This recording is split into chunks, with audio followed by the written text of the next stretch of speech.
I'll write it and we'll do it live. Fucking thing sucks.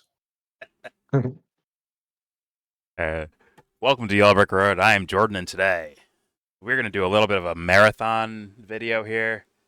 We have a triple threat.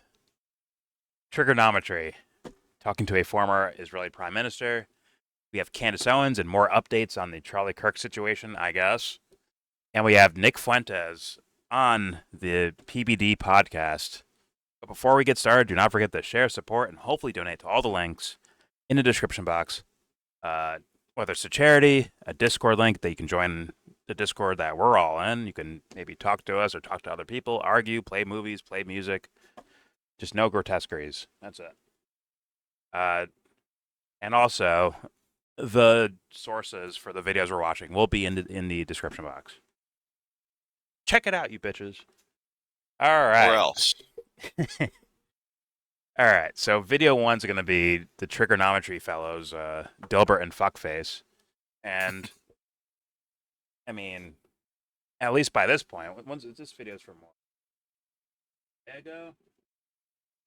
A day ago. So, which means we know the official bodies have deemed what's happening in Gaza a fucking genocide. And these guys are the intellectuals that look for the official information, you know? So, I wonder how they contend with that. I wonder if it's brought up at all. That's actually what I'm sitting here waiting for. I'm very curious. But that's kind of the setup. Let's just jump right into it. Here is Triggernometry, Dilbert and Fuckface, with former Prime Minister of Israel, Naftali Bennett. Here we go.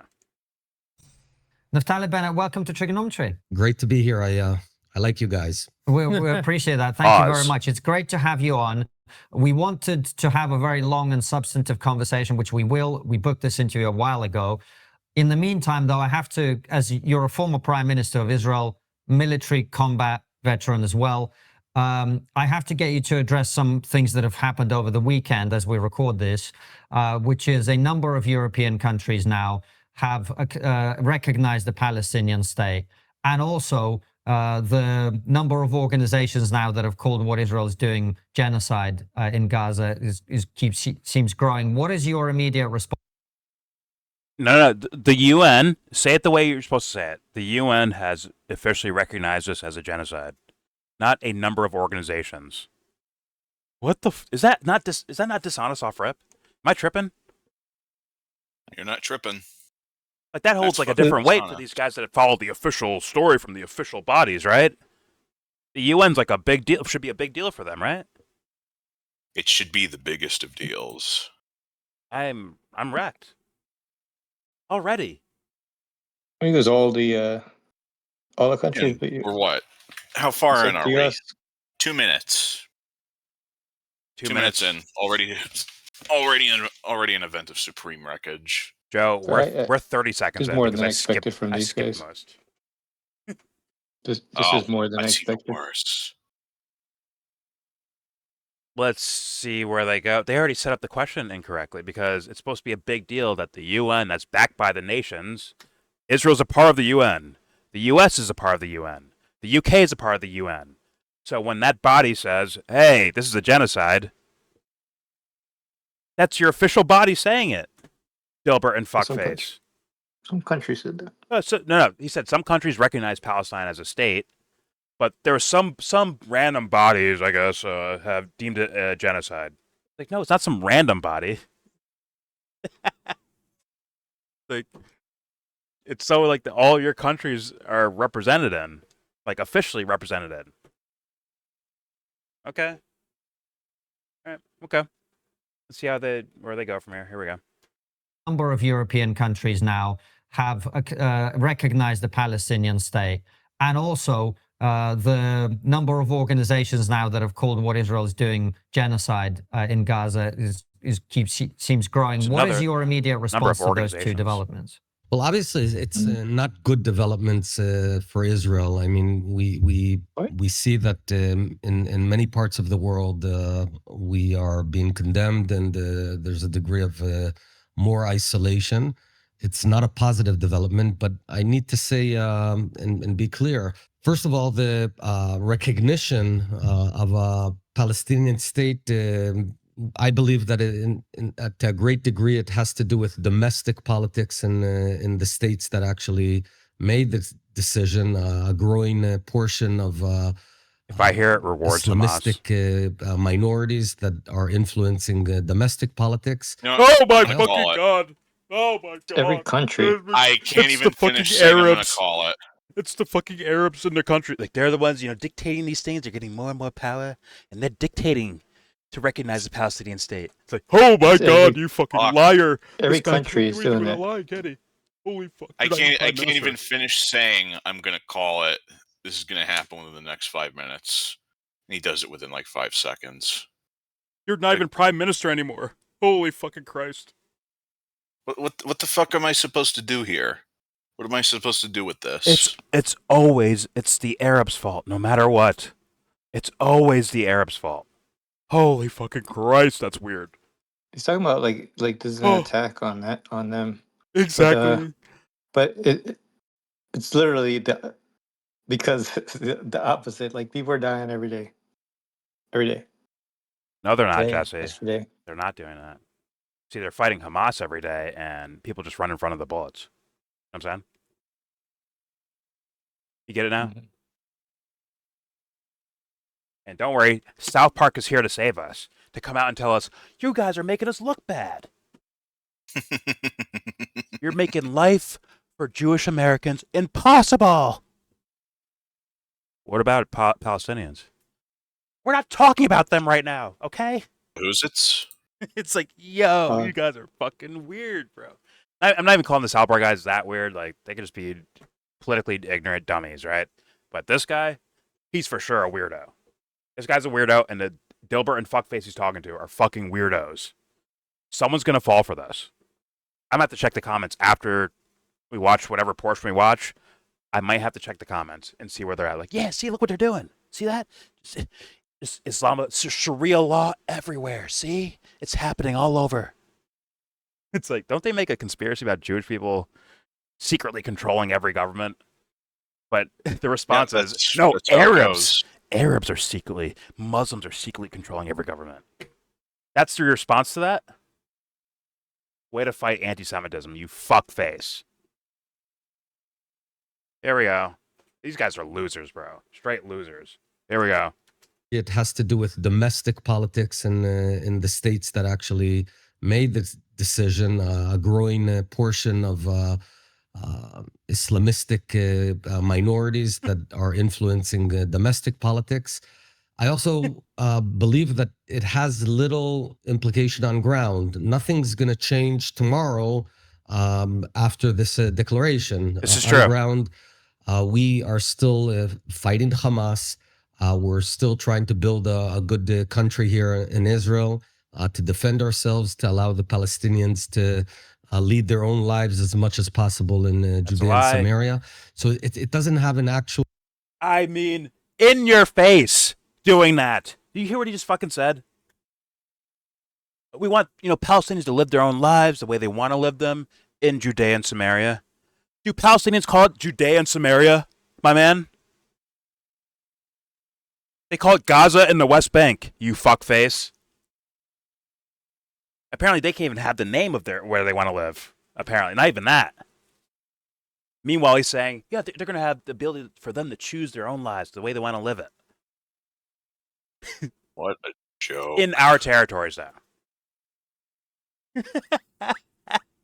Once again, if you're some sort of crack genius, fucking journalistic genius, intellectual of our times, Dilbert and fuckface, I can pick through 10 seconds of this guy talking. You could pick through the talking points into propaganda he's doing already.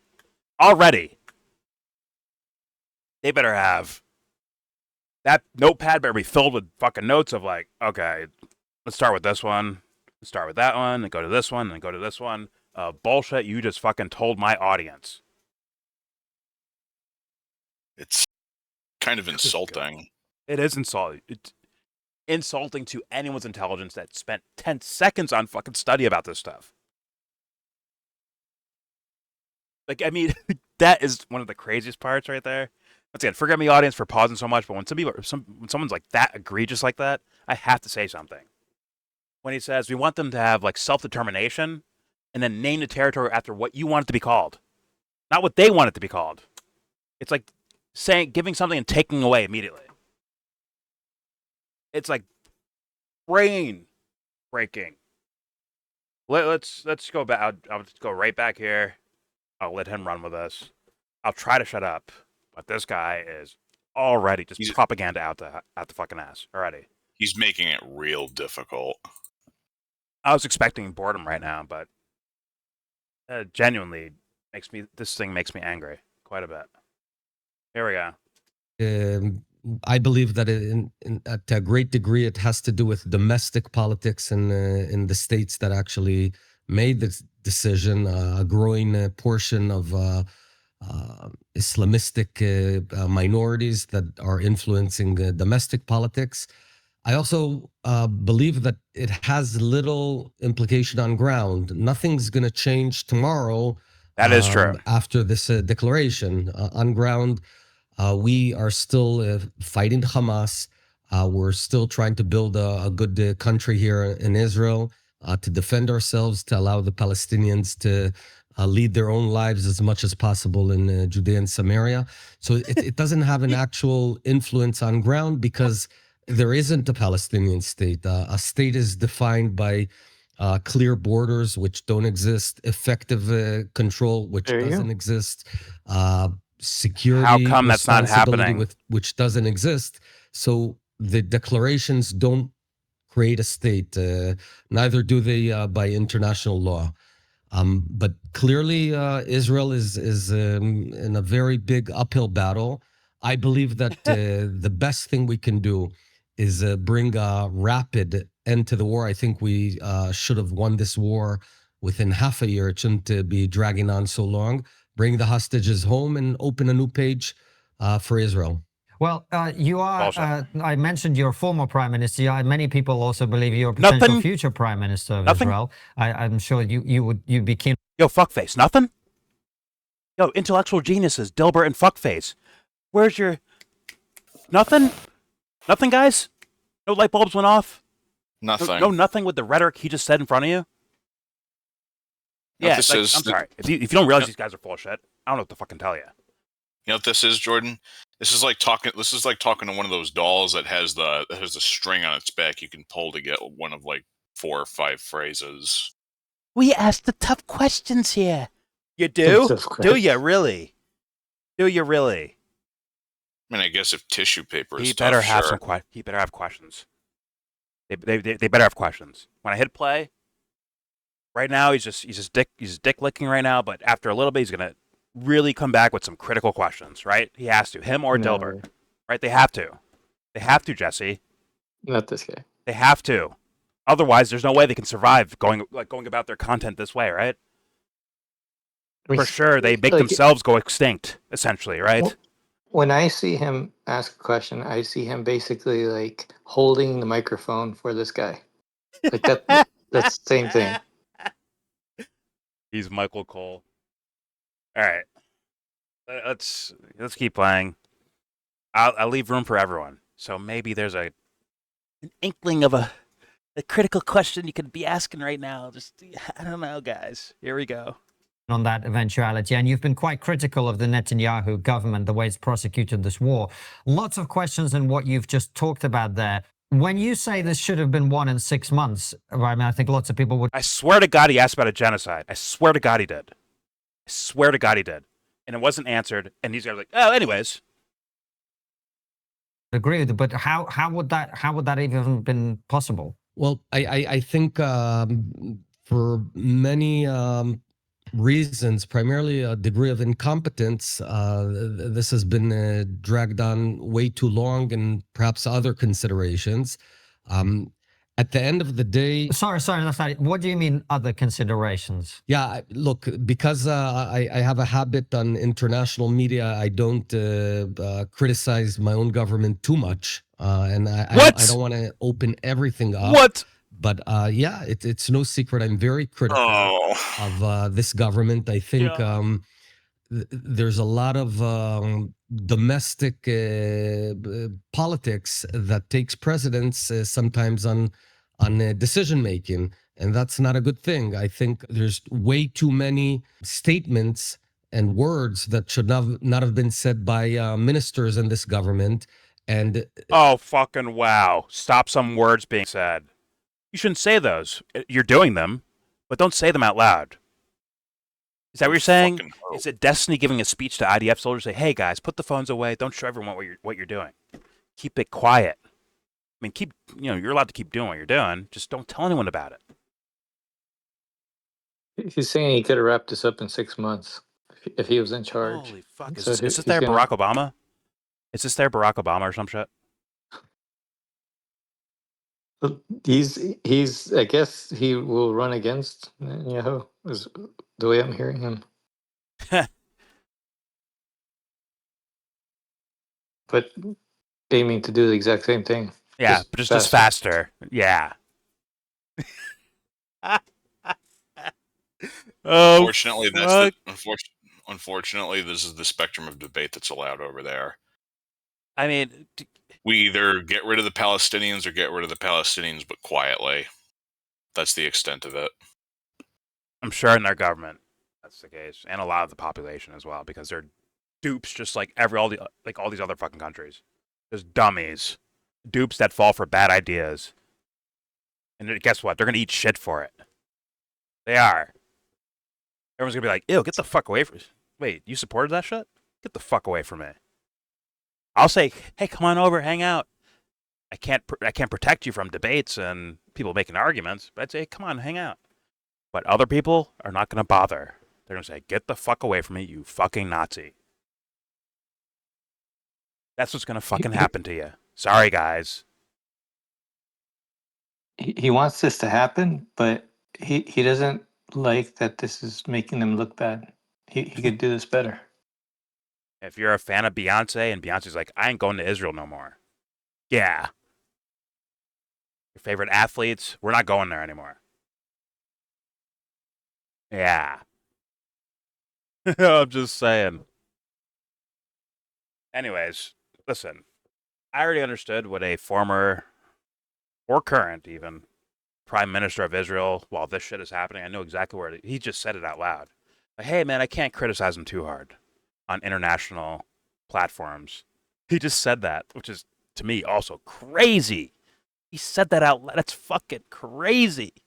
He said, I can't criticize the government too hard outside of Israel, which is batshit. That's fucking insane. But Dilbert and Fuckface accept it. And these guys asking about, once again, it was the UN that deemed it a fucking genocide, but they couldn't say UN, could they? Too scary. Like, that's too big of an organization that represents too much like legitimacy, according to like pseudo intellectuals, right? So you can't say that word UN. You can't say that. So, but either way, this fool didn't answer the fucking question about it. Didn't answer the fucking question. Holy fucking Christ, bro. Who was this working on? Actually, I don't think he's asked them about the genocide directly. I think he asked them about countries are calling it this. It's like, I don't know. He said organizations. He said bodies and organizations are calling it this. Like the UN? Yeah, organizations. Like the UN? Yeah. The thing that the countries are part bad. of?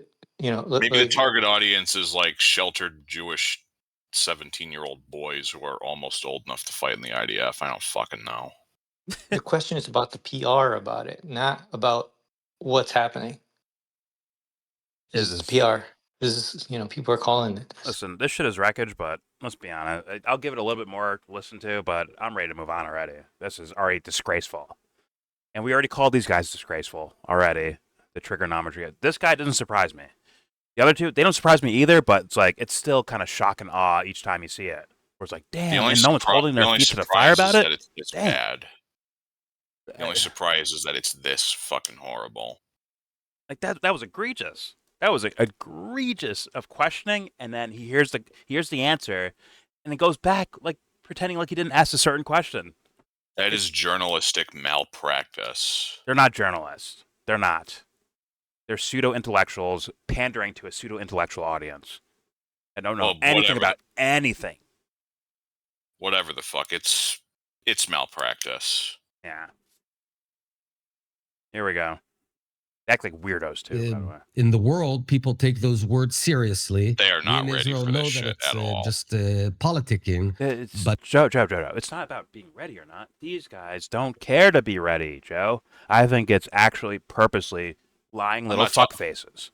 I'm not talking about Naftali Bennett over there. I'm talking about fucking Dilbert and fuckface. That's who I'm talking about too, Joe. Yeah. Those guys are full of shit. They're full of shit. They are knowingly hiding information about certain topics. 100%. Also, yeah. They had Baby on, and now they have him on. Come on. That's crazy. And dick licking in both occasions so far. Dick licking the entire time. They got fucking splinters in their fucking tongues. They're licking so much wood. And their fans let them get away with it. And I'm like, how are you someone that like, yeah, you know, I'm pretty smart. You know, I know information about things. How do you do that? Like, be like a real person that's doing that. Then listen to this and be like, yeah, this is legit. Are you telling me you don't see any obvious questions to be asked in these scenarios, especially with the answers you've gotten?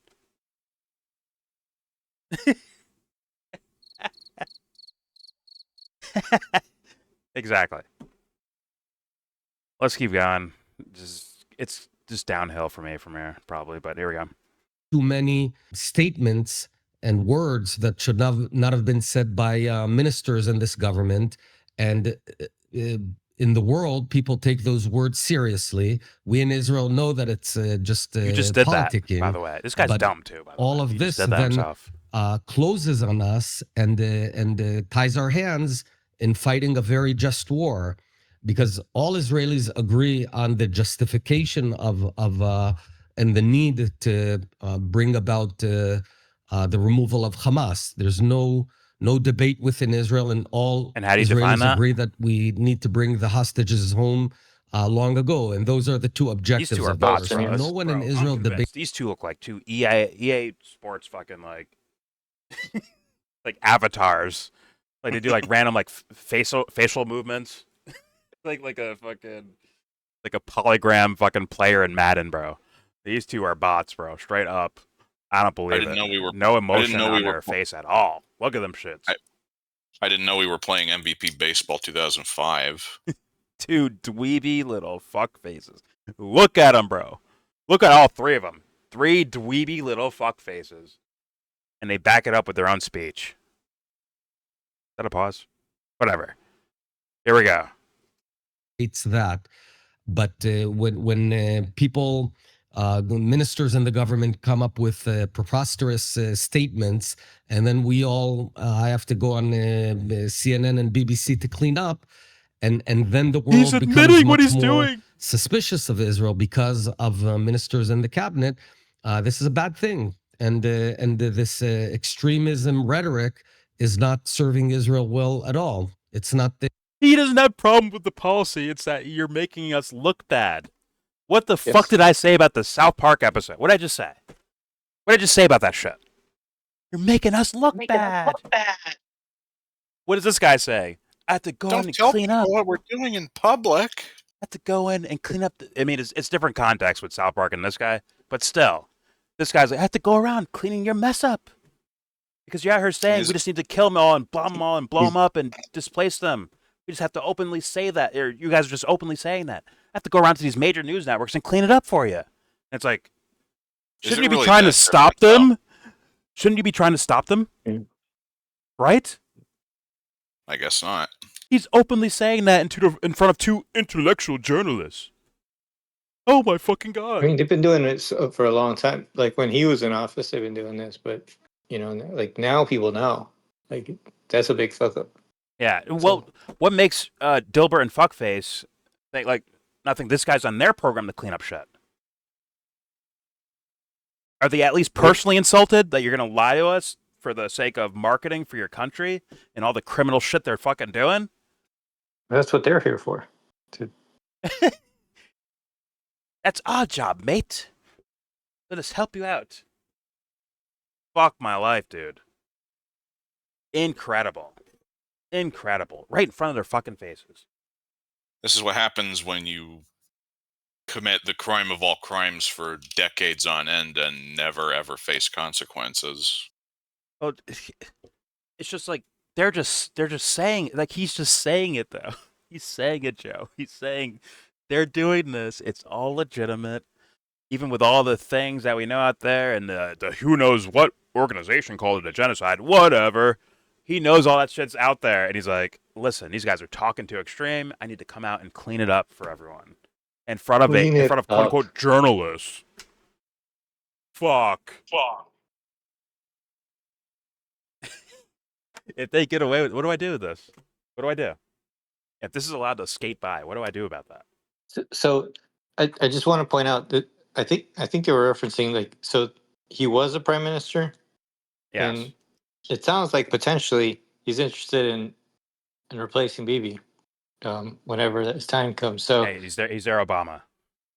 yeah, so like when we look at this situation, and a lot is going on, like on Bibi, like his name, like people are like I was just saying yesterday, we were like, oh, so you're just mad at Bibi, so if he's gone, then things are fine, right? Go back to sleep. Obama's in office. Go back to sleep. Right. So exactly. So if this guy becomes his successor, and they get rid of Phoebe, it'd be exactly the same. It would just be more quiet. I see why you were calling him Bob. Well, he is Barack Obama with every negative connotation you could possibly imply. And of course, they have the same marketing scheme in a way when they say, like, oh, well, the job is to take out Hamas and get our hostages back, right? Like, what that means, wink, wink, as far as at least Netanyahu's administration and other government people and military people, it means massacre the motherfuckers and kick them out. He said, we want everything. Yeah, we want, Palestinians to have their own home and live peacefully in Judea and Samaria, which means you're renaming it already. In your sentences, you're renaming it. Like, the names for those territories, let's say Gaza and the West Bank, right?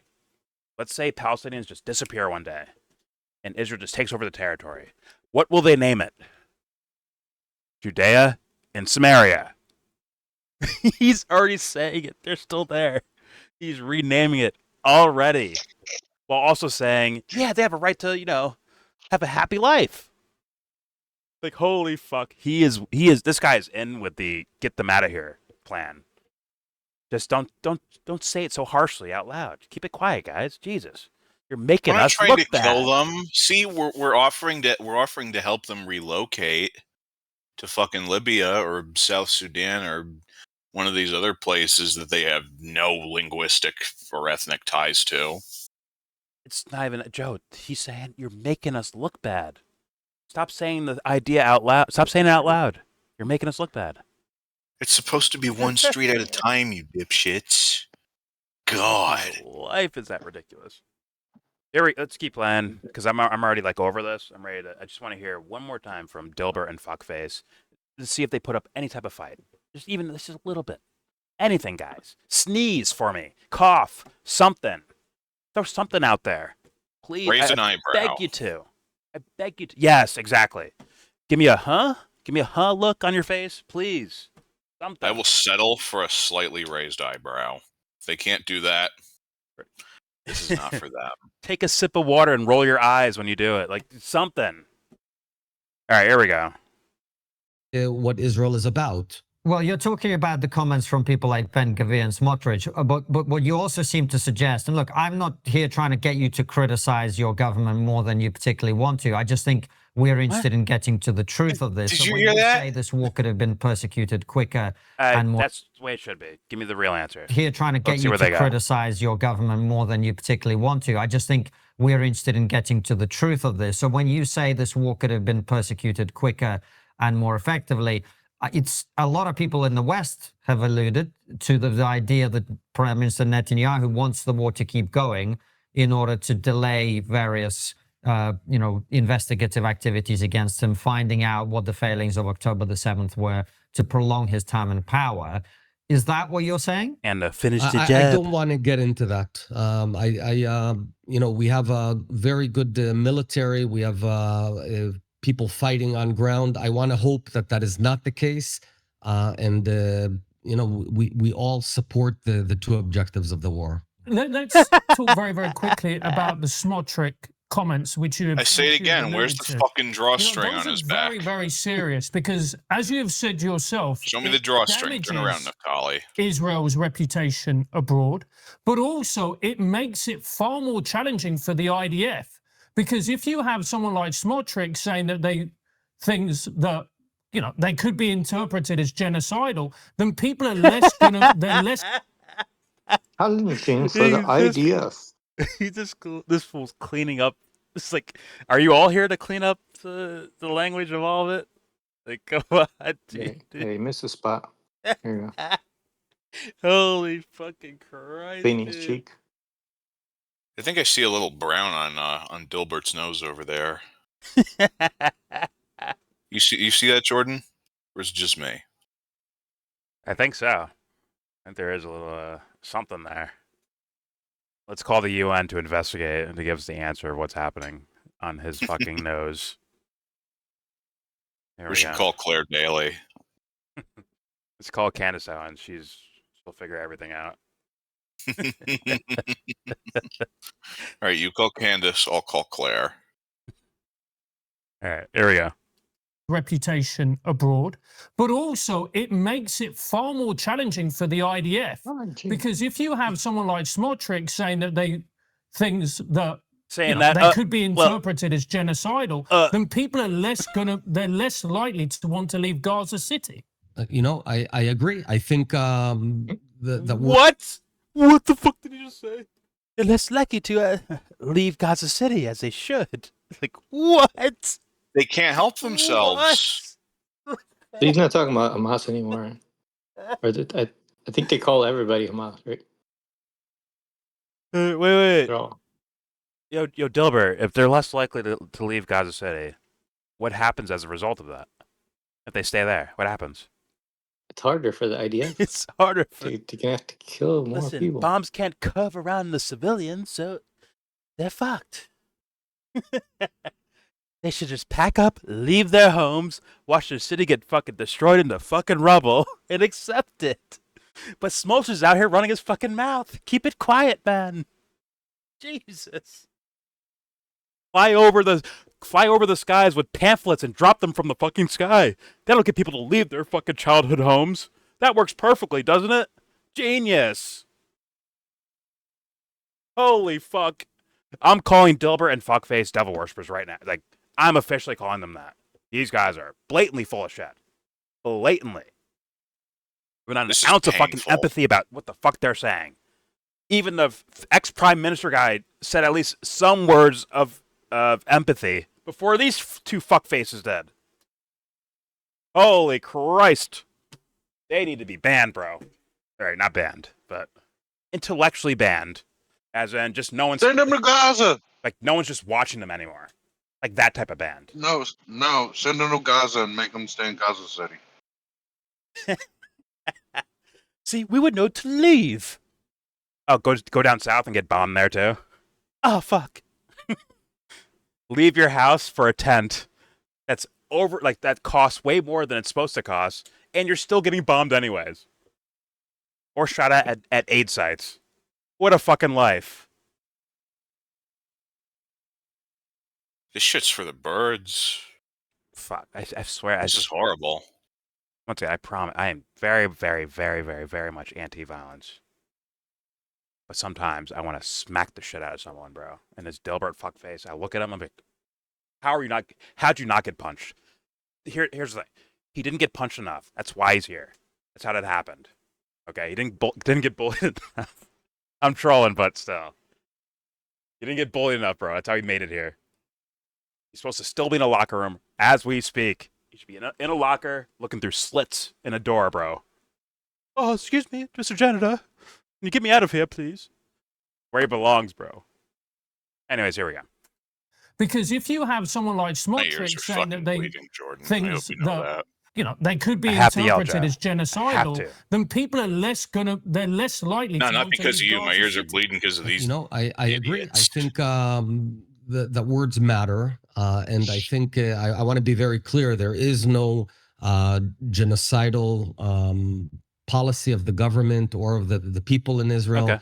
The vast majority of Israelis, don't want war, but understand that war is necessary, so we don't have another such horrific attack as we had on October 7th. Okay. We didn't choose October 7th to happen. And we all woke up on that horrendous morning with 1,200 Israelis. Some may say you did. The news coming through and trickling through that are being massacred in our own country, which is something that was beyond imagination. We were all surprised and it's such a profound way that we couldn't even grasp that it's happening as it was happening. Even I thought it's a much smaller thing, and as the news trickled through, we understood what we're going through. I'll say it again. This is MVP Baseball 2005. There's no secret I'm sorry, that in audience. Israel I'm there's sure you're very heated interested. debate. Don't worry, the video's there is linked. a majority of Israelis The video's linked. Let me just run through this. We need new leadership. Pause here. Let me just run through these here. Why don't we see left liberals in Iran, Afghanistan, Pakistan, etc.? Because Islamists got rid of them after using them. Okay. Peace will come when the Arabs love their children more than they hate us. What? Losing a war you started is called defeat, not genocide. A two-state solution was implemented a century ago. The biggest part of historical Israel, i.e. Palestine, was given to the Arabs and called Jordan. Okay. Okay, get the fuck out of the country. Israel is the light of the region. We need to support Israel. Wow. To be clear, there is no state called Palestine, no genocide of Palestinians, and no future for Gazans if they keep supporting Hamas.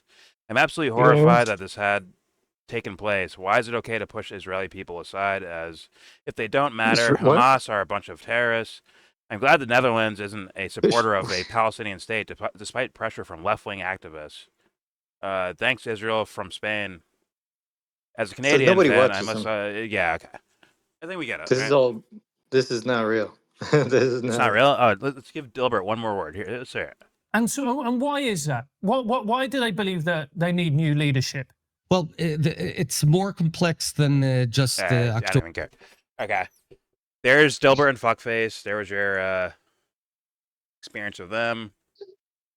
I got a transition video that explains what he meant about what makes it so hard for the IDF. Yeah. I got a video in the chat.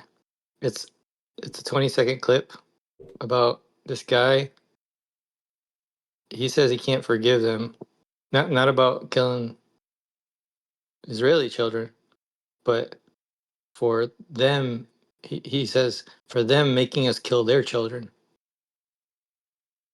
Oh, you posted that was his actual quote. God damn it. Give me a fucking site, Jesse. Fucking embedded it in Discord, you fuck. Oh. It's like TikTok or something. Instagram. I'll just play it on screen. Fuck it. I'll make it work. More importantly, what I learned from this video is you use the same accent for Dilbert you do for K to the C. This is true. It's almost like I'm saying Why are you insulting kids? Why are you insulting K to C like this, bro? It's almost like I'm saying something. It's weird. All right, here we go. Sorry, K to C. I have to make fun. Here we go. Candace, I cry every day. And it's not just for Israel. You're a bitch. I cry for what's going on in Israel. I cry just as much for what we are forced to do. One day we may be able to forgive them for killing Israeli children. We will never be able to forgive them for making us kill their children. Welp. Wait, what? That's where we're at? All right. They were made to kill their children. They had to. Yeah. Wait, Jordan. Did you see Michael Rappaport? I've seen him too many times, Anthony. But what did he say recently? He came at Candace. Did you see that? I have not seen that. So Savvy said. No. I wonder what he Bastan, I got a question for you. Only you could answer. Oh my god. Go ahead. I think I'm actually stopping it. Go ahead, upstairs, please. All right. Did the internet I need win? a pickup line. I need a No. pickup line that's gonna work. And I need your approval. I need your approval. See if this will work for her. Okay, that's me moving on already. What the fuck That's is me going moving on? on already. Michael Rappaport has said wow that shit the entire time. I think he's kind of a provocateur to get people to get distracted and get pissed off at, you know, see, this is what people do, see? Or even the weirder internet aspect of it, like, this is what Jews do, see? And, like, he's like a little fuckface cheerleader out on the internet making shorts and giggling when people die or get arrested or whatever the fuck. Or events happen as, like, a little distraction. So, fuck Michael Rappaport and whatever job he got paid to do. Fuck him for that. Hangs out at luxury hotels while everyone else is fucking suffering. Dweeb. Let's move on to Candace. There's more Charlie Kirk stuff, I guess. There we go. Here we go. So a week before Charlie lost his life, he expressed some concerns about the finances at Turning Point USA. In fact, he wanted to put together an entire department, a little mini department, to address those concerns, and we have evidence of that. It is always the advice when investigating any crime to, quote unquote, follow the money. So let's do that just a little bit here. Plus, there is a video that has gone absolutely viral. I am sure you have seen it. It was emailed to me many times where there is a theory that is being floated that Charlie was shot from the back. Now, there are two aspects in that video that we can debunk, and I want to do that. And there's one aspect that we cannot I glanced and saw it was in this video. I think this is a worldwide investigation, so I want to assist wherever it is that I can. So welcome back to Candace.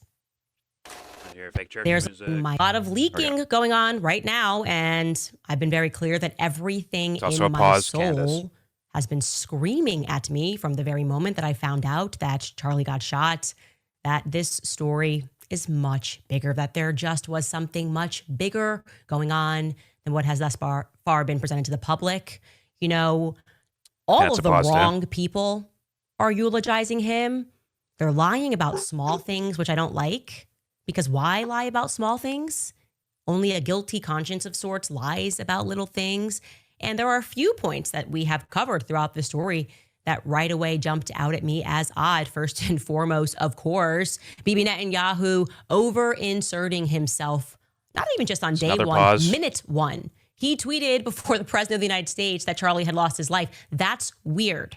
It's very weird, and we should not forget how weird that is, especially because when he went on multiple hits doing Fox News and Greta Van Sustern's show, he lied about the contents of a letter that Charlie Kirk had written him back in May. What I also don't like are the people like Josh Hammer and Seth Dillon, people that I know who are very nasty and work behind the scenes. I don't like that they have not yet been honest or forthcoming about the pressure that they and others were putting on Charlie Kirk. That just strikes me as odd. There's no reason to lie. No reason to pretend that you weren't doing that, to try to massage it and lie about it. I believe that there are lies by omission. And well, we just watched why there's obvious reasons why people do that. It's for PR, Candace. Duh. I'm sure you've done your fair share of lying to protect your ass. Or to matters than individual doesn't. What? Oh, I'm just thinking about 1984. In what regard? The group matters, the individual doesn't. Or, well, I think it'll probably depend on circumstance. All right. Like if Netanyahu had to convince just one super important person, right? Not so important, but you know what I mean, like politically or socially, quote unquote, important, then that individual would be worth more than a group because that guy commands groups. You know what I'm saying? But yeah, but group is more important than the individual. Well, maintaining like, you know, your stature. That's what's most important. You do whatever the fuck you can to maintain that, right? If you can befriend Superman and get Superman on your team, you don't need a fucking group because you have Superman. He'll do what you want, all right? But yeah, Candace, I think it's pretty obvious why they do that. It's not, maybe she's being sarcastic or rhetorical in a way, but I think it's pretty obvious why these guys are trying to take advantage of any event that happens in the world for their own sake. I think it's pretty obvious. For their team, or for themselves individually, or whatever. Just like I think we've seen you do. Anyways, here we go. I view them both to be liars, okay? And of course, who could forget the word length of Bill Ackman's reply? I tell you guys about this weekend in the Hamptons. I tell you about Bibi Netanyahu calling Charlie Kirk and inviting him to Israel. And Bill Ackman replies with an essay, a college essay, 959 words to be precise, was his response to me speaking about that, where he himself did not actually address my point about the quote-unquote intervention, which is how Charlie described it himself, and my point about Bibi Netanyahu and the offer to take Turning Point to the next level financially. No one wants to address those points because I was being honest. People thought that Charlie's ideas were trending in the wrong direction. And by the way, regarding that now infamous weekend, the response videos that were made, which seemed like there was some sort of a PR crisis going on, the response tweets that were fashioned, they were sort of getting funny. Xavier DeRusso was there. I had reached out to him. He had, rather than answering me, messaged me to say, I am speaking out about that weekend. He made a video where he formally addressed the weekend and explained that, yes, Charlie, and he uses the phrase moral blackmail. Charlie spoke about feeling morally blackmailed, but this was done in more of a workshop setting, essentially like it was a debate club, and they were strengthening their debates on the topic of Israel. We can take a listen to Xavier DeRusso in his own words. And then people are taking things out of context, because there was in the article, the hit piece that came out, it talks about how Charlie raised up his phone and had written on Twitter, and he said something like, BB needs to resign or something like that. And he goes, what would happen if I do this? There was discourse, and then there was one woman who sat in the back who said, if you do that, you're indirectly going to empower Hamas. And then Charlie was like, see, you have to stop saying like that. He was saying that when you are debating about Israel, you need to stop doing it emotionally. You need to do it logically and factually. Otherwise, you lose the debate. He said it is moral blackmail if you say that somebody saying that a politician is bad, that you're then empowering a terrorist organization. Fair argument. So it was exactly about strategy. Then the way that gay black man was just explaining, that was for sure about strategy. He's talking about strategy, right? I can't hear the high decibels, so I don't know what he said. What? I can't hear that high of a pitch. His voice is probably deeper than yours, so that's what I don't understand. Whatever. What the guy was saying was essentially like, oh, see, look, if you do this, it's moral blackmail, and people don't like that. So you need to change the argument around. Instead of making it like, hey, you support terrorists if you don't like what I'm saying right now. Like, change the argument. He's talking strategy of like how to deal with certain arguments, which is what? That's Charlie's lane. See, that actually makes sense. Rather than like Charlie's having a revelation about Israel, like it doesn't make sense. But that makes sense right there. Remember, Jordan, if you support Palestine, the terrorists win. Oh yeah, true. What a joke. And everything happening there is legitimate. Just like, hey, just stop saying it out loud, guys. Just keep it quiet. Why are we telling people about this? Stop yakking about it in public. So that sounds like a think tanky thing that this dude just said. And which just sounds like Charlie Kirk to me.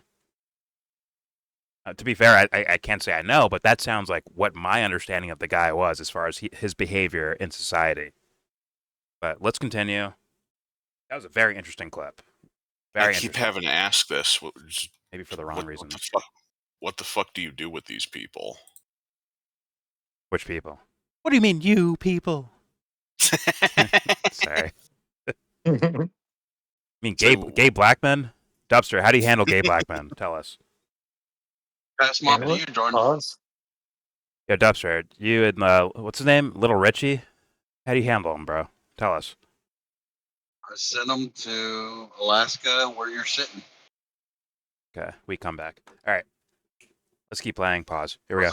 It wasn't a joke. It was what we do. Jordan's waiting for you. Bibbidi bobbidi. Here we go.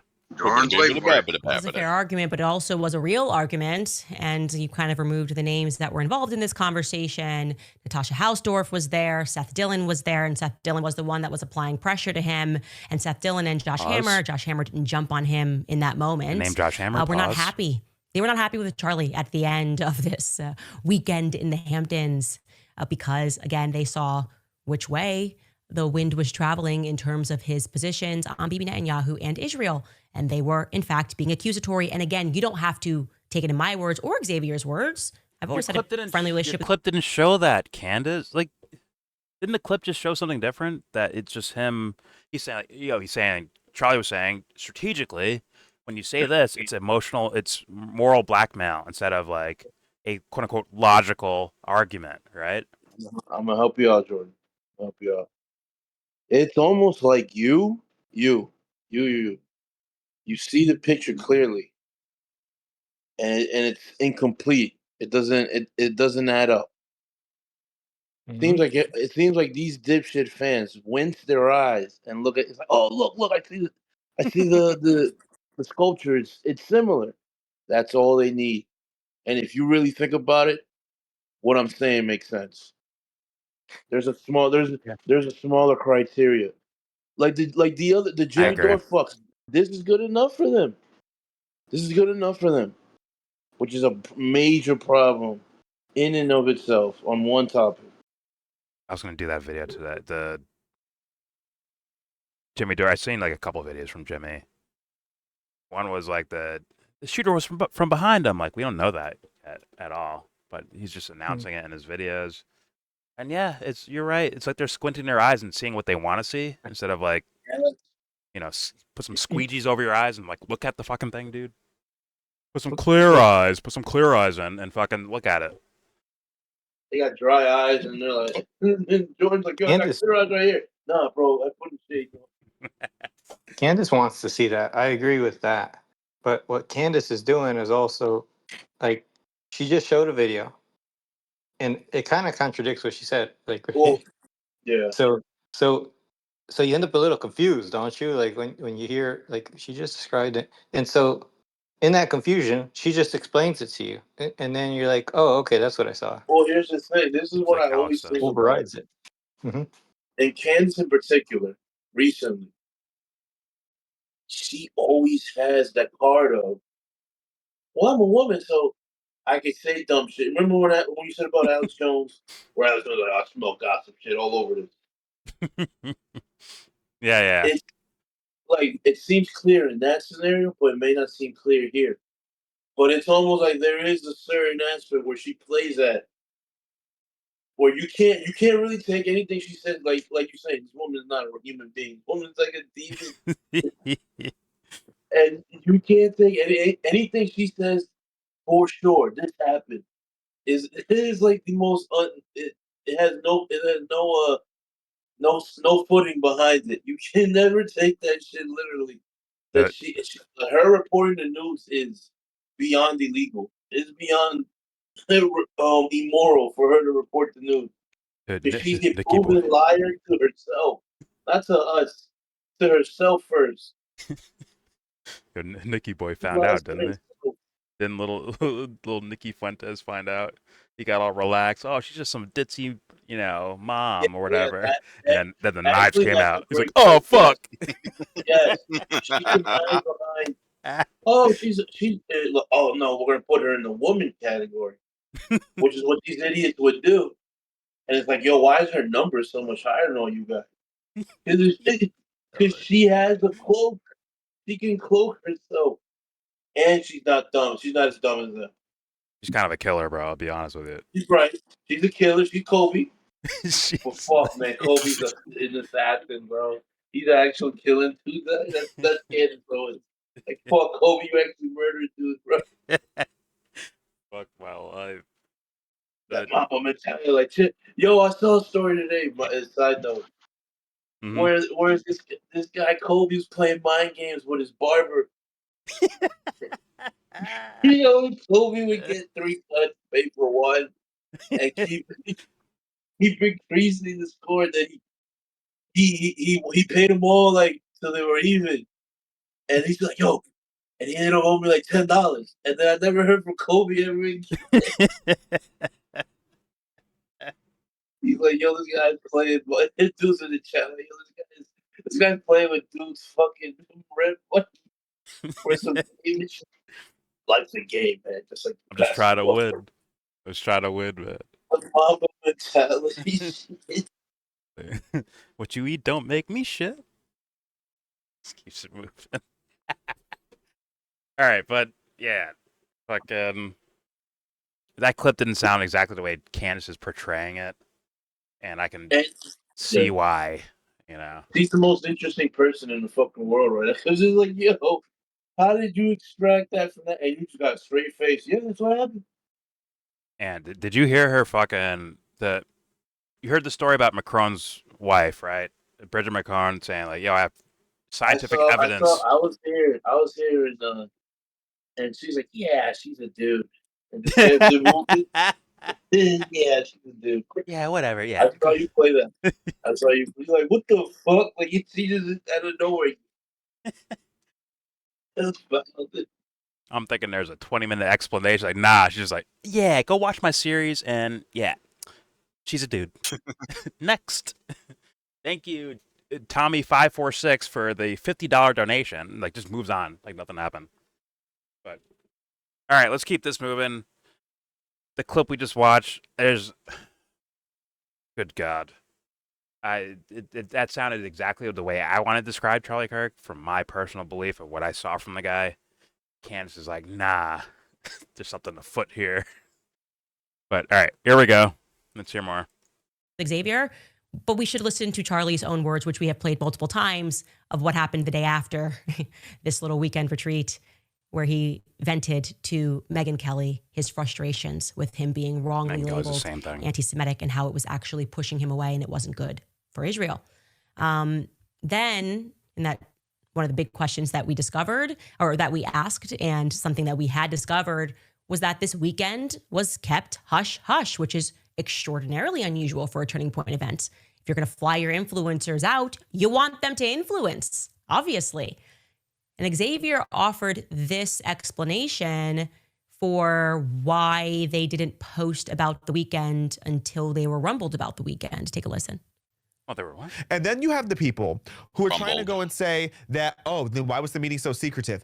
The photos were already on my Instagram. The reason we didn't post that in the real time was because of safety.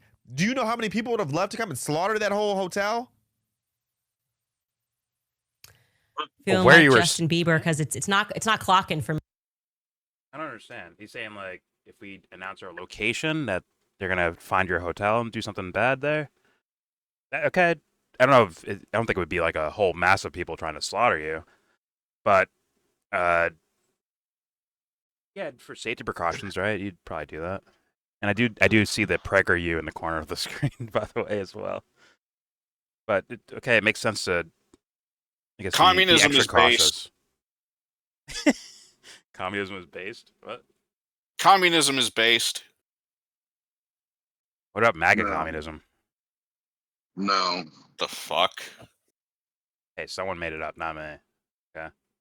I have never heard that before. I guess I'm not terminally online enough. All right. Arsenal, you can go. Arsenal, you can go with communist. Communism is glazed, as in glazed turkey. Are you talking to someone that's not here? He's not here. What? He hasn't been here this entire time, I don't think. I saw him pop in once, and I think he left. Isn't that just who said that? That'd be Joseph. He's my minister of defense. How did you make yourself sound like RSFO? That sounded nothing like RSFO, actually. Yeah, I was doing my Dennis Prager. Keep up, dude. Oh, it sounded like RSFO. No, I sounded like sounded this. like urine and feces. Yes, urine and feces. That's RSFO. It sounded like Dobson needs to join the Truffle Nation. That's my best impression of him. That's the best I can do. It sounds like Dubster Brian needs to join the Truffle Nation. That is fucking Prager. Nope. That's 100% Dennis Prager. That one is, sure. All right, let's hear this. Let's hear this dude again. Prager, you guy. I guess. Okay, here we go. Weekend until they were rumbled about the weekend. Take a listen. They were rumbled. And then you have the people who are trying to go and say that, oh, then why was the meeting so secretive? The photos were already on my Instagram. The reason we didn't post that in the real time was because of safety. Do you know how many people would have loved to come and slaughter that whole hotel?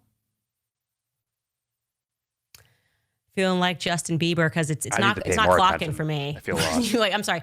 So first off, you guys never connected to Turning Point USA. Publicly. I got no idea what these two were gibbering photos about. that you posted, if you posted it after the event, I don't think that it's because you were fearful that just being a conservative in the Hamptons was going to get you slaughtered, like were there Hamas tunnels under it is the Hamptons. The Hamptons? That doesn't make sense. That makes entirely no sense. We should Hamas? call out how little sense that makes, especially because one of the influencers did post on August 6th that you hear that, Jordan? I guess Republicans are under fire in extremely wealthy neighborhoods.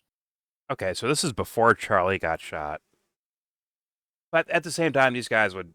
I don't think there's a legion of people wanting to slaughter them, regardless. But like, this is just I that wouldn't dumbass tweet out persecution that. complex acting up. I wouldn't even like tweet that out or Instagram it or whatever the fuck. Like, hey, I'm gonna be here, as in like, I'm meeting with fellow content creators at this location, not to make content, but just to actually like talk to each other. There's no fucking chance I'm tweeting that out there, right? I certainly wouldn't go tweeting that out in public. Yeah. Hold on. But then she brings up Hamas and tunnels. What the fuck are you talking? God damn it! There's a legit thing to talk about here. She's making fun of him. She's basically just trying to shit on him the whole time. I know. It's just like a weird reference. That's all I'm saying. Yeah. Especially with the context of, they're yelling at Charlie for talking about Israel too much or something like that. All right, let's keep playing. Here we go. I'm trying to lock in. It's just Dilbert and Fuckface wrecked my fucking brain, bro. So now I'm here watching Candace, who's trying to stomp my fucking brain out. And I'm a little lost, okay? Let me lock in. Here we go. Actually, Emily loves America. Emily saves America, pardon me, said when she was fighting with somebody about how little their engagement ring was during this weekend, how do you guys expect to have a house, land, and multiple kids? Be for real. Sorry, I'm MIA. I'm in the Hamptons. So our conservative... Did somebody just smear a turd across the screen? The conservative influencers are all... Sorry, I'm MIA. I'm in the Hamptons. So our conservatives not allowed to be in the Hamptons, not getting slaughtered. It's specifically conservative influencers. You said that it wasn't a pro-Israel event, so I guess there's no Israel angle here, which does, of course, there's tons of Zionists in the Hamptons, Bill Ackman among them. So I don't understand. You couldn't post that you were in the Hamptons because you were going to get killed. How? I need more information there because that's just silly. And I also love the context of him doing this on PragerU's platform. I obviously worked for PragerU. I know Marissa Straight. I am looking at Marissa Straight right there, a little PR operation to address the points without actually addressing the points and to make it seem like it was nothing. And that's not the reality. Marissa has always been open about the fact that she worked for the IDF intelligence. And like I said, you could sense there was a PR panic when people started speaking about the weekend. I told you guys the truth. So were you doing that, Candace? Was she doing that? I've seen her speak very highly of Dennis Prager. Oh yeah, I remember heard some of her PragerU segments where it's meant to target young people that are pseudo-intellectual, like they're in that pseudo-intellectual stage where they think they know shit, but they're actually just getting played by big business Republicans or even Democrats too, depending on what side you follow. That's like the fucking Atlas Shrugged phase. Ayn Rand. Yep, Ayn Rand. I don't even know enough. I just for some reason know that. But either way, it's okay. Selfishness is good, actually. Well, it's like there, I just explained the entirety of Ayn Rand to you. It depends on what's meant by that, but either way, we all know what the Hamptons meeting was, and imply like, but isn't that true though? Like, a bunch of, once again, they're not super celebrities, but they are celebrities in their own bubbles and in their own worlds, right? So thus announcing that, and you have like political enemies. Not saying for the most part, they want to be violent towards them, but maybe some do. So yeah, you wouldn't tweet that out to the world. I don't know. I don't know. Like, Candace is like, I think making too many leaps or implying too many things without anything too grounded about it, in my opinion. It seems like she's feeding off theories that were already there floating around, just like kind of like, see, guys? Do you see the connection? See? Look. Instead of like really giving me something of substance. And showing that gay black dude is not gonna like, it's not tying things together for me to where I understand exactly what's happened. Of what happened during this Hamptons meeting. In fact, he said something that leaned more in the way I thought it would like actually look like. But that could be just my bias of what I think of Charlie Kirk in the first place, but I don't know. What state is the Hamptons in? What state is the Hamptons in? What state is it in? Is that New York or New England? Anyone know? I don't fucking know. I think it's New York, right? Maybe like it's like Massachusetts or Rhode Island or some shit, like New England-ish. It's like at the very edge. It's at the very edge of like Long Island. It's Long Island. Okay. Mm-hmm. Yeah. So New York. Yeah. Okay. It's just a bougie fucking neighborhood on Long Island. Okay. This is like Hilton Head is in South Carolina, but there's another place. It's somewhere else too. They're talking about the Long Island one. Yeah, they're talking about the notorious rich person vacation place, right? Yeah. He's not talking about a Hampton Inn as in the chain. No.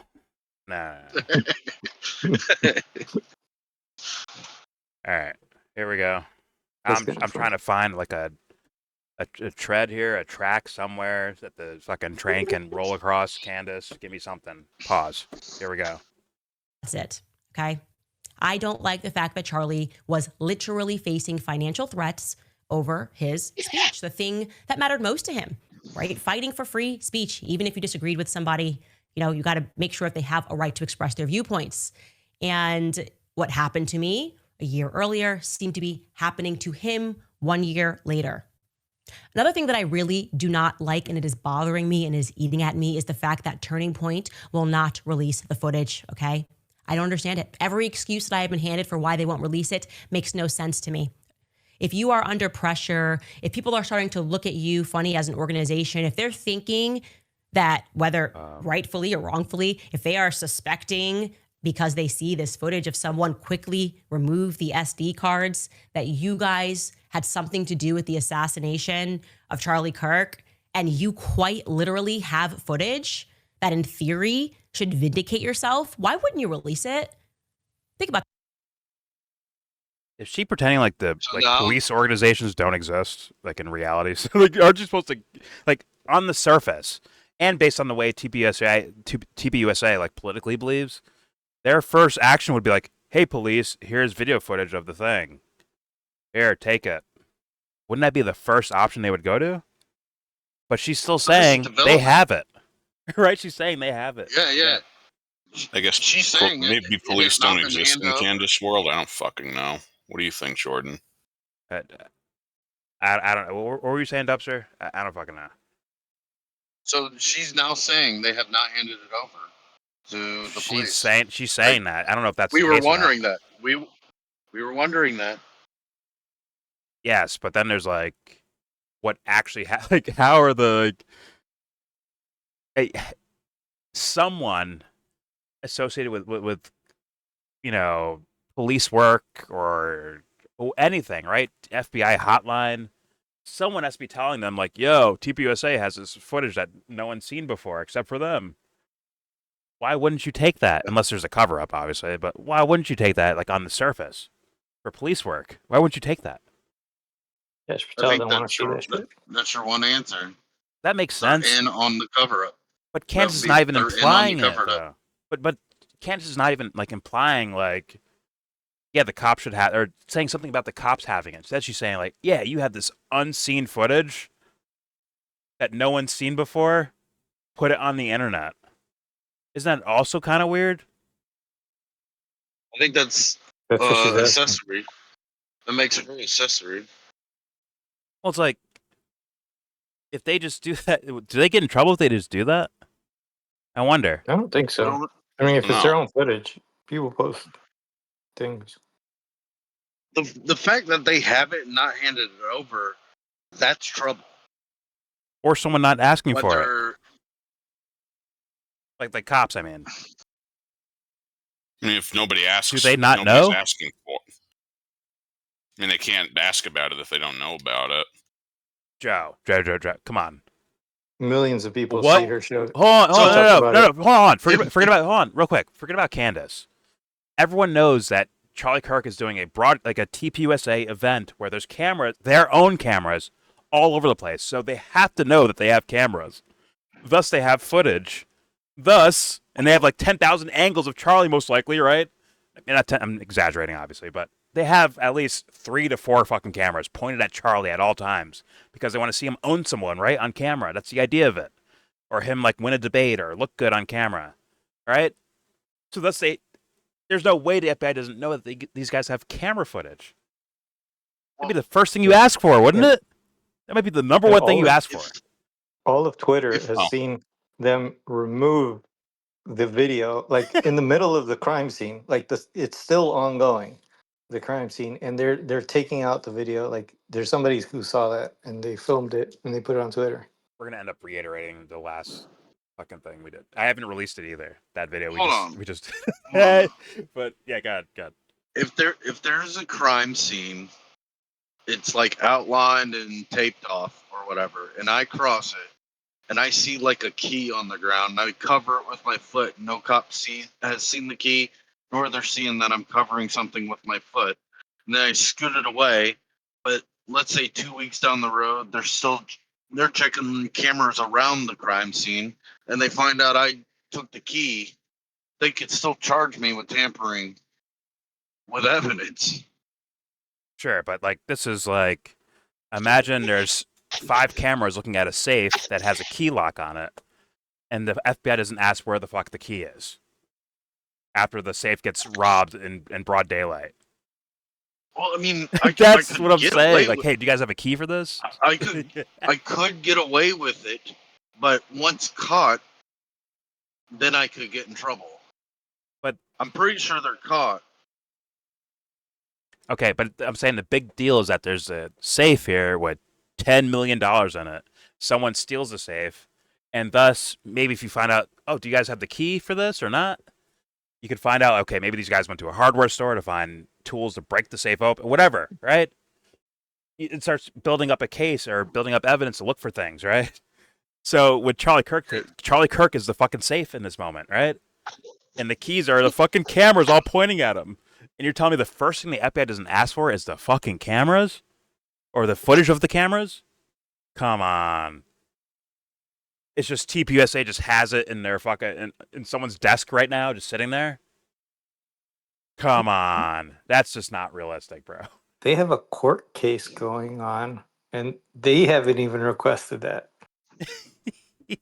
So once again, I don't know the background. Maybe there's a background thing happening where the FBI's like, all right, give us the footage. All right, there's nothing here. Keep the tapes, which would be like bananas, right? That'd be bananas if they said there's nothing here. But whatever. There's been a lot of incompetence shown on the FBI's part with this investigation. Not incompetent. Yeah, but Candace should be calling that out as well. Like, how come the police doesn't have this? If you guys aren't willing to show this, how come the police doesn't have it? That should be what Candace is asking. But instead, she almost wants to like keep this on the internet instead of figure out what the fuck happened to Charlie Kirk. You know what I'm saying? It's the same as the Macron thing. I know, Jesse, but I have to be fair and like just point out dumb guy logic on the surface right in front of our faces. You know, Macron's wife brings in fucking, here's my vagina pictures, here's my pregnancy pictures, whatever the fuck. Here's these pictures, right? It proves I'm not, or DNA test or whatever the fuck. Here's it proving that I'm not a man. And she can't just go on and say, well, you're a man. Well, she does anyways. That's the brain-breaking part of all this. That's what I'm saying. Just like, how do you get away with this? It's like not even clever smoke and mirrors. The fuck? I don't know what to say. It's pop rocks in a puddle. It's not smoke and mirrors. It's pop rocks in fucking puddles. There's no way that works on people, right? Apparently it does. I say those words way too often, Joe, by the way. I say those words way too often. There's just no way this works, right? It works every fucking time somehow. Every fucking time somehow. Scary, on enough people. From content creators to followers and chatters and all that shit. Somehow, no one's asking these simple-ass questions that are right in front of your fucking face. Let's keep going. Here we go. That just in your own capacity. If somebody is saying you are guilty of anything, they're like, Candace, you are absolutely guilty of breaking into my car. And I'm like, I have a camera right here that shows that I did not break into your car. Would it make sense if I was like, but I'm not going to release that? I'm not going to release that. Because it's not right. It's not right for me to release. What? It makes no sense. That is true. I don't understand why they would not release this. The idea that it's because, well, the feds are saying the feds cannot arrest you. Last I checked, the feds cannot bring charges against you for releasing footage that you own. And since when do we trust the feds? Certainly Charlie didn't. She's straight saying the feds don't have us. Like straightly saying it. So if I own the camera to my house and let's say my my children or something died, then I'm obviously suspect number one. I can refuse to let the cops see the video cameras? I would suspect no, because once again, to quote Ted Lieu, you're the frickin' FBI. Of course you can get it if you want. If you want that footage, you can fucking get it. You can. No, it's my footage. That's what, like... No. If they want to get that footage, they'll get the fucking footage. They will. No. It's my footage. If they want it, they will get it. Pause. But did you not hear me? It's mine. They can't. Well, they can't just like... If they just ask you, there's one thing. But if they wanted to, like, if they just really get a warrant in like 5 seconds, and boom, it's ours. Yeah. Exactly. Like, it's pretty simple. Right. To get. Can't they open my phone and go through my phone and get all the footage they want from any picture I've ever taken or any video I've ever recorded? If they fudge around with the rules and shit like that, for sure. Probably could. So, didn't the other guy in this Charlie Kirk thing, Jen Zin, get arrested for photos or videos on his own phone? Child pornography, allegedly, on his fucking phone. I think he told him about it too. He can't have that argument in court. They're mine. It's my evidence, so you can't have it. Yeah, yeah. Fuck my life, dude. I'm just like, okay, once again, how come Candace isn't asking the question, why aren't the feds begging for that thing or getting it on their own, just getting it from them? She's not even saying, she's just saying like, yo, yeah, I don't trust the feds, so yeah, keep it away from them. Is that what TPUSA is doing? Are they purposely trying to keep it away from the feds? That'd be a weird fucking thing to do. I think so.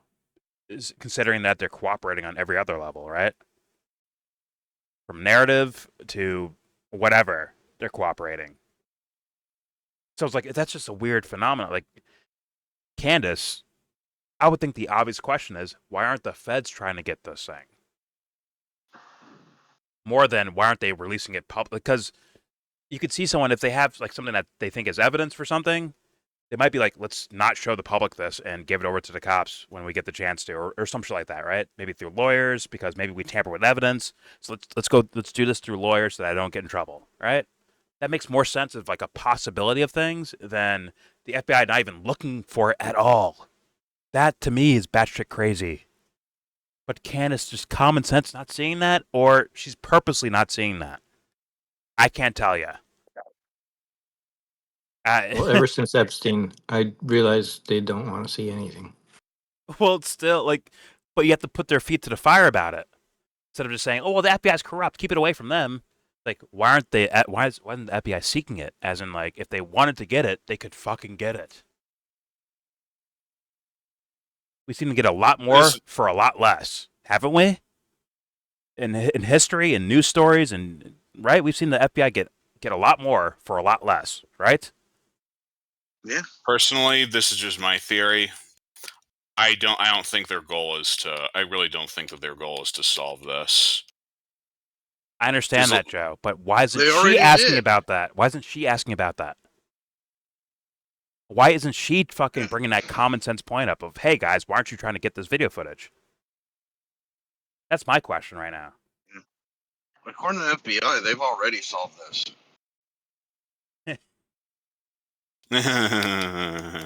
Sure. I mean, there is wreckage in 10 million different directions on this story, and everyone smells funny to me. Candace smells funny. Keep USA smells funny. The FBI smells fucking funny. I mean, I'm wrecked in 10 million different directions. I hate to say this, but even Erica Kirk herself is also in question.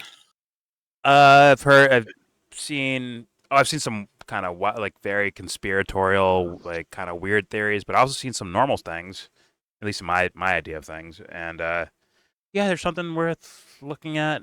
I mean, what did they say? Follow the money. It's not trying to accuse her of anything. It's just saying like it is worth looking into. I think. No, I'm not accusing her of anything, but other people are already looking for shit. Yeah, because they're not getting any fucking answers. What do you expect to happen? You're not getting any answers. What do you expect's going to happen? People are going to ask more questions about different things. Then it turns into fucking like you were saying, Dubster the other day, JFK. Right? Gotta get the answers somewhere. But this is a lot more immediate and a lot more in our faces, I think. This is not exactly the same as we have too much shit, too much information right now. Yeah, this whole fucking shit show has been streamed in 4K for all to see. Yeah. The difference of JFK in this is the mask's off now. Like, they at least attempted to hide it then. And Kash Patel being a fucking idiot certainly isn't helping anyone. Well, I can imagine a press conference where he's like, "Oh, excuse me, Director Patel, can you tell us more about this Charlie Kirk case? None of it's making sense. Have you, you're fake, okay, fake news, okay? We have just indicted James Comey, okay? We indicted James Comey.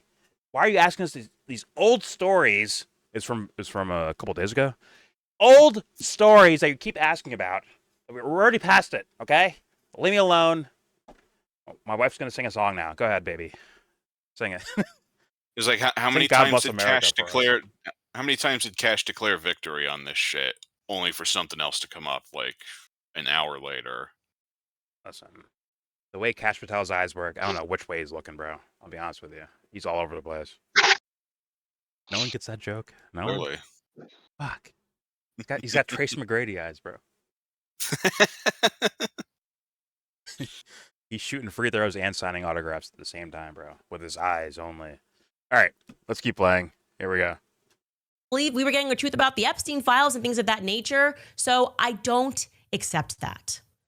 That said, I also want to be clear that it doesn't mean that every single person that is continuing on in the organization is guilty of murder. I mean, I think we want answers, but we shouldn't be like, this person's definitely a murderer because they're not providing the answers. I've been speaking and I've been seeing a lot of vitriol that's been thrown at Andrew Colvet's way because he is doing press. He is carrying on Charlie Kirk's show. He was already seated on Charlie Kirk's show. He was already there.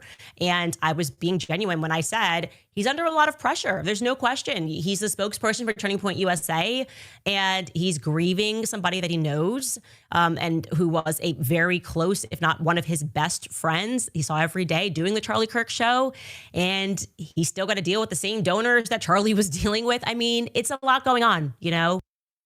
Okay.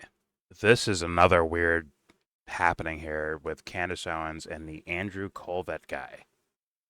Like, she has been protecting him the entire time. And she played that clip where the girl asked him, well, it's not exactly in question form, but she's essentially asking, like, oh, well, yeah, and plus you want to hand it over to the police. Then it just cuts to Maha. Yeah, it's a lot of things about Maha right now, you know? Really interesting. It's like, Candace, you didn't notice that weird cut there? How'd you not notice that? And initially, the initial thing, right, when I think he released a statement, right, of the Man of Steel theory or Man of Steel idea. And there's Aristopho. Yeah, the Man of Steel theory that was thrown out there, that allegedly this Andrew guy talked to the coroner about this, or the surgeon. I don't even know what the fuck he calls it.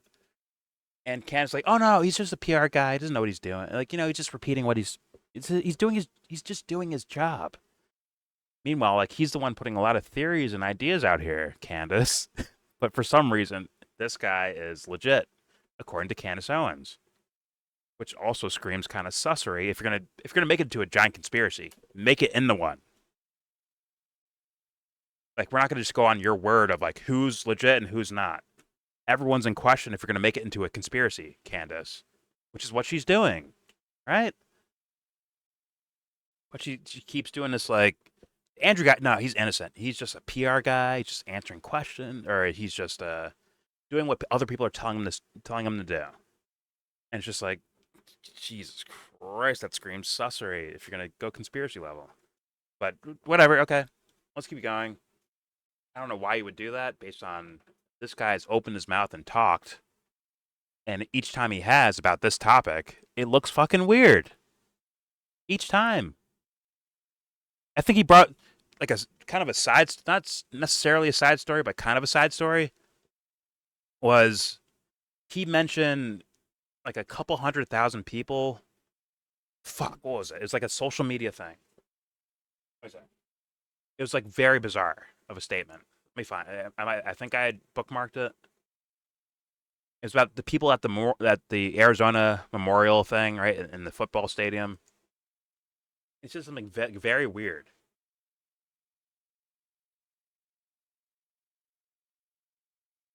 Okay, not this one. No, do I not have it?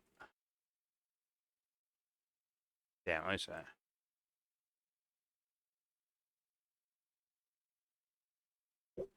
No! Damn, I need like a keyword. It's like, I think it's like 200 something thousand, 27,000. I'm so fucking cooked, bro. I swear to God, there's some sort of tweet out there referring to what people were looking up around the stadium. Like, how the fuck do you know that? And I thought it was a Colvet guy.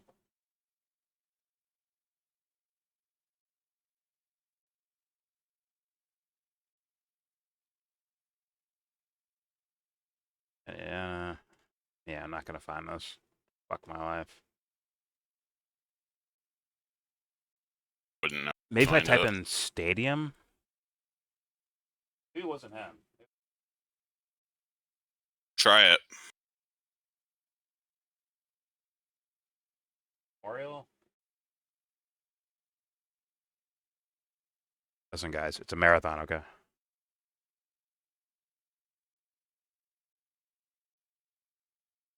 Really? Just fuck it. It's Kirk. Oh boy. 9,082,000 fucking things if you type in Kirk. Oh, by the way, Captain Kirk was in the hospital. Ah, shot. William Shatner. Yep. All I read was it was an emergency reason he went. How old is he now? Like 90, 100. Hopefully nothing grotesque pops up. I don't think it will. No, this isn't it. It was the fucking memorial, man. Maybe I didn't bookmark it. Fuck. Oh, you're still recording? Of course. Whatever. Either way, there's still the other stories that are just weird around this guy. But Candace is in offensive line mode. She's protecting the quarterback, apparently. Was that saying too much? Whatever. I don't know. But something's not. It doesn't smell right about her defense of that guy when he's just out here saying these weird things. But let's continue with Candace Owens. Here we go. And until we have all the facts in front of us, until we actually see the footage, I think we should be careful in just thinking that everybody is guilty of something. I want you guys to also, though, be conscious of the lies that we are being told by the federal government, because that feels extremely guilty to me. We haven't received any. You'd be careful of who we call guilty. So yeah, the feds and the way they're taught, guilty. It's guilty. It's like after one sentence right to the other. That's so weird. Here we go. I'll play It's a lot going on, you know? And until we have all the facts in front of us, until we actually see the footage, I think we should be careful in just thinking that everybody is guilty of something. I want you guys to also, though, be conscious of the lies that we are being told by the federal government, because that feels extremely guilty to me. We haven't received any updates whatsoever on the raid that took place of Lance's house where Tyler Robinson was living at the time of this crime. No update whatsoever on Lance. You know, he just completely fell to the wayside. So forget it. Asking any questions about Lance. Dildo. And my instinct has always been that the feds injected themselves immediately into this case because they were staging a cover-up. And now I feel as though we can almost establish that as a fact when I tell you something else that happened here, my next point. So as you know, I have been positively obsessed with who killed Charlie Kirk because he was my friend. He was actually my friend. Everyone else who could eulogize all they want. Some of it felt a little cheap and fake and gay. This is very believable. But for me, this is real. Wait, what? So I've been hunting down fake and gay. Wait, you said the other people. She's real, but they're gay. Wait. All right, I guess that's on the record now. Candace just said fake and gay, like it's fucking 2008. What the fuck did I just hear? All right, I'm letting positively obsessed with who killed Charlie Kirk because he was my friend. He was actually my friend. Everyone else who could innocent, eulogize Your all Honor. they want. Some of it felt a little cheap and fake and gay. But for me, this is real. So I've been hunting down fake and all gay. the videos, fake and gay. But for me, this is real. So I've been hunting down all of the videos, all of the footage, and wanted to go back to ground zero as we did yesterday of the initial videos that went viral on social media and on X on the day that Charlie was assassinated. And it occurred to me that I forgot about one video. Actually, the only video that exists of the shooter sprinting across the rooftop a mere seconds after the shot was fired. Now, you probably recall that video in the back of your mind. You remember that video that was going viral of him seen running across the roof. Well, I'm about to show it to you in a much clearer quality than you have ever seen it, a higher quality than you have ever seen that video. Remember, before I show it to you, just to tee this up, it is just a couple of seconds after the sound of a shot rang out. Let's watch this together. And we're going to just cover that. It kind of looks like he's got something trailing behind him too. Maybe that's the towel that we've been told about. We can play that again as you watch this. Or is anime running? Now let me tell you how I tracked down this footage. It took me all of 2 hours to track down this footage, to get the name of the person who had filmed the footage. And from there, after messaging someone on Twitter, they said, I got the footage from this person. This is the person that shot it. Clear picture. What's that? What was he wearing in that clear picture? I can't tell. I don't think it served. The clearer picture didn't serve as much to me. as like what the original already gave us, which is like kind of like a blur moving across the screen. And she's seeing it firsthand. He was wearing a cape. She's saying the clear picture tells you he was wearing something, the towel flapping in the wind behind him. The gun wrapped in a towel is the idea. But us watching it, we're watching it through, once again, another reduced sense of quality than what she gets to actually see, right? Because she's live streaming this, right? Versus like uploading, where you can try to upload at like 4K, right? To where we get like the best pristine quality possible to see exactly what's going on. Even though it's probably better than the shit we saw uploaded to like Twitter or whatever the fuck by random people, right? But it's still not as clear. But here we go. And he's willing to speak to you. I get in touch with this individual, okay, very quickly. It's all transpired in a couple of hours. And you will never guess what it is that he told me. Candace should be asking every single one of these people, like, hey, did the FBI try to contact you? Did they try to find who you are? Are you aware of that? You own it. You don't have... Yeah, don't turn into the cops. You own that footage. She can say that as like her opinion of things, but the point is, did the She's going police around even telling everybody. bother? Well, I'm saying, like, did the police even bother to try to find out who has what footage, and can we get our hands on it to use our, our giant fucking labs and technicians and forensics guys to look over this stuff and see what's what? That can enhance photos with technology we don't have our hands on right now. Oh, maybe we do, but not everyone's willing to do that shit, right? And probably it's not as good as the FBI has. So, like, if the FBI doesn't even bother to get these images or these video files, that means they're not even fucking trying. But Candace is painting it as, no, it's people's journalism, right? We're keeping it away from them. It's like, you can't just do that. They could just get it from you if they want to. We all know that. Whatever. Okay, I'm repeating myself. Let's just keep playing. Here we go. Willing to speak to you. I get in touch with this individual, okay, very quickly. It was all transpired in a couple of hours. And you will never guess what it is that he told me. He told me that neither the feds nor the local police had ever reached out to him. There it is. I'm sorry, what? Thank you. You have one of two people who have a recording of the shooter at all, right? At all. And the feds were simply not interested as they were executing this manhunt. Thank you, Candace. Thank you. Of reaching out to the individual who had footage of him running across the roof. It didn't look like he was running me. Why? Okay, he was running. Why would that be? Somebody explain to me. Make it make sense for me. Maybe in the fog and the chaos, sure. But at no point did they go, hey, I see this really grainy image that's gone viral on Twitter. Maybe I should reach out to the person that made it go viral and see if I can track down that person so I can get clear data, meaning the metadata that exists, which will tell you the exact second that the person was running to make sure it lines up with my federal timeline that I must be creating. Yeah, why didn't she apply this to TPUSA's footage? Because it's theirs. Oh, come on. The same logic applies there. It makes it weirder. TPUSA's footage. Okay, it just makes it weirder. Here we go. Let's keep playing. If little old Candace is doing it, then I'm sure the feds at the top are definitely creating a second-by-second timeline just like I am. But no, they never reached out to him.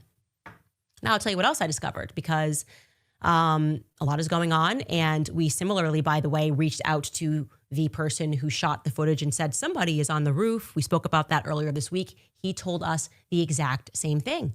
He says he walked in and gave the footage to the Orem Police Department, okay? Nobody, and they said, we were overwhelmed on that day one, which makes sense. Everybody contacting, calling, someone says, I have this. So it makes sense that he would be on the offense and getting them the footage. But the feds never reached out to him until the 15th. After Governor Cox said the investigation was over and they had the guy, the feds reached out to him and said, hey, you're the one who shot that footage. Yeah. Did you make a police report? He said, yeah, I did. And, oh, really? We didn't know that. What do you mean you didn't know that? That this is the first time the federal government on the 15th decided to reach out to the other person who saw the person climbing the roof. I saw the person getting into the shooting position. You never reached out to him until September 15th. Yeah, my friends, that looks to me like a cover-up. Not like Really doesn't. Really? It just looks like they were behind. Yeah, that doesn't even, That that doesn't looks even like sound they're like a behind. cover-up. It sounds like, well, when did they catch him? What day was that? Was it like the 13th? When he shot. No, they didn't catch the guy that day, right? They caught him like 36 when hours later, so like a day and a half or something, right? It's like on the other They, guy. ca- they the caught 12th? him. They caught him the evening of the day after, I think. Like the 12th, right? He got turned in like after a day or so, too. Okay, so I think it was the 12th. He got actually pulled in, right? And he turned himself in or whatever the fuck. Then after you, like, the first thing you do is catch the guy, right? I mean, even with that, you'd use that to try to catch the guy, but like, it wasn't clear enough footage, so it does make sense what they were doing then. So they did actually go after the evidence, Candace, and now they've started entering prosecution phase, where it's like, okay, let's build a case on them, right? The best argument you got is there's a failure of communication between the local police and the federal police. Yeah, well, yeah, right. There'd be like probably a lot of people saying, "Yo, I got evidence. See, look at this," and it might not be anything, or people giving phone calls in and saying what they have, and it can get lost in the shuffle for sure. That's possible. And then the 15th, I guess, according to Candace, that's when the police actually called them in to view their evidence. Okay, that makes sense. I don't know. That makes sense to me. My idea was like, they're not even looking for this stuff. Apparently they did. Maybe they're slow or inept at doing it, but they did. But she's also telling me that the TPUSA shit was not exactly. Was that confiscated? Was that taken by the police? I mean, that would almost take a bigger precedent than even, the kind of blurry image running across a fucking rooftop out of the peripheral of a phone camera, right? Wouldn't the TPUSA HD cameras, where they can take that metadata because it's all digital, and tie it to other camera angles they have, and almost get the exact scenario, like kind of cased, right? So did the FBI get that, Candace? She's telling us that they don't. Apparently, she's like, you guys should just release it to the public. I don't understand how getting that footage late means cover up. Not to say that they're not covering anything up. It's just I don't see how that screams they're covering things up. Let's let her explain, and maybe she's gonna help me out here. But here we go. I'm kind of trying wrecked. to get to the bottom of something. Not with the amount of money that the feds have. You can't tell me that they did not reach out to these two individuals. It makes entirely no sense. There's another piece of this that is getting quite interesting, and I will say that this next piece that I have is in large part thanks to a multitude of leaks that are coming out of Turning Point USA.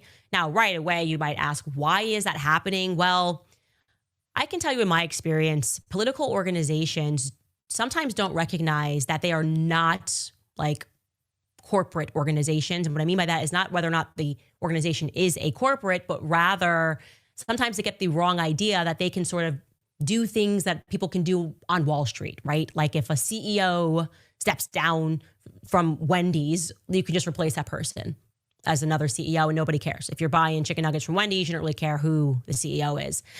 Doesn't really work like that with political organizations, right? When it comes to politics, people get behind someone because they believe in that individual's ideas, right? You can't just play a swapsy all the time or think it's just going to go on and you're still going to have that same energy behind you. And so obviously this is a terrible situation and Charlie is gone.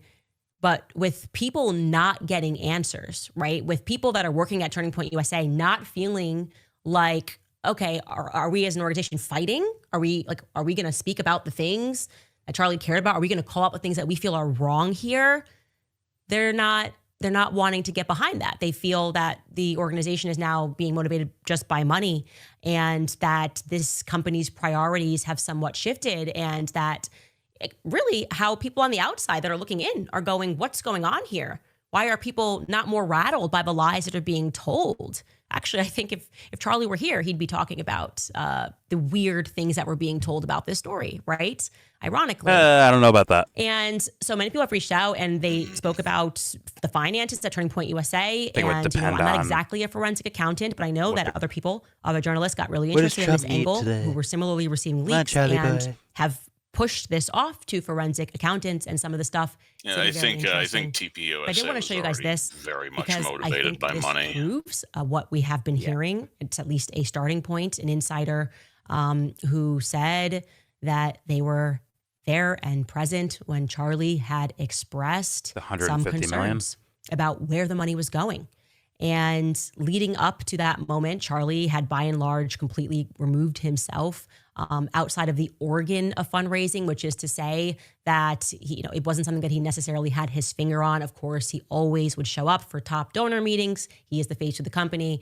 But in terms of the accounting specifics, he trusted his lieutenants. Of course, something that big, you're clearing $100 million a year, you got to have lieutenants and you have to trust those lieutenants.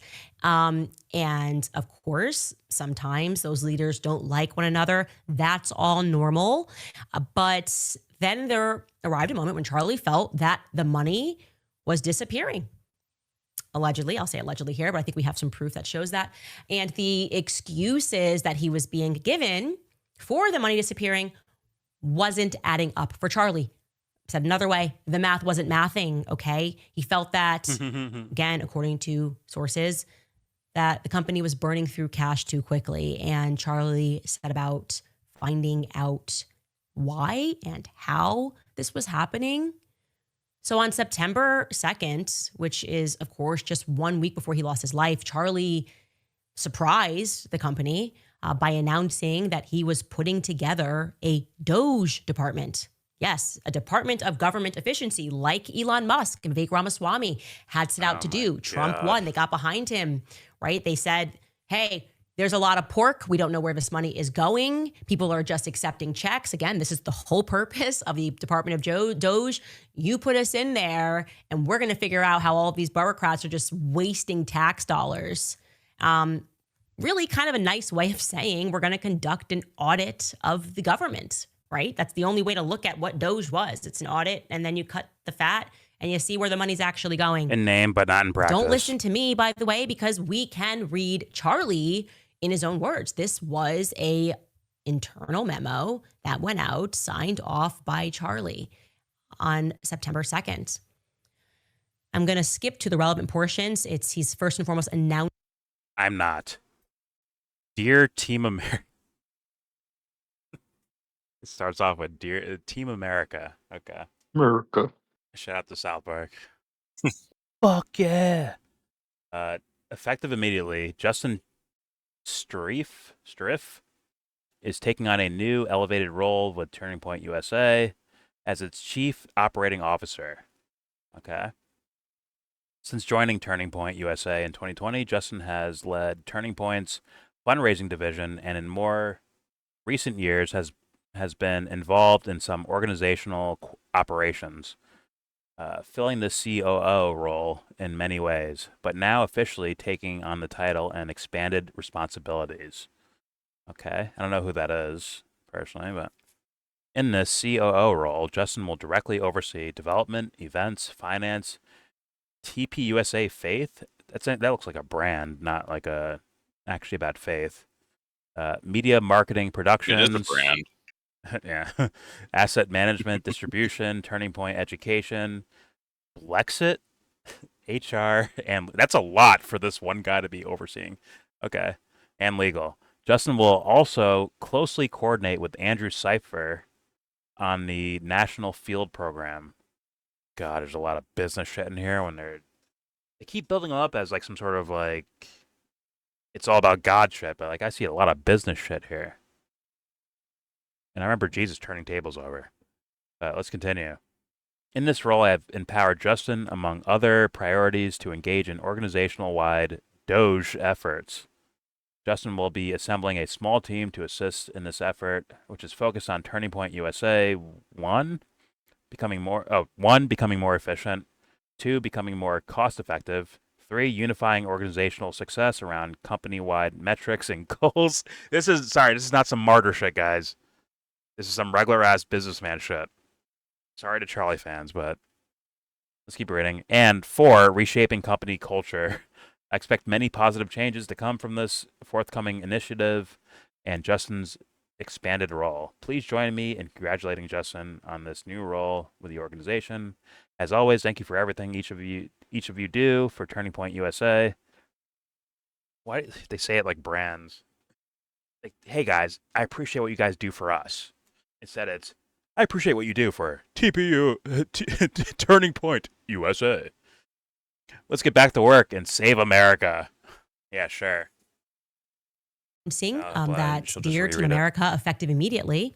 Again, September 2nd, Justin Strife is taking on a new elevated role with Turning Point USA as its COO. Since joining TPUSA in 2020, Justin has led Turning Point's fundraising division and in more recent years has been involved in some organizational operations, filling the COO role in many ways, but now officially taking on the title and expanded responsibilities. Now we're going to jump to that last big paragraph. He writes, in this role, I have empowered Justin, among other priorities, to engage in an organizational-wide Doge effort.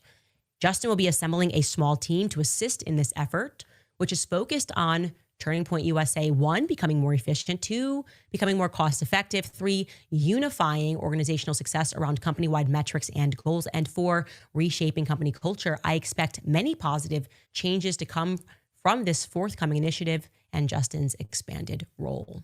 Please join me in congratulating Justin on this new role with the organization. So I felt. Now, what Candace just implied was that they're cutting the pork fat off, right? But in reality, what I see is probably firing some secretaries. Like, all right, we can have computers do this instead. So you don't need these secretaries here. Like almost like just going through and like. Just replace all those people with AI. Well, just making like efficiency efforts, not culturally changing the entire thing of, hey, this whole Israel stuff is a waste of time. Get it out of here. Like, no. It just looks like a normalized business stuff. Hey, are we spending too much on pencils? Can we cut down how many pencils we fucking buy? Like shit like that, I think. Maybe we should like reduce a real audit, like a Fed audit or some shit like that. Maybe we should reduce the hooker budget. Well, she mentioned it and taking in $100 million. So Well, no, it could be a lot of room. They're tightening their belts, right? It's not like some sort of overall cultural change here. It seems like. It sounds like they could have been stealing money in. Yeah, they were suspecting embezzlement. Charlie was suspecting embezzlement. Yeah. Yeah, and then he's starting to crack down on it, and now he's. Is that what that shit just said? That's what she's putting together. Like, yeah, this is the story that she's saying, not what's in the letter, but okay, that's the story she's telling. And this guy was already, according to this letter, was already doing that, right? Like, oh, he's already doing this role, but now we're just officially making it a title and a couple expanded responsibilities. It's right there in the paragraph, right?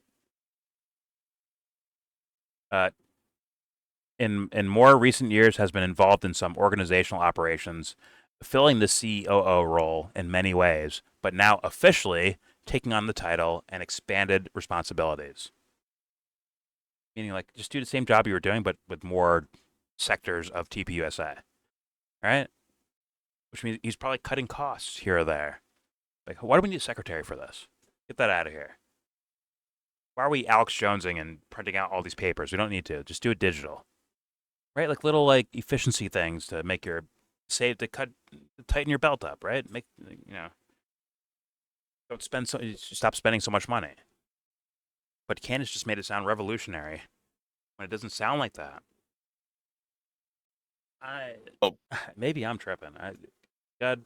If there was like some serious embezzlement, like in the order of maybe the low millions would be enough for this. That could be motive enough for somebody to put out a hit. Now, I really don't have anything to back that up, so that's just me thinking out loud, really. Fair enough. But that means you have to be able to set up the fucking patsy. Unless the Tyler Robinson, the random kid from Utah, is the hired gun. Unless that's the case, like, you have to do a whole lot to make this happen as a random TPUSA, maybe disgruntled worker. And by the way, that's why I'm thinking this would have to be in the order of at least a few $1 million. It'd have to be a lot more than that, I would think. It'd have to be a lot more than that. And these things, actually, when he compares it to Doge wasn't doing any crazy shit either. Maybe he actually meant like the literal what Doge did, which is like fire secretaries and get rid of certain paperwork. Like, hey, you don't need paperwork for this. Do something else. Right? Where they basically did like nothing. But he was supposed to, like, his task was to remove $1 trillion from the budget.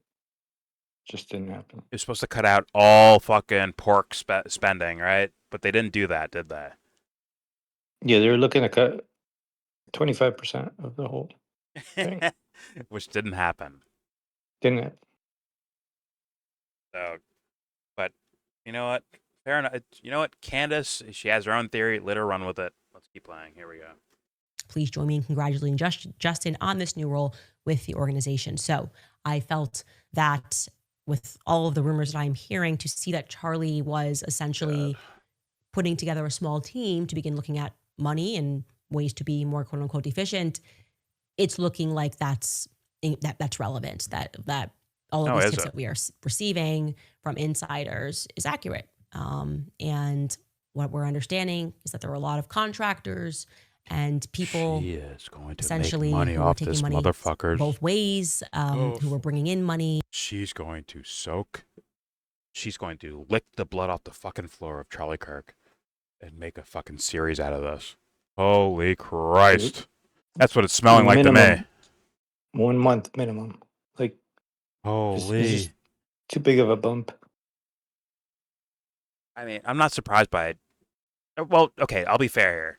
I can't say I know exactly what Candace is doing. That's not fair to do. Just say what she's doing. But my intuition, I'm going to explain to people my intuition of things, to where she is just licking every ounce of blood off that fucking carcass she can, bro. And that's it. As much as I'm not surprised by anyone doing that in the world we live in, all the shitty things that happen here, I'm not surprised by that in any form or fashion. Like, I'm not. At the same time, it's, in a way, it's still shocking when you see it. As a possibility, right? I'm not saying she's doing that. I'm saying that as a possibility, and that having like room to exist in my psyche right now, it's still kind of devastating. It actually hurts my fucking feelings and turns my stomach. I hope not. I really hope not. I hope not too, but she's making it really hard to conclude otherwise. I don't want this to be an entertainment topic like the Bridget McCrone shit is, where it's like almost like an ownage thing. And tune in next week for more about McCrone wife's dick. It can't be that, right? She's his friend, right? They were close, right? It can't turn into that. Unfortunately, to a lot of these people, especially in that especially in that pop culture space, which this is pretty firmly entrenched in now, life is unfortunately very cheap to a lot of these people. And I hate having to say that. It's fucking sad, man. Okay, let's keep going. I thought this was going to be like an examination of evidence. It's actually an examination of Candace, which is not surprising to me, right? I have said many things about Candace Owens. I mean, she's psychopathic Oprah. She's also, I think, narcissistic attached to that as well. That's my personal opinion, based on seeing her speak on many things over years. But it's almost, I want to say a new low, but it might not be a new low, but it's still shocking each time you see it. if this is happening the way my mind is like looking at this right now, of like, what the fuck are we doing here? I'm not surprised by it, but I am a little disappointed. Let's keep going. He's gonna get to the RSFO video of the shooter from behind. I think from like a balcony, behind and above. Charlie Kirk. Pause. Here we go. And cutting deals. Said simply, the money was looking funny. Okay. And Charlie set out to determine why, which means that others should maybe set out to determine why. Is this department still going? And like I said to you, others are setting out to determine why. There are journalists, forensic accountants that have been hired. And what I have been shown, the preliminary findings are quite astonishing. Okay. Oh, she's got something, bro. She's got something. I will say this. My sources at Turning Point said something that I found to be crucial, interesting. They said that Charlie wasn't just concerned about where the money was going, but also where the money was coming from. Where the money was coming from. What are we to make of that? Okay? What are we to make of that? What does that mean? Tell us. Speaking about companies that were kind of flooding the zone with money so that they could have more influence, but they had questions about those companies. It sounds like there were people who were effectively double agents making money on commissions on both sides of a contract. I've seen a lot, and I'm going to allow the reports to come out next week that people who have really seized upon that and are looking at things. And I think a lot's going to be revealed, like I said, as it should. We want to know everything. We want to know absolutely everything. I'm going to tell you guys a bit more, as well as responding to a lot of what I think are just unfair criticisms of people that are attacking Erica. And I'll tell you why I feel that those criticisms are unfair. But first, I want to throw it to Riverbend Ranch. I told you I met the CEO of this company when I was with Charlie years ago, and we went out to meet him. Wonderful person. Everyone wanted to do something to try and heal. Remember, Charlie and my friends at Riverbend Ranch put together the following tribute to honor him. We pay tribute to Charlie Kirk, and we celebrate. Oh my fucking God. Oh my fucking God, dude. Thankfully, I had my own resident voice guy. Joe, take over. Go ahead. Coming to a Fox affiliate near you, a moving tribute to the great man that was Charlie Kirk. Friend, patriot, lover of Jesus. Friend, that's a major patriot, pause, guys. Lover of Jesus. Jesus is like, yo, pause, bro. And Jesus is like, yo, what the fuck? I don't get down like that, bro. I don't know this guy. No, he knows Charlie. He knows. Been trying to yell at this fool for years. Charlie ran for his life. Charlie ran fuck right to what the I bank. just said. That's better. But, all right, I'm gonna skip this because it's gonna be too cringe for me. It comes off as the infomercial selling holy water in, 1 ounce packets. It's gonna come off like that to me. So I'm gonna skip it for the sake of being nice. Here we go. Okay. Concerns about the finance. And also, Candace is sponsored by them. Wait, what? What? What? It skipped to fucking 46. Did you trip something? Dude, I swear to God, I used my arrow keys. That's it. Whatever. Where were we, bro? You sure you didn't trip like the page up or page down key? Or one of your numbers? Yeah. Was it? If you click directly on the seeking bar, then yeah, you can. Page down is just a minute. Nah, I didn't hit the... Nah.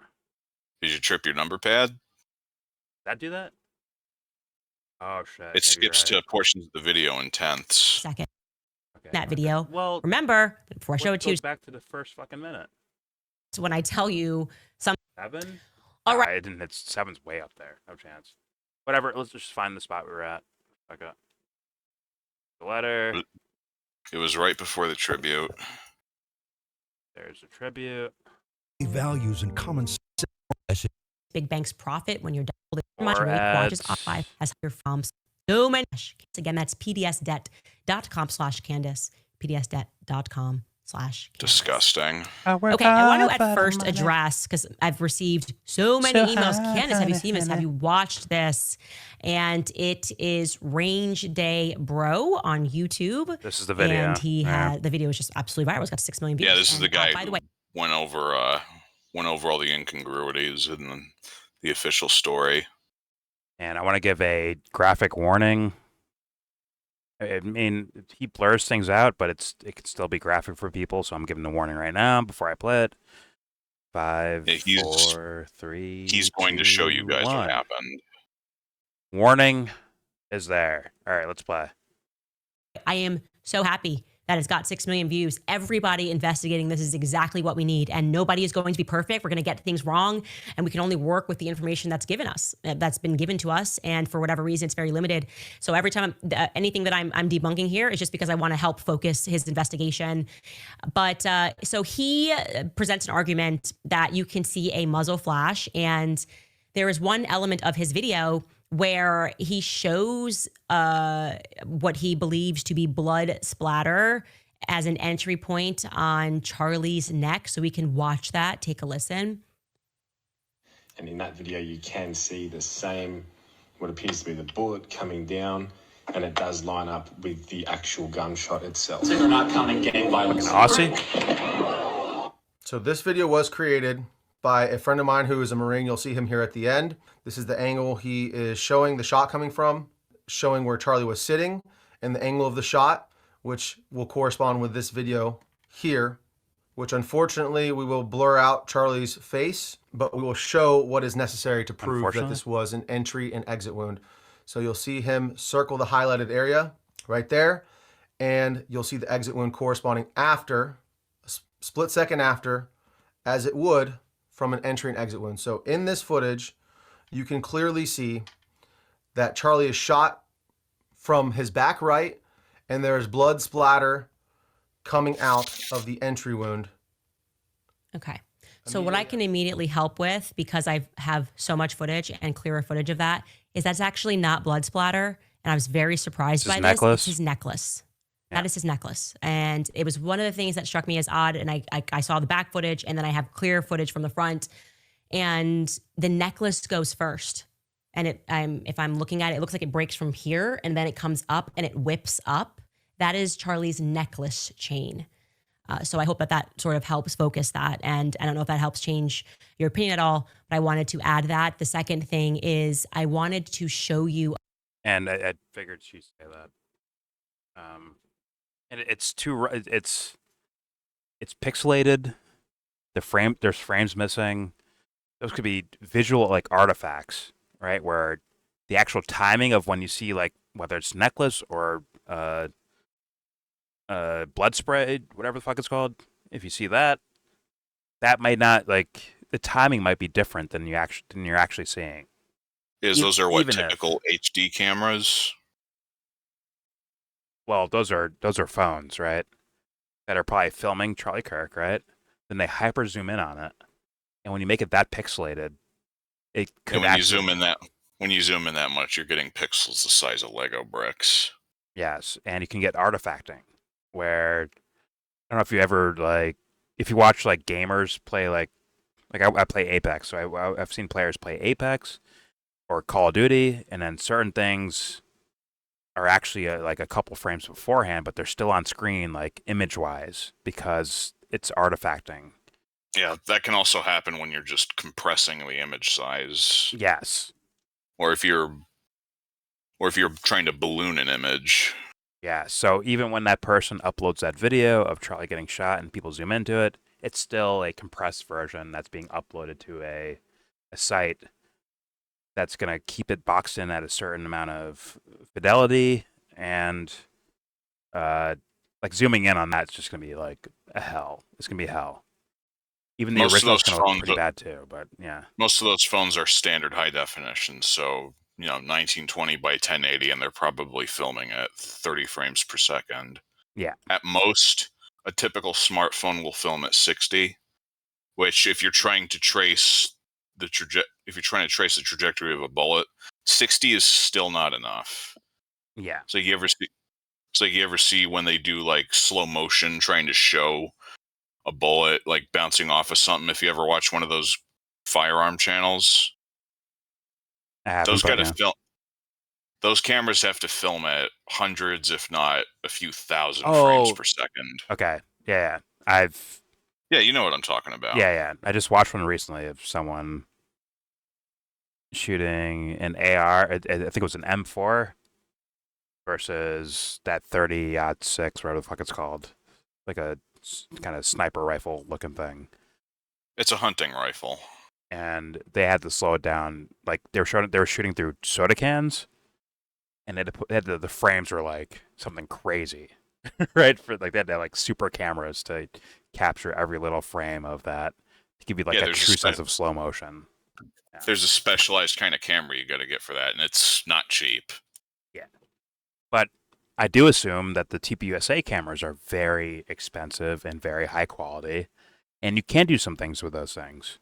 But somehow the Candace is like, "Yo, keep that for yourself, then show it to the public." And like, "Yo, how come?" Just like the other thing that she said, like, "How come the cops aren't asking for this?" Like, truly. Again, the capture quality could be really good, but again, it's a question of how many images is it capturing every second. Yes, and also, if TPUSA releases it, they're going to be uploading to something where it gets compressed on a website or whatever, on Twitter or YouTube or whatever the fuck. There's limits for these things. YouTube is horrible for like super high definition video. Yes, they're only actually better in live streaming. They butcher out so much detail, it's terrible. Yeah, they're only actually better at live streaming, as far as I understand. But even that's not like, it's kind of like good for live streaming, which is just different than uploading hyper, 4K, hyper HD, whatever the fuck, and you're still limited to 60 frames, I believe, on on all these platforms. I think you're stuck at 60 frames, so you can't even like really.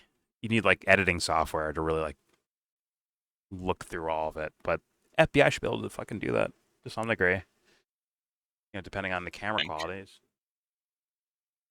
But, all right, let's keep going. Here we go. Chain. So I hope that sort of helps focus that. And I don't know if that helps change your opinion at all, but I wanted to add that. The second thing is I wanted to show you a photo, a different angle of where that flash that he is looking at came from. Mm-hmm. Because the thing that I don't understand is it's also just good for the Trump administration politically. So if you're how many fucking wrong, lies you can see, and I hope I have they told already about this shit in public immediately. But that window is from that zone, which they call like the flag hall, which is where that person actually shot the footage. He's on the other side of it, where we saw the person running across the roof. That's basically above the underpass. And so you can see from this angle that those windows, I don't know if we have a more forward picture of that, Skylar. If we don't, it's okay. But from everything that I could see, those windows don't open. So if it's coming from inside, if that's where you're saying, and I had that location correctly, again, I'm happy to update this if I'm wrong. I thought people were saying up here, and they were saying, well, no, wait. Either here or up here, as in like, I saw a bush, right? And behind the bush, it looks like there's a guy aiming a rifle. But that Valhalla guy, which people have actually mentioned to me, they have questions about that guy too. I don't know enough, but I'm taking it into consideration. But that guy was saying there's like one of these platforms, there's like a bush and then a bench, according to what he was saying. And it could look like there's someone aiming a rifle from behind a bush or something like that on one of these things and shooting from behind. This one I haven't seen before, of being from this location. But, all right.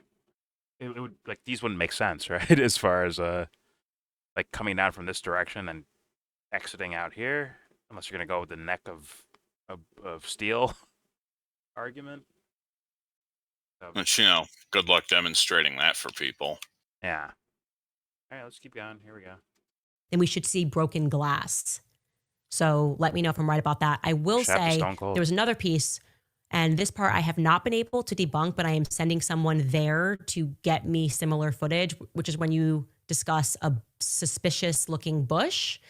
So I will let Ranged A Bro present that theory. Take a listen.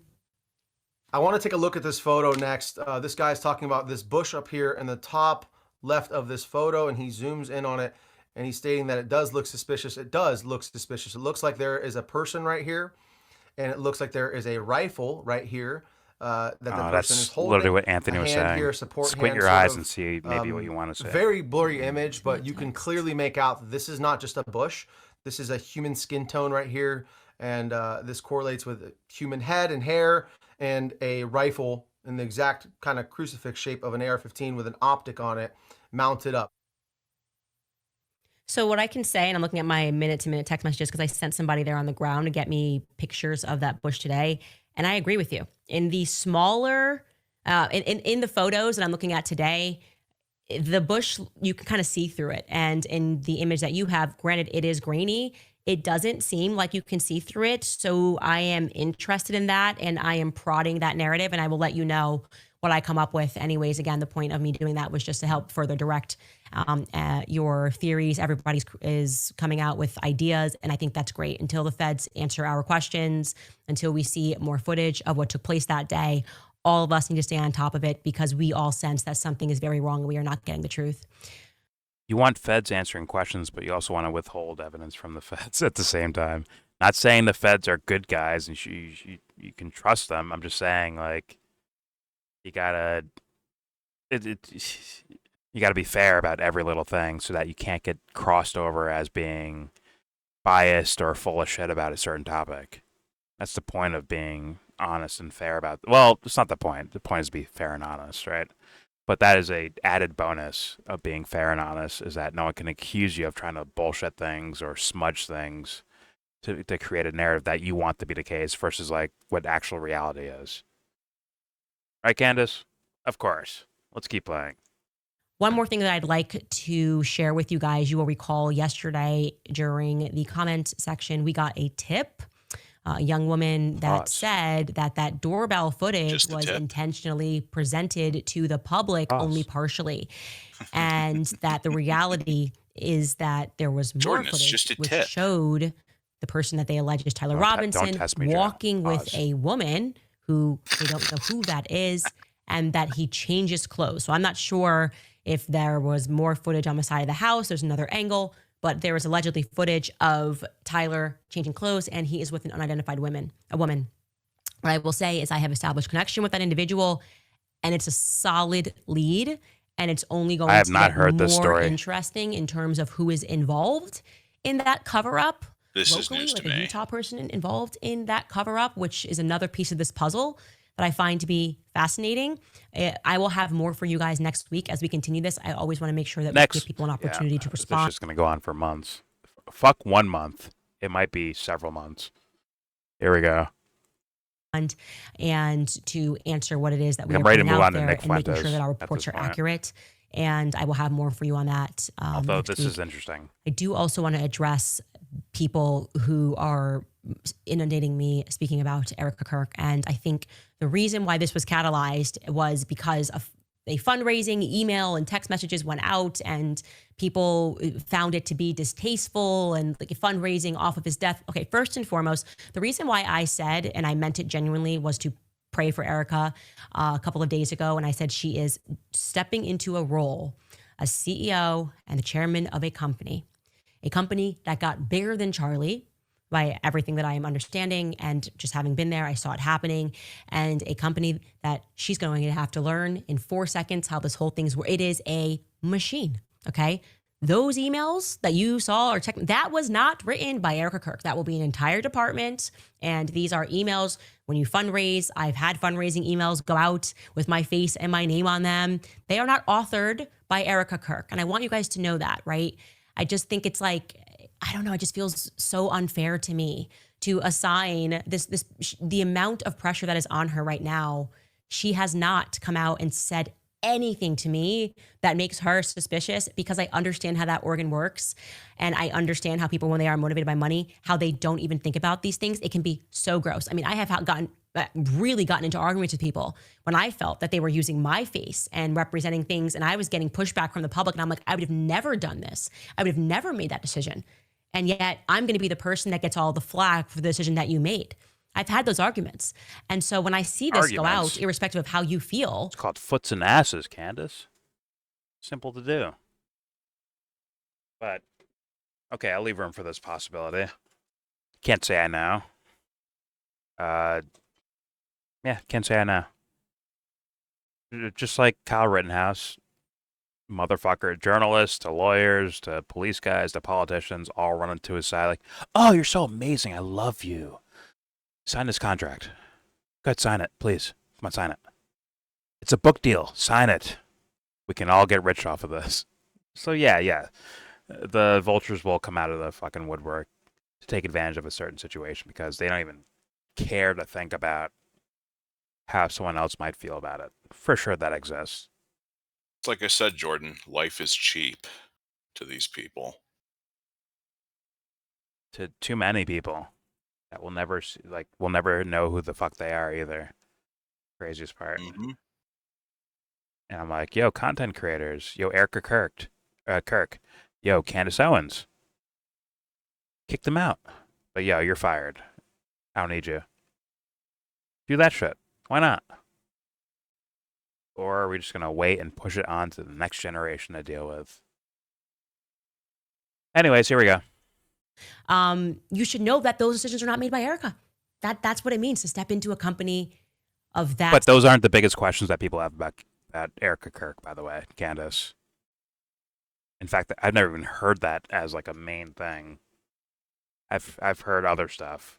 Some going way far conspiracy, others going a lot more, I guess, could make more sense, for me at least. Theories that are more grounded in reality. At least the way I view reality, sure. And which could also be unfair. But people are going to ask questions, especially when they're not, it's not personal to them. They don't know these people. They don't know you. They don't know Erica Kirk. They don't know Charlie Kirk. They don't know the organization of TPUSA and all that stuff. People will do that. It is what it is. All right, here we go. Size and that scale, okay? Their focus is going to be something different. And she has had, I think, a tremendous amount of grace in the speech that she gave, which I felt was very inspiring. And we should similarly have grace, give her time to get her, first and foremost, the adjustment in her life. She's a mother, first and foremost, right? This is what she was doing. She was a mom, and Charlie was on the road, and these were Charlie's concerns. You know, men carry the weight. I'm gonna get dark here. Like, Hillary's a mom too. Will you afford her that luxury, Candace? Probably not, right? Survey says. It's just like you got to be real about all this shit. Otherwise, fakery's gonna take over, bro. Or dishonest sentiments will fly through the fucking doors. When it should be nothing but honesty. To prevent things like this from happening ever again. Duh. All right, I'm going to leave it here. I assume she's just their final point. Erica Kirk. Let's go to the third leg of this triathlon. Pause. Yes, we're still recording. All right, shut up. We're still here. We're here. We're always here. It is the PBD podcast with Nick Fuentes. I'm curious, but if I get less curious, I will stop the video there and end this fucking, this whole thing. This whole, whatever the fuck it is, I will end it right there. But without further ado, here is cheesy music from the PBD podcast featuring Nick Fuentes. The obvious question is, why would you put Nick Fuentes on your podcast? Why would you do that? My lawyers, don't do it. You know what's a great thing? I don't have sponsorship to lose. I don't have to worry about an investor saying they're not in. Yes, you have your own pyramid scheme. We know. And me, for my entire career. Yes, everybody knows about people helping Patrick.inc. Wait, I saw something like today. I wonder if it's real or not, where there's like a $6,000 like $6,000 to pay to talk to Nick Fuentes, I guess, about like life advice or some shit like that. Is that real or is that fake? Someone tell me in the comments. I don't feel like looking that up. My stomach hurts enough. Let's continue. And a reason why I wanted to speak to him. I've already had my ears bleed today. I don't need my eyes bleeding today, too. The day after me, I'm not doing it. And Charlie Kirk's Watch them memorial, advertise it in like 5 which minutes. was the most fuck magical revival I've been in my entire life. Charlie Patrick would probably let him do it. He's in his mid to late 20s. And I feel what we need today more than anything. I think he's shameless enough. Is to continue talking to each other. And if we don't learn about each other, what are we going to do? Hate, misinformed, agitate, divide, continue to call each other out and create this temperature to go higher and higher and higher? No. Guess what? You know what podcast I did with this guy? I don't know if there's a podcast that you'll learn how he became who he became.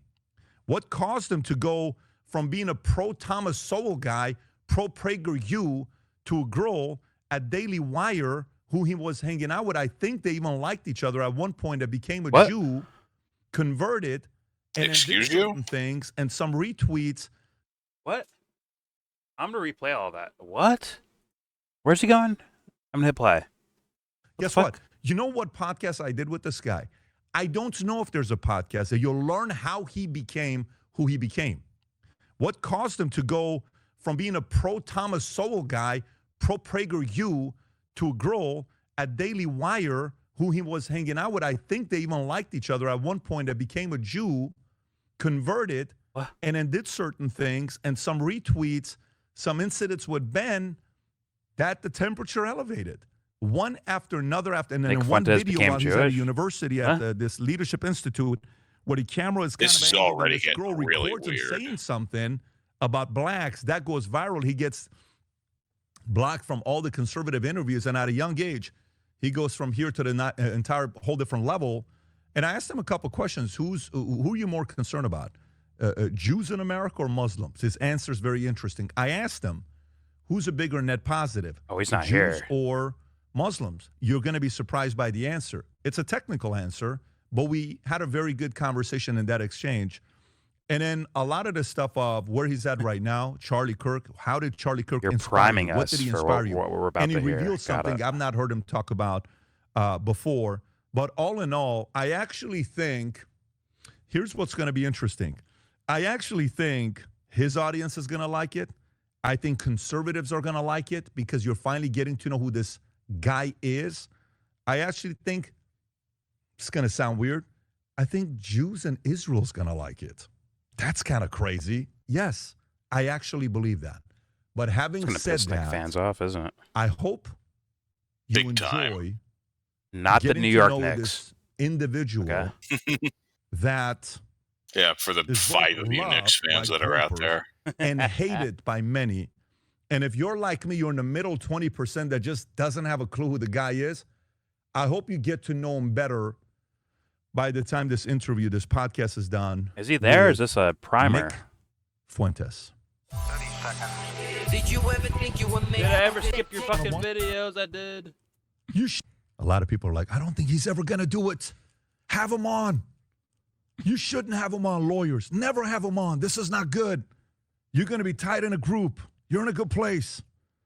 So that makes me want to talk to the guy. But let me tell you, yesterday I'm at Charlie Kirk's memorial. Obviously, the late, great Charlie Kirk.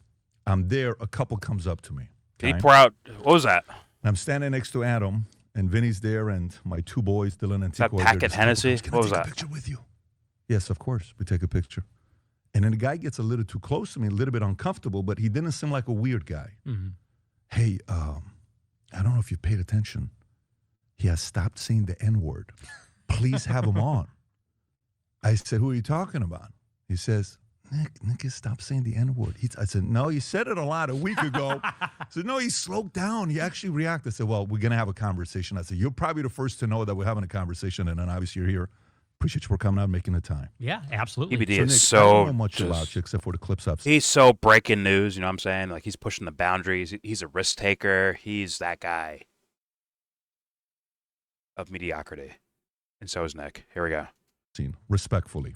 To me, like a fucking the way child in I've that made chair. my money over the last, whatever, 25 years in insurance and finance. Try to crack jokes, but he has it.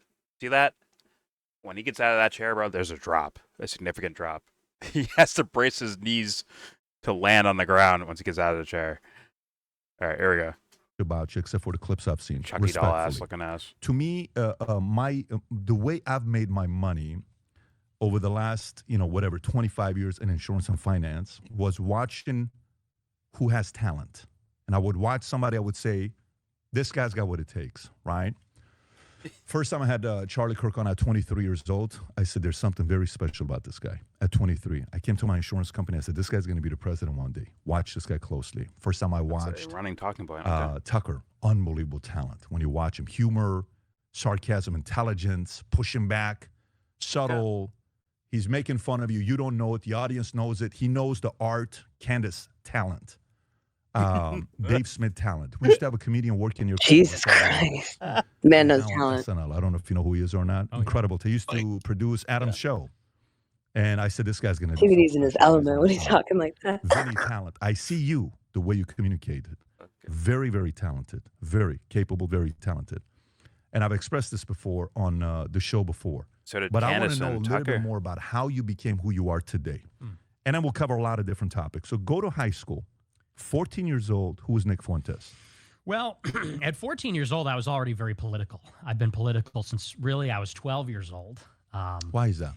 Well, I just started to develop an interest in politics. I couldn't catch a baseball. I couldn't play football. Due to the rise of Obama, actually. No jump shot. 2012. And I wanted to know basically. No jump shot. I couldn't run track either, so. Around that age, I started to ask questions about the world and how we all got here and, about things that happened before. And so the first thing I ever watched actually was Thomas Sowell on Uncommon Knowledge. Oh, I bet you love that. Peter Robinson. I bet you love that. They're both excellent from the Hoover Institute. And that was actually the first thing I ever watched, and I just devoured it. I devoured everything. At 12. It's a major pause. Yeah, 12. Then I went out in Chicago and told them all about it. I just Googled it. A buddy of mine in school was telling me about the private sector. I said, what is the private sector? What is the economy? And so I just Googled it on YouTube, and that was the first thing that came up. And I watched the whole thing, and it was just, I was enamored by it. And I told my mom, I said, I want Free to Choose by Milton Friedman. That was the first political book I ever read. Chicago school. And one day came home from school, and it was there on my bed. And I read it. He's from Chicago. Yes.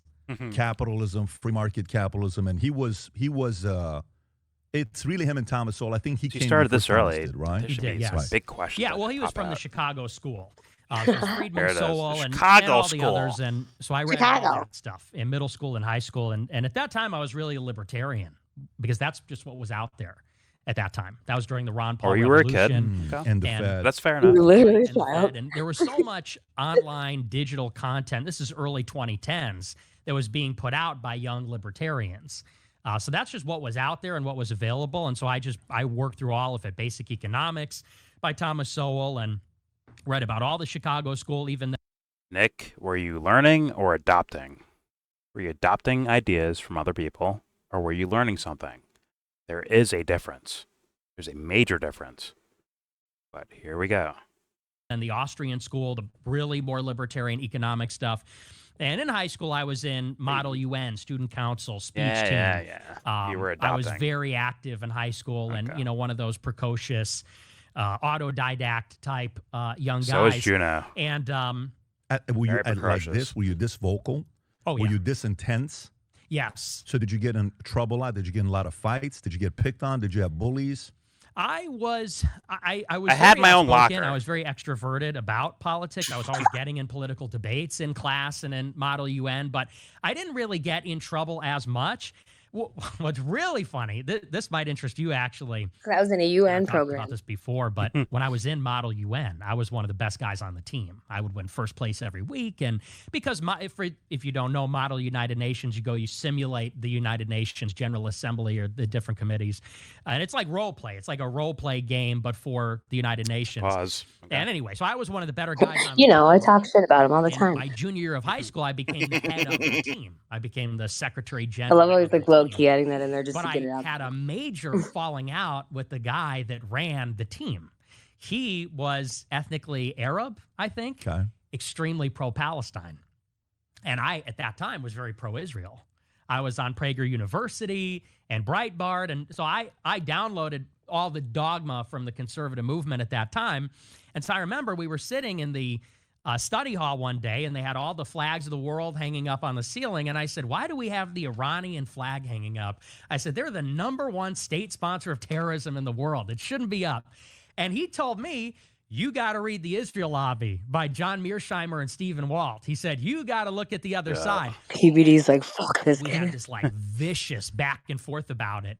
And that is kind of the only major problem I had with faculty. Yeah, he's like, all right, that fucking, So he this was fucking faculty. asshole. Just, Yes. Okay, so how many years older I was he? disagree. Not I supposed think, to I say. think he's swagging into it. And He's this like, school, yeah. walk me Well, through yeah. the demo of the school. Is it a public school? Is it a we can private talk about school? it. Okay. It was a pretty affluent public school, Okay. mostly white. Got it. Outside in the suburbs of Chicago.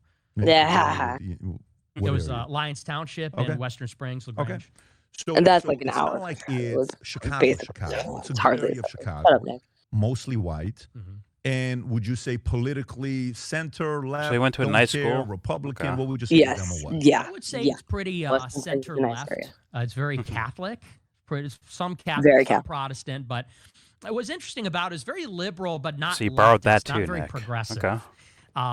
You know, so even though we were in the middle of a very progressive revolution under Obama, I mean, these guys were all liberal, but they weren't communists. It wasn't like New York or Portland. So what year is this? When you were junior in high school, this would make. We're communists. That's your bar for progressive, Obama. You think Holy New York fucking is shit. communist? Are you fucking crazy? I mean, one of Hilarious. the economic pinnacles of America. You think it's communist over communist. there? Get the fuck out of here. I Yeah, fucking seriously. wish, dude.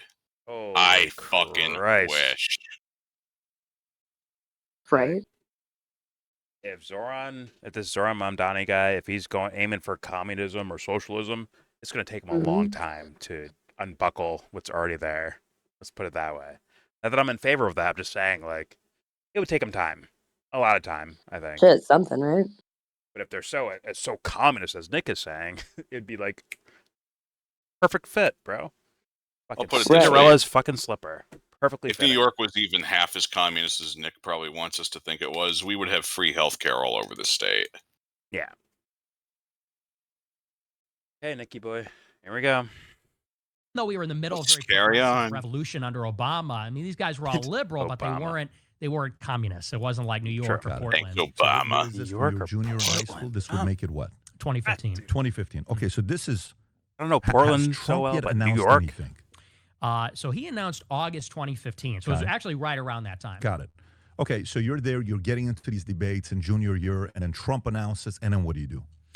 So after Trump announced, this is right around the time, he announced in June 2015. And so I was very political, obviously super engaged with the election. And at that time, so this was going into my senior year of high school. And you're borrowing answers. I had a radio show on the high school radio station and a TV show on the high school TV station. I did both.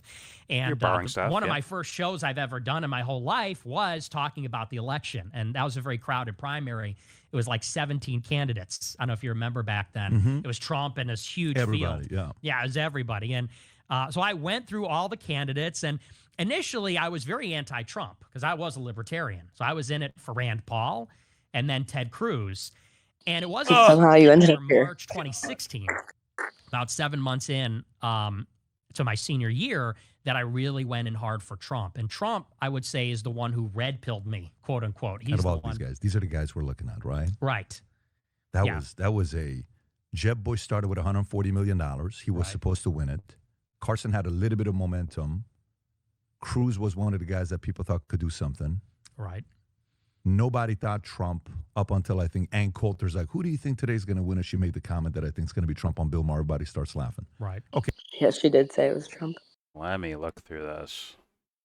Okay, yeah, because I remember this as well. Mm-hmm. A lot of familiar names.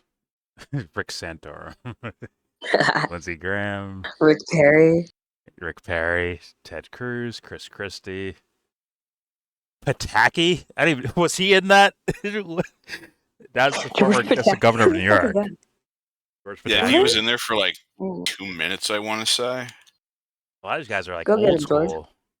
Wasn't Jindal in like the one before this too? Right? Or maybe years before this. These are all like old Bush Republicans. Yeah, Carly Fiorina of Hewlett Packard. Just random. Yeah. Holy Christ! I mean, the easiest line, like, just say like 2 things that are correct, and you run through this entire lineup of things. It's pretty easy. Yeah. Yeah. Holy. All right. Here we go. Okay, so you're in this moment. Trump red pills you first. Yes. Like, to call that a race feels disrespectful. Really, because at that time, I'm sorry, Joe, for this motherfucker being from Chicago, and the creators of the Matrix are also from Chicago, and for him to use a red pill in this way, it just hurts my feelings personally. It kills me. It is what it is. We're on planet Earth. Let's keep going. Here we go. I think it's going to be Trump on Bill Maher. You mean the correct way? Okay, so you're in the this correct moment. way to red pills you first. refer to the red pill. Rose up out of my coffin. Immigration. At that time, Republican I'm talking preoccupied with this notion of individualism. Very much like you. I mean, a lot of the stuff you say in your show, I agree with you 100%. I guess he reoriented my perspective about individualism, because what I started to understand is that, you remember, in 2015, it felt like the left was unstoppable. It felt like Obama and then Hillary Clinton were going to lead this progressive revolution, and it was just going to. Oh my God! You're so wrong about that. Did anyone okay? Yeah. The thing was like Bernie Sanders. They're like, oh my God, this Bernie Sanders guy's going to win. He's going to be like this thing, and then Hillary won. Everyone's like, what the fuck? Boo! Fuck you, Hillary. Like, people wanted to hate Hillary Clinton. Like, yeah, straight up. That's how the most people want. Yeah. And Trump just handed them the ammo they needed. That's all. You go to jail. You're full of shit. WikiLeaks. I love WikiLeaks. Like, he just. I remember putting. I was like, oh shit. Lock her up. He handed all the ammo they needed. So I don't know what Nicky Boy was watching, but he was like, I guess, a kid. I guess. So I'll be fair here. All right, here we go.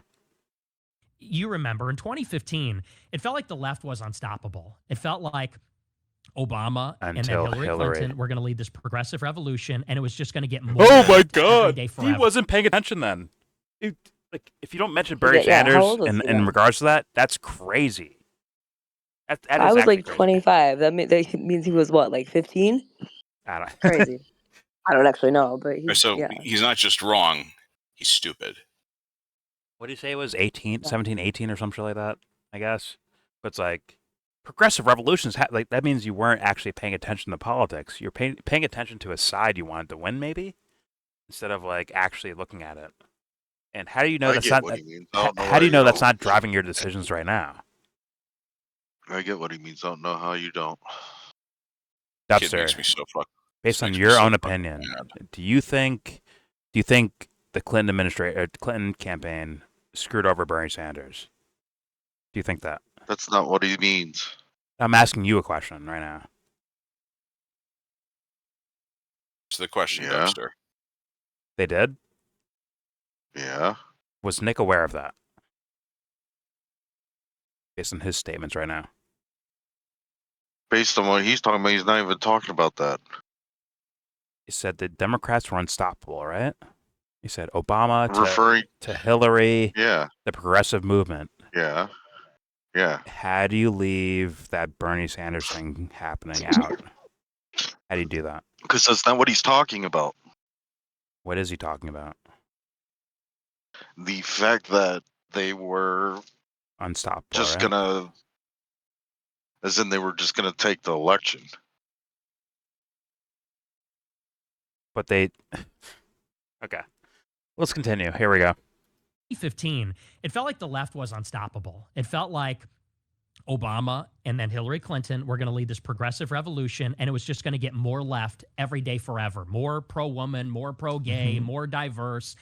And at that time, what felt so suffocating was this kind of political chokehold the country was in. You still have those opinions, the media is left-wing. Hollywood's left-wing. The press is left-wing. And what woke me up about Trump is one day I was watching the primaries, early primary elections, and Trump was winning all of them. He didn't win the Iowa caucus, but he won in New Hampshire, won in Nevada, and I remember the media was beside themselves, calling it every day for him. And I said, the one thing that Trump has right is he understands in order to take power, Well, in order to do what you want to do, you got to take power first. In order to take power, you have to engage the media because the media is really the enemy. It's a very early kind of understanding of how politics actually works. And fake news, he hasn't even said fake news yet. So this is pre him saying fake news. Exactly. But he would fight the moderators in the debates, even Fox News, because Roger Ailes had it out for him early on. And I said, he's going to fight the mainstream media. That's essential. Because if you can't fight the media, you can't win. If you don't win, you can't do what you want. And then I thought about trust the fucking immigration plan and how it's affecting the voting. Is he explaining how he's stupid? He's explaining how he's dumb, I think. Here's the, epistemology of my existential experience of being stupid. That's what I'm getting from this so far. You have to defeat the media, and like does it matter if you're lying or being truthful or honest? Like, what can you, like, is it just to win, or is it to be, like, honest? Because if it's just a win, that can't be the way forward as a Christian, right, Nick? Right, Nicky boy? Right, Nicholas Joseph Fuentes? Here we go. You were so anti-strategy. Rails had it out for him early on. And I said, he's going to fight the mainstream media. That's essential. Because if you can't fight the media, you can't win. If you don't win, you can't do what you want. And then I you don't have any strategy. Immigration and how it's affecting the voting patterns. Because I looked at one meme I do in know 2016 and watched Upstairs. and it said, this is what the 2012 election would look like if only white men voted, if only men voted, if only, I'm sure everybody's seen it. And what became clear is that if only non-white people voted, they vote 90% left. Blacks voted 97% for Obama in 2008, in 2012.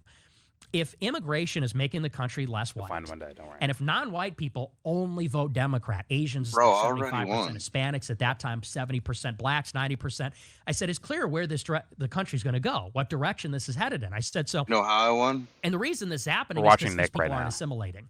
So before we can even think about individualism, the Constitution, et cetera, that's how I won. The media. I got you to watch Nick. What I mean by that is you got to fight back. There's a long-time and two, strategy. You have to secure the border because if the Democrats bring in all these illegals, illegal immigrants, they're going to flip Texas, and that's the way it's going to go. And that was kind of the first realization. That's what made me say I'm all in it for Trump, even though ideologically I wasn't really with him just yet. Because you're libertarian at the time. Right. Okay, I'm following. So now you're all in for Trump. He's the closest thing to a libertarian. Shout out to Dave Smith. I don't know. I don't think it was Joe Jorgensen, right? Who was a candidate at the time for Gary the libertarian? Johnson. Right. Guess you're not going to go Gary Johnson, right? I think he got. Is he the one that didn't know the Syria capital of a country? And I don't know what it was. Yeah, Something Aleppo. was. Yeah, that's what it was. And it's like, oh my God, this guy can't be. And they moved on. That was an easy one for him. So you're in that moment. I'm going to go all Trump. What happens next? So I guess what? Him not knowing Aleppo, Damascus, Idlib, random fucking places in Syria. If he's like, I don't care where the fuck it is, we're not going to war with them, whether in covert or overt, we're not going to war with them, is still a better answer than anyone that can name every little fucking dot on the map across the fucking planet. That is the case. But they're preying off us being stupid.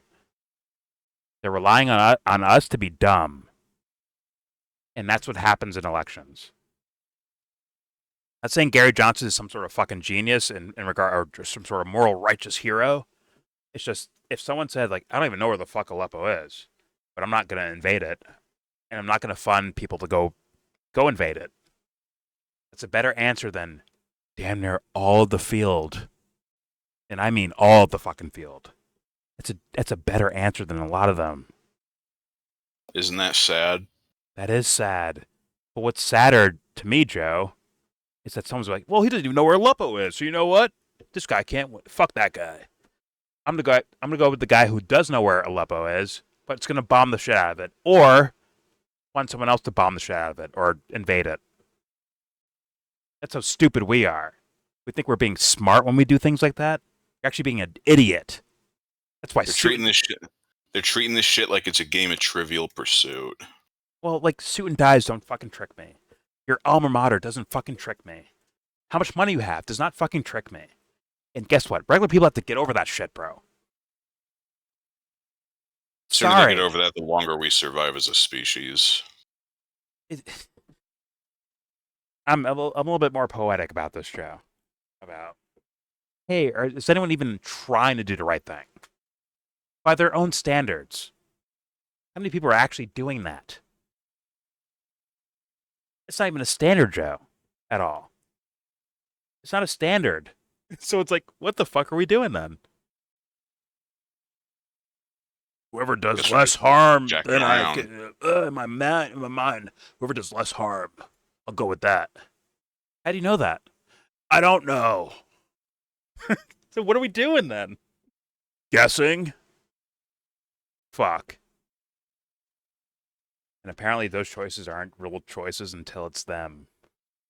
As in, I might get fucked by this. Now it's a choice all of a sudden. Now it's like, oh my God, you really need to think about this. Let me really contemplate. Let me write notes down. Let me really think about this. Now it's a big problem, or a big thought, or a big question. God. Here we go. Go all Trump, and I'm a big Trump guy. I get my MAGA hat, and I'm all excited about it, and I volunteer for the campaign and everything. And so he wins the primary in the spring of 2016. Convention happens, I think, July 2016. I enter college at Boston University in September 2016. And this is the first time I've lived outside Chicago. I've lived in the same place my whole life. And it's important to impress upon you and maybe everybody like where I grew up. It's like this pocket of America that never changed. It's a baseball town. Everybody's white. Everybody's obsessed with baseball. Everybody's Catholic. So growing up, I'm going to CCD, which is like catechism class for Catholics. Everybody loves baseball. There's an annual parade where you go and eat hot dogs and play baseball. So this is a place that is untouched by, like I said, even though they're liberal, they're not even really progressive. It's untouched by the progressive politics, by a lot of the diversity, even the crime. It's safe, white picket fences.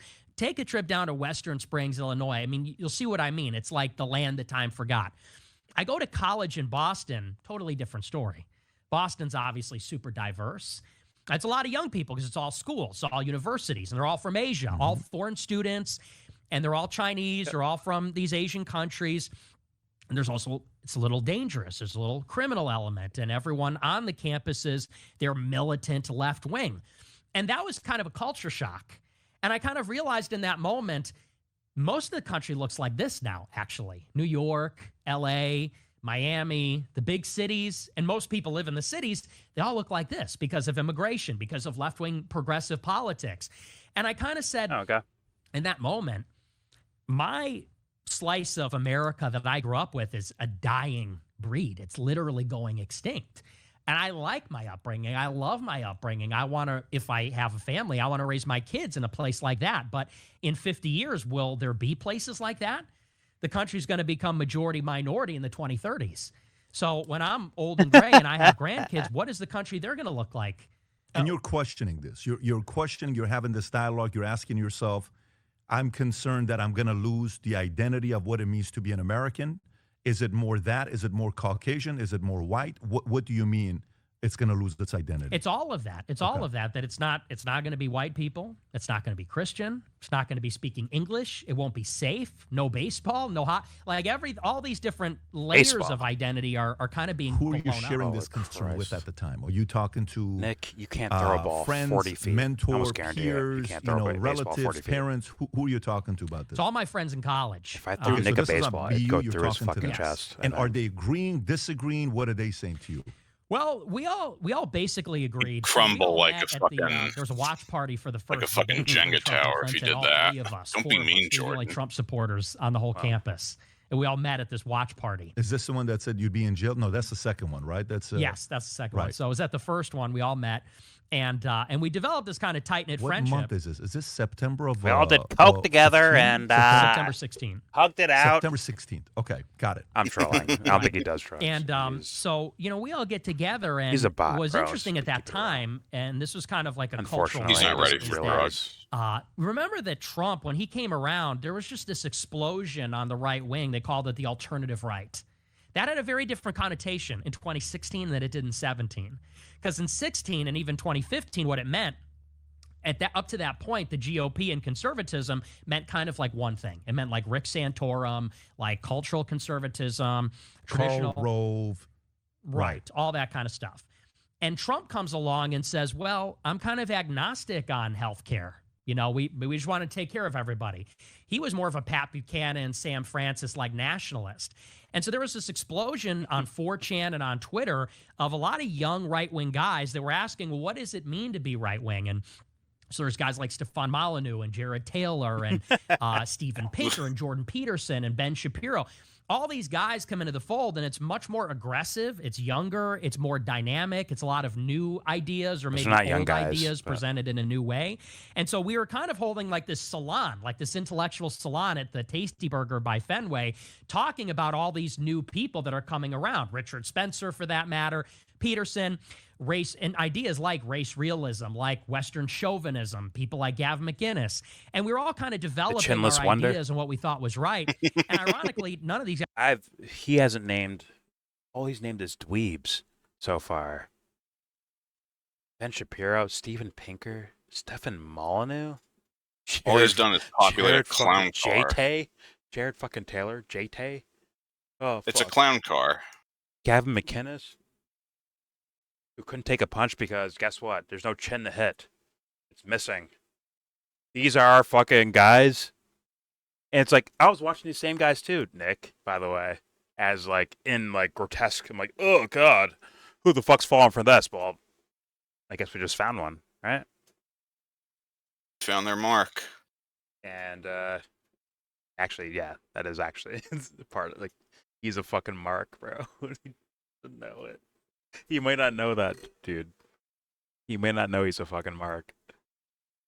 Oh, whatever. Okay. I don't think he wants to know. Well, as Cypher said in The Matrix, made by Chicago creators, ignorance is bliss. Here we go. Guys were even white. One of them was Turkish. One of them was actually Assyrian. I know you're Assyrian. Who was that? So he's an Assyrian guy from Australia. Wow. Yeah, some young man. Wow. Was he a Christian man or no? He was Christian. A Syrian man from Australia. Mm-hmm. Interesting. Okay. And one of them was Jewish even. And so he was Russian Jewish. Syrian girls from about me. I mean, lives I'm an in American Australia, ethnic. I believe. I'm not English or German. I'm Fuentes. What's Fuentes? Mexican. It's a name I haven't That's Mexican. even thought about in forever. Yes. What's his other half? She's out there. And then mom? She's all Italian. All Italian. Mm-hmm. Parents, I've Italian, Irish, and Mexican. To the crew, they're telling me that Canelo mom Alvarez? had some influence politically. He's Canelo, but all the athleticism went a different direction. He didn't get any of it. He's right.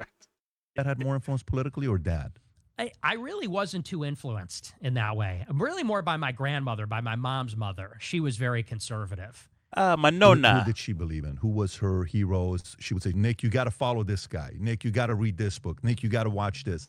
Who would she talk about? She loved Mark Levin. Oh, fuck.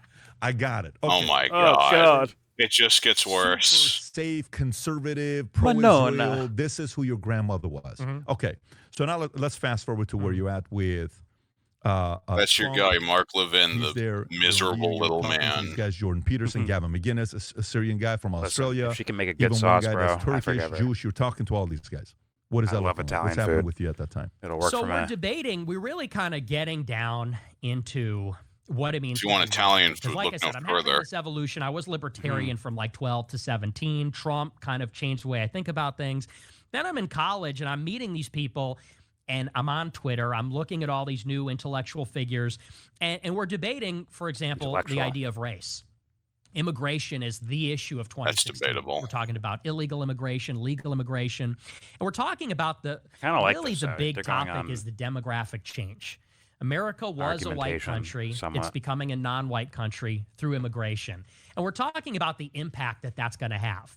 What does it really mean for us? Yes, they're going to vote Democrat, probably. Will they vote Democrat forever?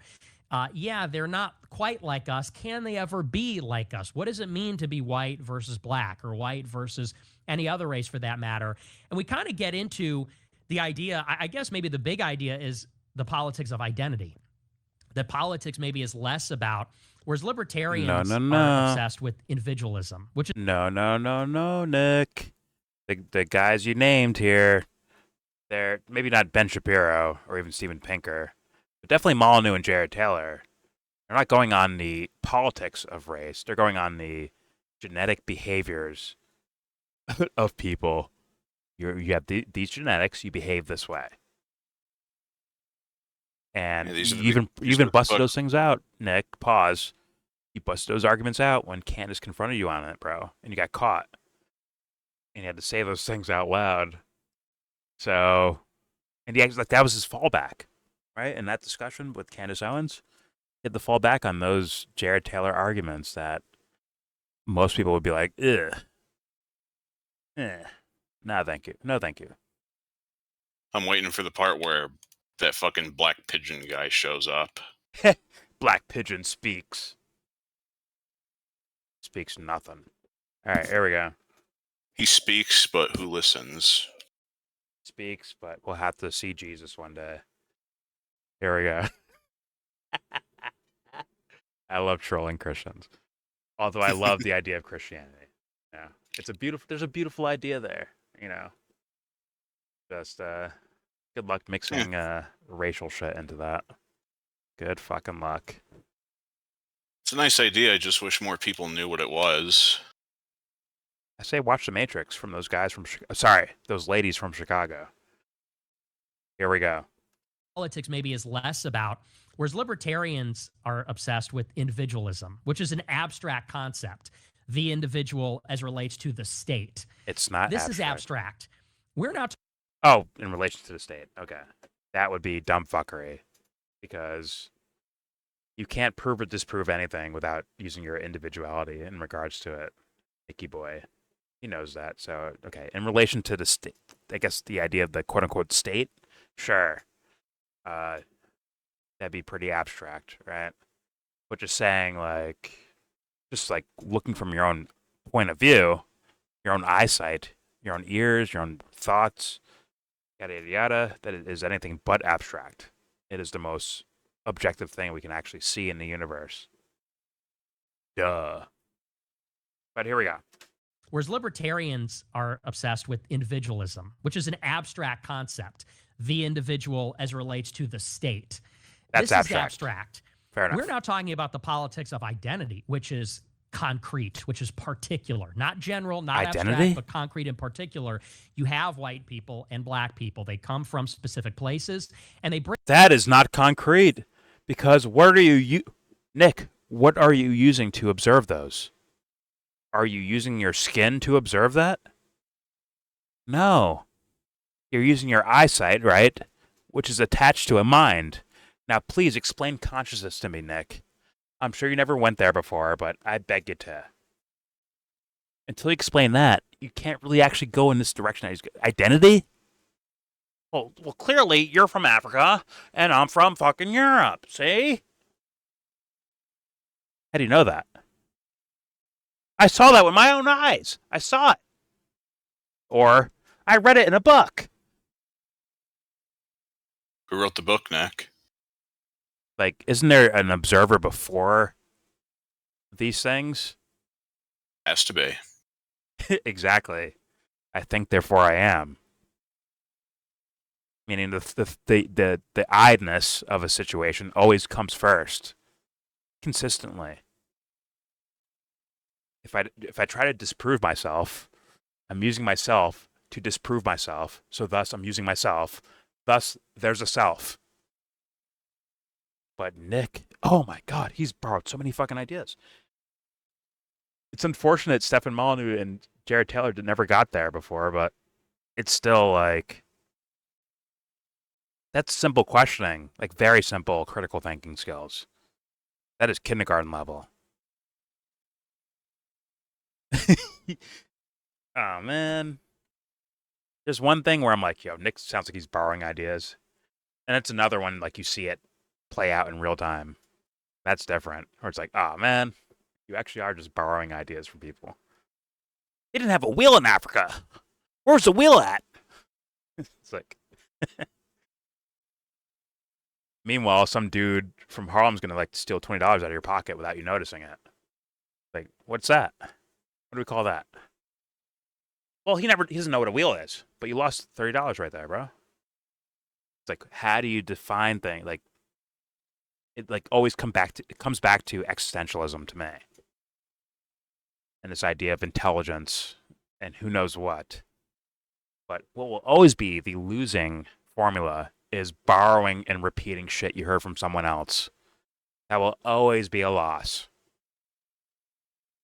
You want to borrow words, colors, names, lingo, slang, culture things. If you want to borrow those for your answer because you like them, that's fine. But to say they originate, like, to say they're original because you're repeating someone else is not the same thing. That's not the same thing. That's actually like existentially like, ugh, God. We've seen this before. I've seen this movie already. Please be original. Take a risk. I beg you to. It becomes a lame movie. But these guys don't care about that. And Nick's aware that his audience is not. He probably knows his audience is not going to push him on these things. In fact, when they send him money and ask him questions, he's falling asleep as he's doing it. Just being honest with you guys. But let's continue. Here we go. Which is concrete, At which least is particular, at least the times not I've seen general, not abstract, but concrete sleeping. in particular. You have white people and black people. They come from specific places, and they bring with them their genetics. They bring with them their culture, their way of doing things. And we're saying we less believe in conservatism than we believe in America. Where's your observations, Nick? You just borrowed that from a book somewhere or a website or a video somewhere. Where are your observations? Here we go. With them, their genetics, they bring with them their culture. It's not about news stories or journalism. And we're saying we less believe in conservatism than we believe in America specifically. And that was kind of, I guess, the big pivot. What's America? And that's why I started my show, which was called America First, which was this nationalistic show as opposed to libertarian or conservative. Okay, so you start your show, America First. Yeah. You're pro-Trump. You're supportive of Trump. You're going through what you're going through. Give me a couple Patrick doesn't bother to interrogate any of what and you're no longer pro-Israel. Of course not. What were some of those? Was it a book? Was it a conversation? Was it things you studied? Pineapple Hawaiian Punch. Well, the biggest thing is that I met this girl named Cassie Dillon. She was a fellow at Daly Hunter, Wire. She now goes by Cassie Akiva. So she was in school around the same time. She was in Western Massachusetts studying. We love you, Matt. And we met because we ran in the same circles. And she's the one that got me this show at RSBN, Right Side Broadcasting Network. Yes, that's her. She's still with Daly Wire. Yeah, she was there. She left, and then she came back. Okay. Is she single, Nick? I met her, and at that time, she was a Christian. She converted to Judaism. She married a Jewish guy and converted. No! When I met her, she was a Christian, or she had been raised Christian. Drawing guys. And we became very good friends. We went to the Christmas party, and we hung out, and I went on her show, and she got me my show. We held hands under the Christmas tree. It might have been going in that direction, but no, nothing like that. We went to see the ball drop for New Year's. So she changed the belief in Jesus to not in Jesus, but just Old Testament.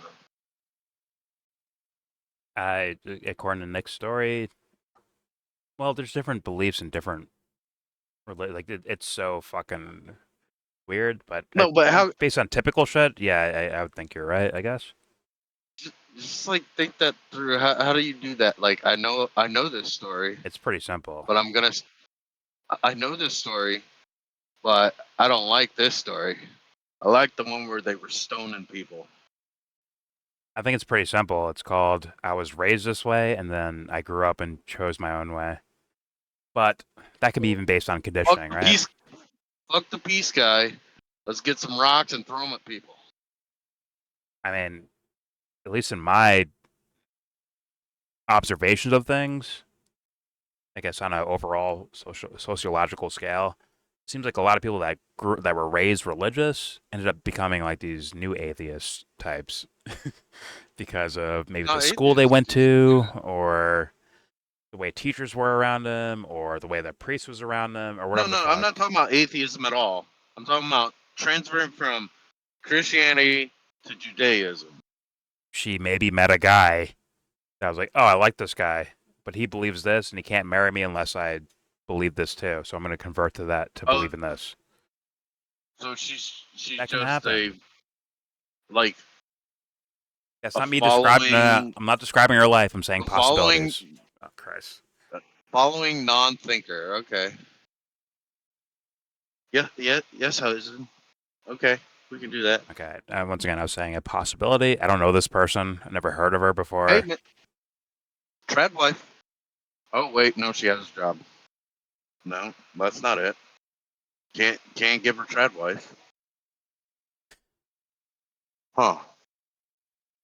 Thank you, PhD Dubster Brian. Thank you for your doctor analysis. Here we go. Thank you, Dr. Dubster. Yeah, we were just friends, and you're welcome. The village is started to saved. notice something was up. Spell because welcome. Trump's doctrine was America first, and that was so attractive to me. Walk in. We will no longer be misled by the Yes, I accept the walk-ins. It's going to be Americanism, not globalism, and that really sunk into me. And I'll never forget. This was in because Trump's doctrine was America first, and that was so attractive to me. He said, in words, we will no longer be misled by the siren song of globalism. It's going to be Americanism, not globalism, and that really sunk into me. And I'll never forget, this was in December 2016. This is what did it for me. And I wrote an article about it on my blog. I had a blog at that time. Said words, and I noticed that Obama, who was still the president during the lame duck period, he told our ambassador to the United Nations not to veto a resolution condemning the West Bank settlements. So there's a resolution saying Israel's settlements in the West Bank are illegal. Normally, the United States vetoes that on behalf of Israel to protect them. But Obama instructed our ambassador to abstain. And so the resolution went through. And everybody on the right wing said Obama's an anti-Semite. He hates Jews because he did that. And I said, wait a second. I went through and I did the research, and I said ever since 1967, during the Six-Day War, when Israel occupied the West Bank and Gaza Strip, it has been the official U.S. policy that we do not support the civilian settlements. That's technically illegal under international law. I said, so all Obama did was really uphold the same policy that every president did, Republican and Democrat, yet they're calling him a Jew hater. I said, I don't think Obama hates Jews. Obama's supported by the Jewish left. People like Saul Alinsky mentored him or influenced him. So I don't think he hates Jews. I think that he's just carrying out our policy. And so I said, how is that any different than when, let's say, a conservative critiques BLM? They get called the racist. This is such a fire hose of nonsense. Were you working at that time? Were you working? It's I can see the readings of things, but it's more so like you grew out of this, right? This sounds like childlike shit. And it's not about his age at all. It's about perspective. Me at 15 is not falling for any of this shit that he fell for at all. It's not going to happen. But I can see it can happen there's things that I was definitely fooled by, but it wasn't this. I'll say that. And those things would not have worked on me. But maybe things did work on Nick. And I want to hear a sense of maturity out of those stupid, dumb fuck ideas. And what does he define as dumb ideas or conditioned, or did he go through psychology? Like, hey, how did I fall for this? Where did I come from? Did I examine myself? Did I do self-analysis or self-psychoanalysis? On and so forth. But then again, what do I expect? Here we go. Maybe it's too afraid. Maybe it's too personal for him. I'll say fair enough, right? It's not my fucking right to know your mind. But, all right, here we go. Anywhere you're independent. I was independent. Okay, so you're not make guesses while you're writing. So you're free to write and say whatever you want. Okay, continue. Yeah, so I was just on my own blog, and so I wrote that out. I said, this is hypocritical. I said, and this is something that crops up over and over, is this double standard when it comes to anti-Semitism, when it comes to Israel, and I called this out. And Cassie Dillon, who was my friend, I would raise this issue with her. Wait. He didn't view that as a double standard towards Democrats and Republicans. Like, hey, these guys are just picking teams and playing sides. He viewed that as extra favoritism towards Jewish people? Okay. That's a kind of a leap right there. I would have assumed, naturally, I'd be like, oh, they're trying to be biased against the Democrat because they're Republican. They don't want this guy in office. They want their guy in office, right? Like the simpleton politics, like early day simpleton Daly Show politics, right? The Bill O'Reilly model of politics. It was all basically anyone on mainstream news was like in this lane. It had like minor moments and flashes on PBS, but other than that, it's like kind of pretty understandable what everyone was doing. But That's why I have a term called man of the times. Shout out to Tucker Carlson, who was one way in one era, different in the middle, and now different now. Shout out to him being as good as the world around him instead of outflanking it. But let's continue. Here we go. That crops up over and over is this double standard when it comes to anti-Semitism, when it comes to Israel, and I called this out. And Cassie Dillon, who was my friend, I would raise this issue with her. And I would criticize Ben Shapiro very harshly. He was very anti-Trump at that time. And I said, I think Ben Shapiro is Israel first. And I think that when Trump says in his inaugural, it's America first, why is it that Israel gets all this foreign aid? They're the number one recipient. Why aren't you talking about Zimbabwe today? They're not a poor country. Why is it that much largesse? And so I would press her on this and other related questions. Civil war going on over there? And eventually she threw arms up in, I think it was March 2017. And she said, we are no longer in the same movement. She said, you are anti-Israel. I ask why I don't know everything that's going on in the entire universe. This is, Cassie Dillon. Man of the times. You're attacking Shapiro and in an anti-Semitic way. I don't like your tone. She said, and I really want nothing. I just gave you an example of your man of the times. And my whole friend I can't wait for you to find out. Who was with Daily Wire, Elliot Hamilton, Aaron Bandler. Just found out. Writers of Daily Wire. Again. They would not talk to me. And then They Dubster finds out you've will hung be out on your glorious. How, in what context do you guys hang out? Because you're not with Daily Wire. Right. So we would hang out at so we're doing a we whole hung out at the biography. Christmas party for the Fair enough, I'll let Massachusetts him go. College Republicans that I basically played this before on I did her show a couple of times. Nothing. Oh, so you did do her show on Daily Wire. Not on Daily Wire. He did this on Candace Owens thing. Yeah. And so they all brought you. They want to have nothing to do with you at the time. Right. We're not on the same page. We're going different. Still interesting every time I hear it. Has she yet converted to Judaism or not yet? She's still a Christian at the time. She had begun the conversion at that point. And were you seeing the evolution of that happening or I no? was, yes. Was she seeing somebody while you guys were talking or no?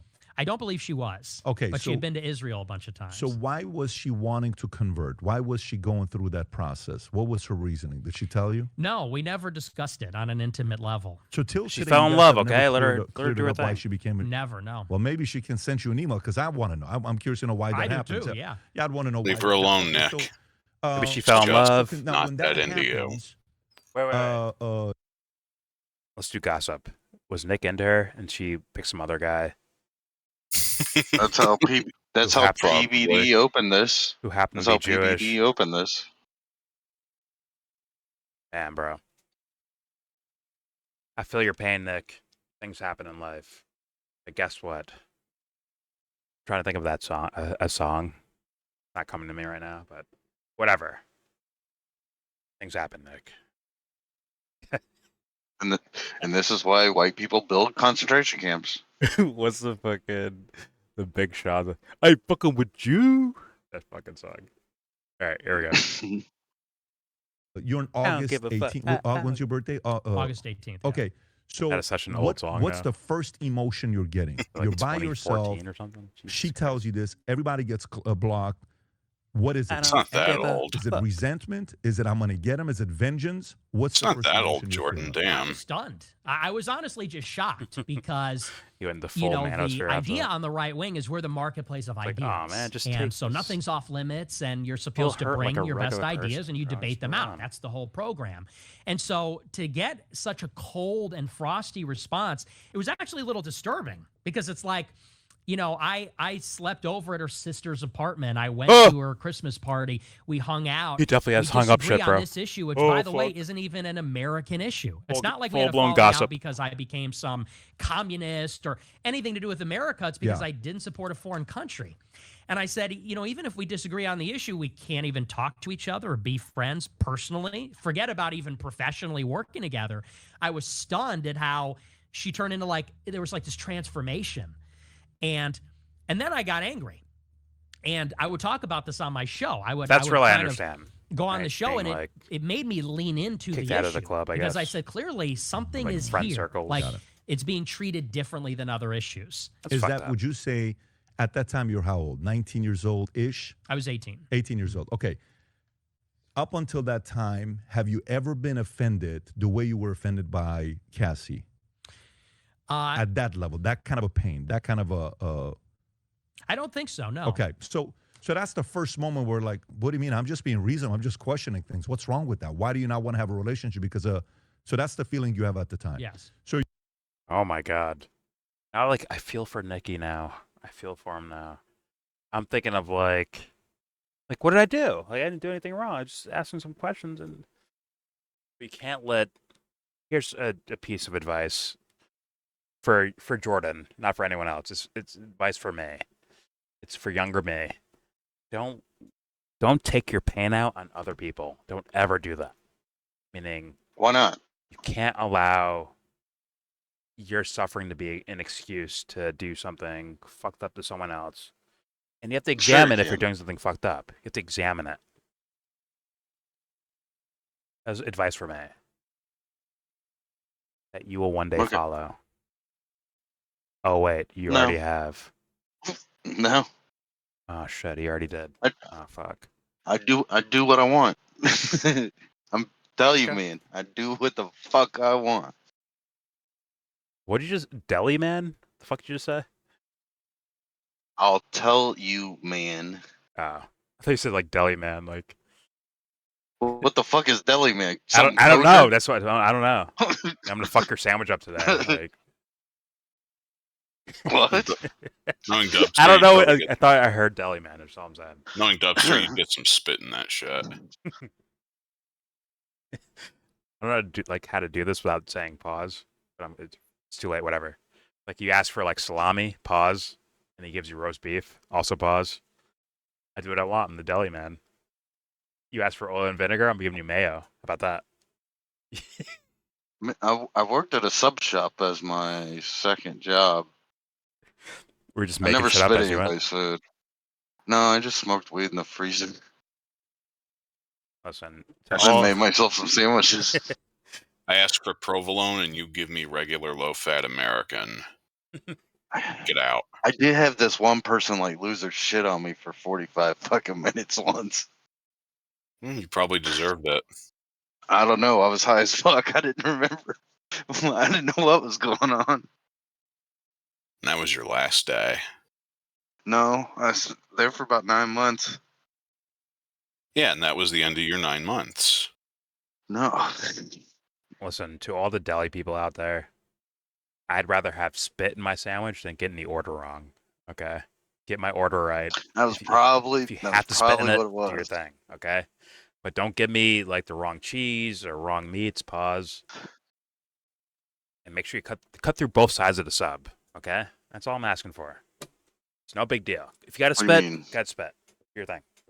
What do you mean? What do you mean cut through both sides of the sub? Sometimes they cut like part of the sandwich, part of the bread open, and they just throw everything in there, and it ends up like almost like a roll instead of like a sub. You got to cut through both sides, bro. Cut the bread clean. The top from the bottom have to be separate. They can't be. Oh, some follow through. Bookend. You mean a fully cut off top? Is that what you mean? Of like bread. The fucking bread. Like two separate pieces of bread. Yes. Yeah. Like you want it separated. Yes. Oh, that was one of the things about playing sub is it stayed together. Bro, when you keep them together, when you bite into it, it squeezes out some other side or some shit like that. It fucks it up. It has to be cut through. No. Yes. No. As a New York specialist in subs, trust me, cut through both. The cool thing about ours, we had a real toaster thing, like the one on chains, and it goes through the toaster instead of like Subway 30-second flash bullshit. Oh, you're you toasting your bread? I don't need that. I don't need that. Yeah, you do. No, you don't. Yeah. No, you don't. For what Planet Sub does? Oh yeah, fresh ingredients. Oh my real God. Ingredients. As soon as I see the name Planet Sub, I'm assuming it's not a real sub.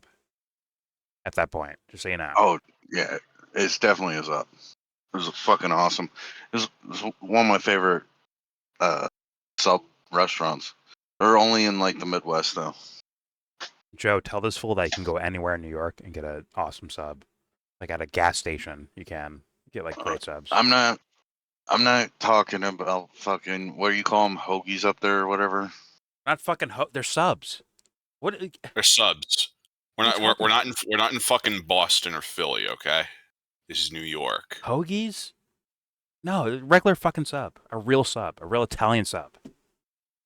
Good God. Frankly, the 25% or so of my heritage that's Italian is a little insulted. Okay, so a toasted Italian is better than a not toasted Italian every day of the week. Is it a hot sub? Like, what are you doing? Yeah. Oh, yeah. If it's a hot sub, fine. If you're doing like, Parmesan, meatball, sausage, chicken, parms, fine. I'm not talking about like a turkey club. No, even that. You'd be fine. You'd be fine with that being cold. Bro, subs are cold typically. What are you talking about? You're talking about fucking parms then. Oh my. We're moving on. Even Nick would be like, what the fuck's this full sand? Are they in Chicago? Fucking beaten peppers or some shit like that. Trash. They eat fucking steak and peppers or some shit like that. They eat hot dogs with fucking peppers on them. And then tomato sauce pot pies. No comment. All right, let's keep playing. Here we go. You're going in on it. You're getting stronger and more vocal. Who are you in your mind? Are you saying this is because Ben's in her ear? Who in your mind at 18 years old are you saying this is why she flipped? Who are you thinking about? I don't think I was thinking about it in that way. I didn't even really have a concept of in what way they were organized. And by that I mean the pro-Israel lobby or influence operation. I had no mental model of what it looked like. So I'm going back to Massachusetts. So I don't know where Westfield is though. Are there nukes on your truck? Bring them with you. If you have nukes, bring them to Massachusetts. Just blow the fucking state up. Oh, you don't want me to swing by and give you some clam chowder? Clam chowder sounds disgusting. It's always been disgusting to me. Go to Fenway and like Looney Tunes, bro. Click down. You leave that shit in box, Boston bro. where it goddamn well belongs. Take Fenway out, bro, and you're a national hero to me. But all right, here we go. To me, it came across as that's that was a joke, FBI. It was a joke. Plank of conservatism, and I didn't really see it as maybe proceeding from a higher level or anything like that. Got it. So, but are you at the time? Are you calling us saying after you're super famous, Nick? Have you ever tried to reconnect with that person? Why would you? Why are they? Are you allowed to? Those are questions that should be asked.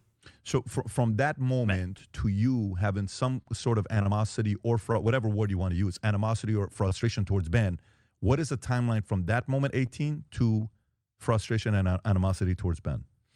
Well, I had already had animosity towards him. Why is that?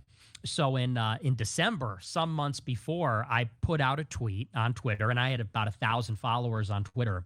1,000. Think of that's not a big account. And I tweeted, I said, if you put China over America, you should go to China. If you put Mexico over America, you should go to Mexico. You see where this is going? I said, if you put Israel over America, you should go live in Israel.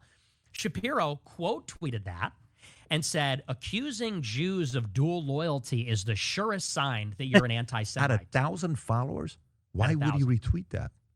Someone must have sent it to him. Does he know anything about you at the time? Like, are you a formidable name in a circle that he would know about you? He had been tipped off about me because Cassie Dillon had filmed this debate I did on campus. Yeah. She live streamed it on Twitter, and he saw it.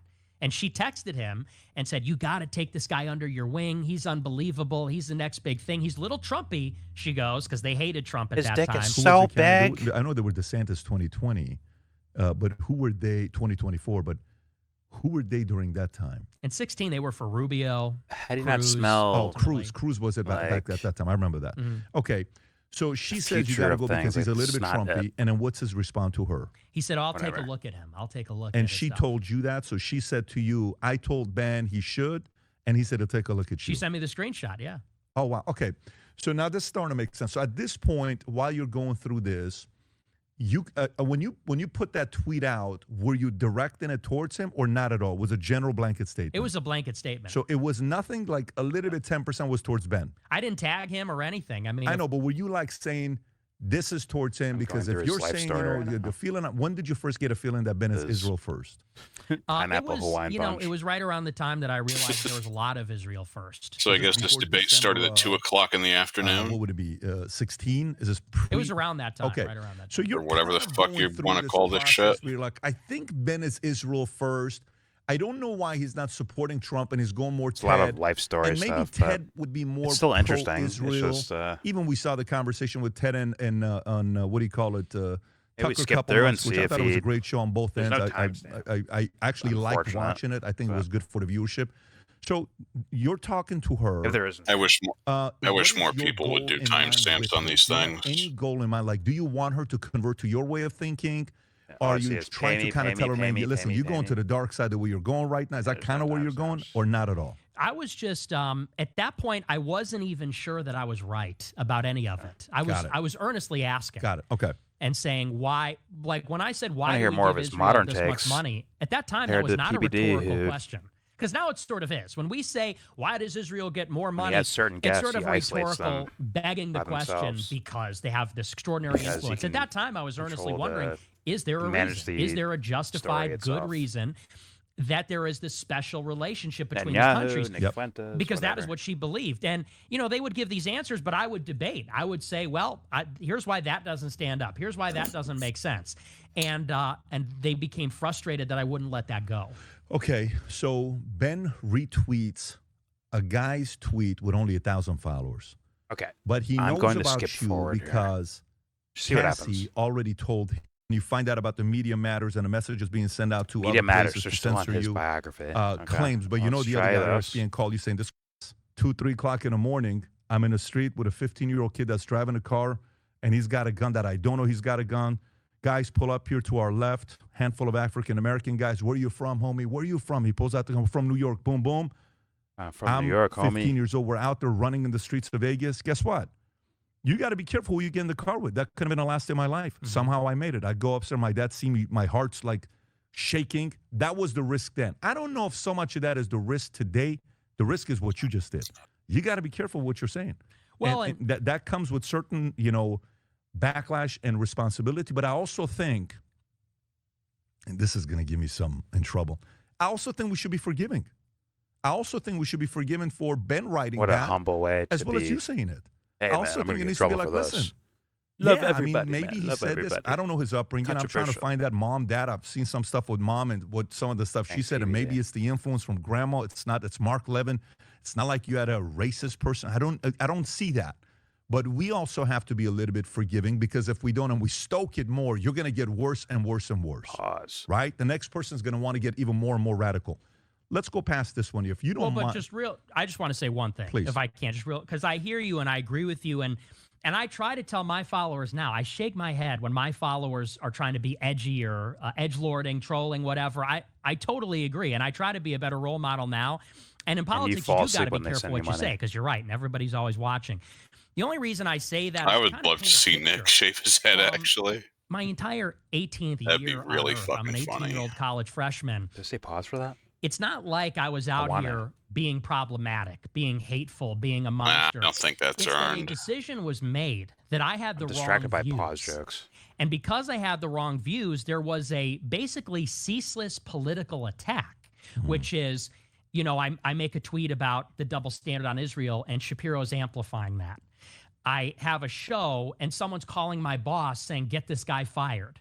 Maybe they're collaborating with the left to get me fired.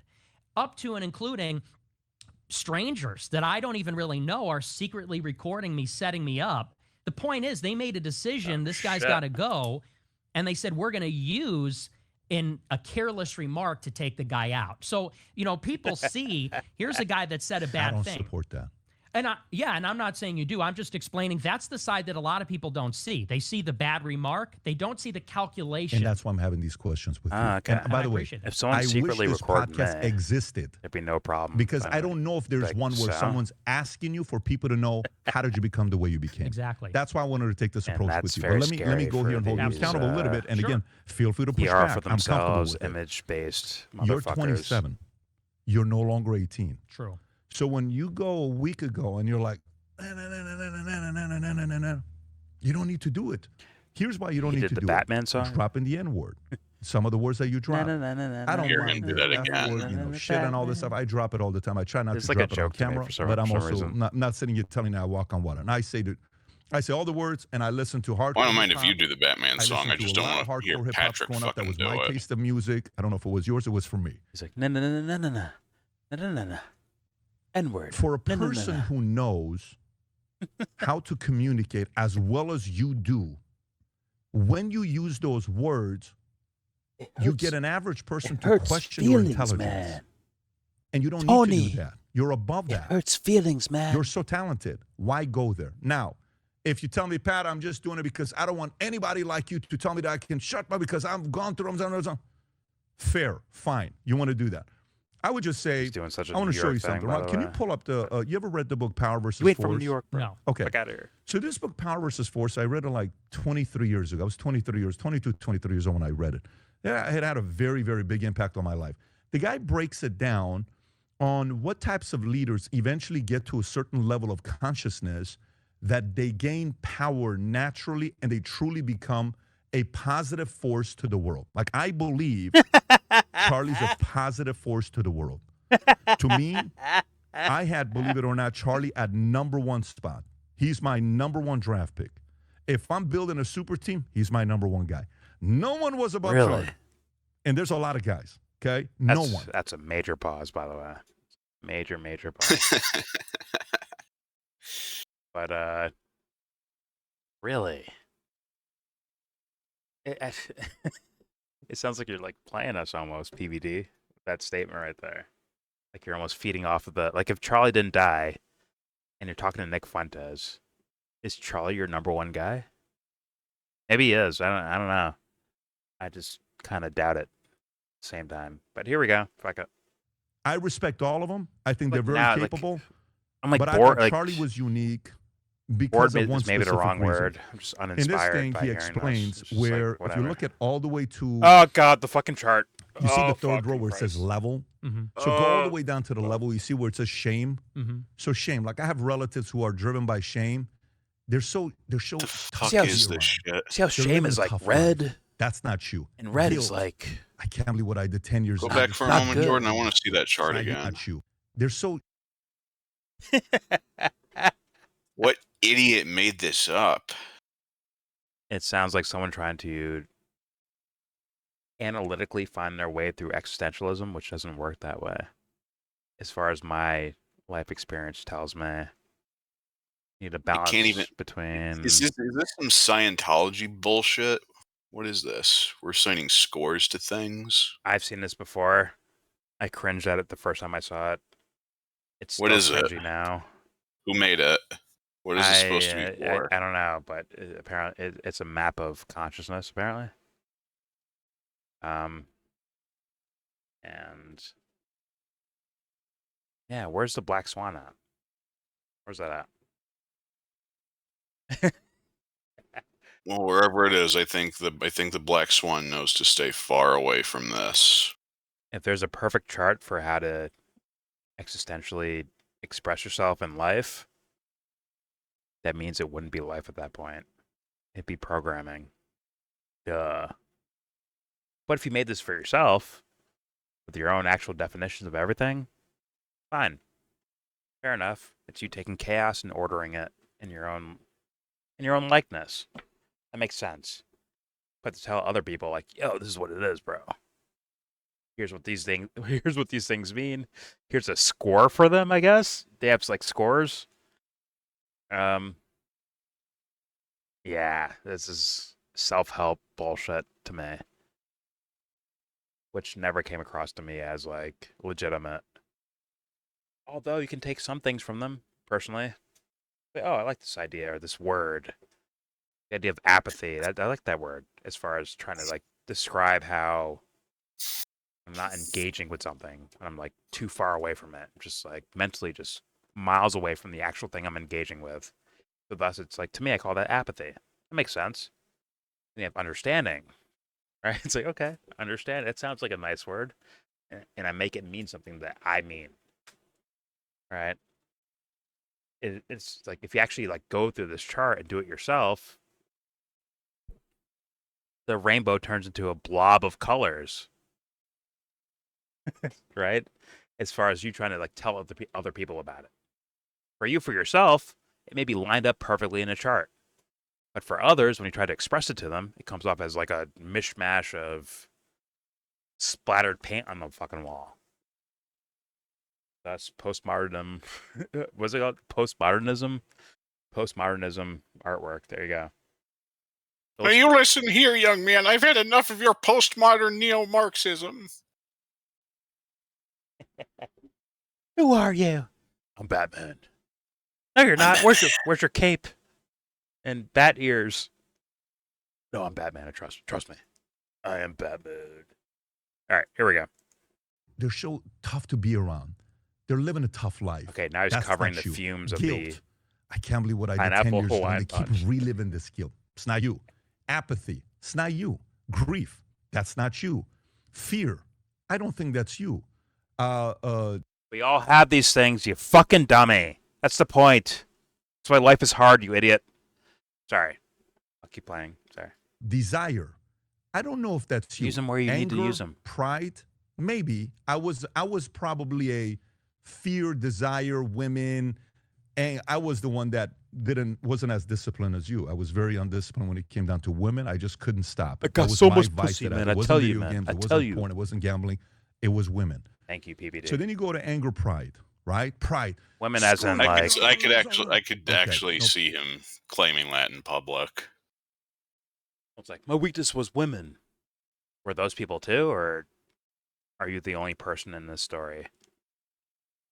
Ah, yeah, it gets a little scary then, existentially speaking. Like, hey, PBD, pretend you're talking to Jesus.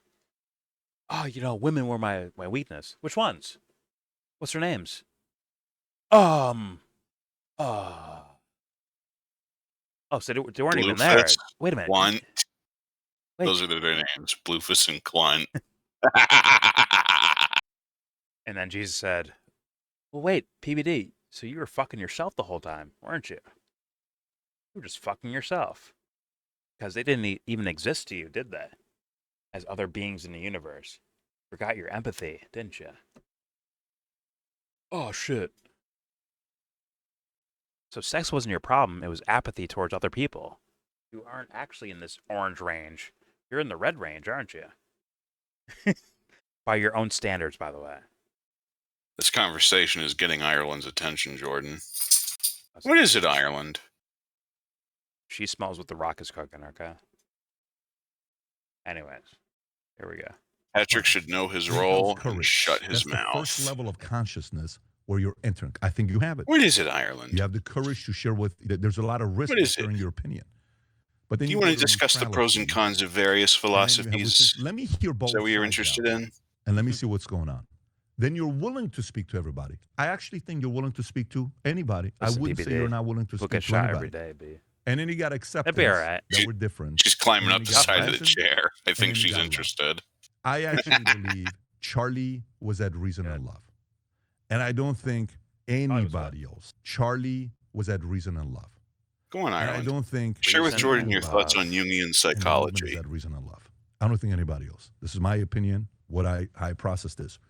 When I watch you and I see what direction you're going and what your upside is, my only feedback on this topic If I compare that we're Charlie having, to Jesus, what happens? consider Does he become red this all of a sudden? feedback from a person That's kinda who's what I never, guess so. you and I, just audience knows, how many times have you and I spoken? 0. That's why Have there we is no ever credit DM'd for each doing the other? right, Have we being had a a phone good call guy, with or each doing the other? right thing. There's no By fucking the way, credit I think given. this is very important for the audience to know Duh. this. The guy paid for his own flight. We paid for your flight to come down here. We paid for your driver. We paid for your hotel. Didn't let do that. I actually respect that. That was your way of saying, hey, I don't want anybody to say this. I just came here. Bro. Whether it's because of safety reason, whatever, I respect all of it. The fact that... I mean, a good guy is a guy who pays for his own flight, his own driver. Is that what good means now? Yo, Nick, why are you accepting this? Like, oh, no, that doesn't make me good. It's, I'm just doing what I do. Where you at, Nick? Where's the humble pie at, bro? You better at least PR reasons say those words. Like, oh, no, it's no big deal. The point is, I'm not here for money. here to say my word because I get fucking cut off everywhere else. Duh. All right. It's pretty fucking simple. Here we go. Like we're dealing with like moral kindergartners, I think. No real thought about these things.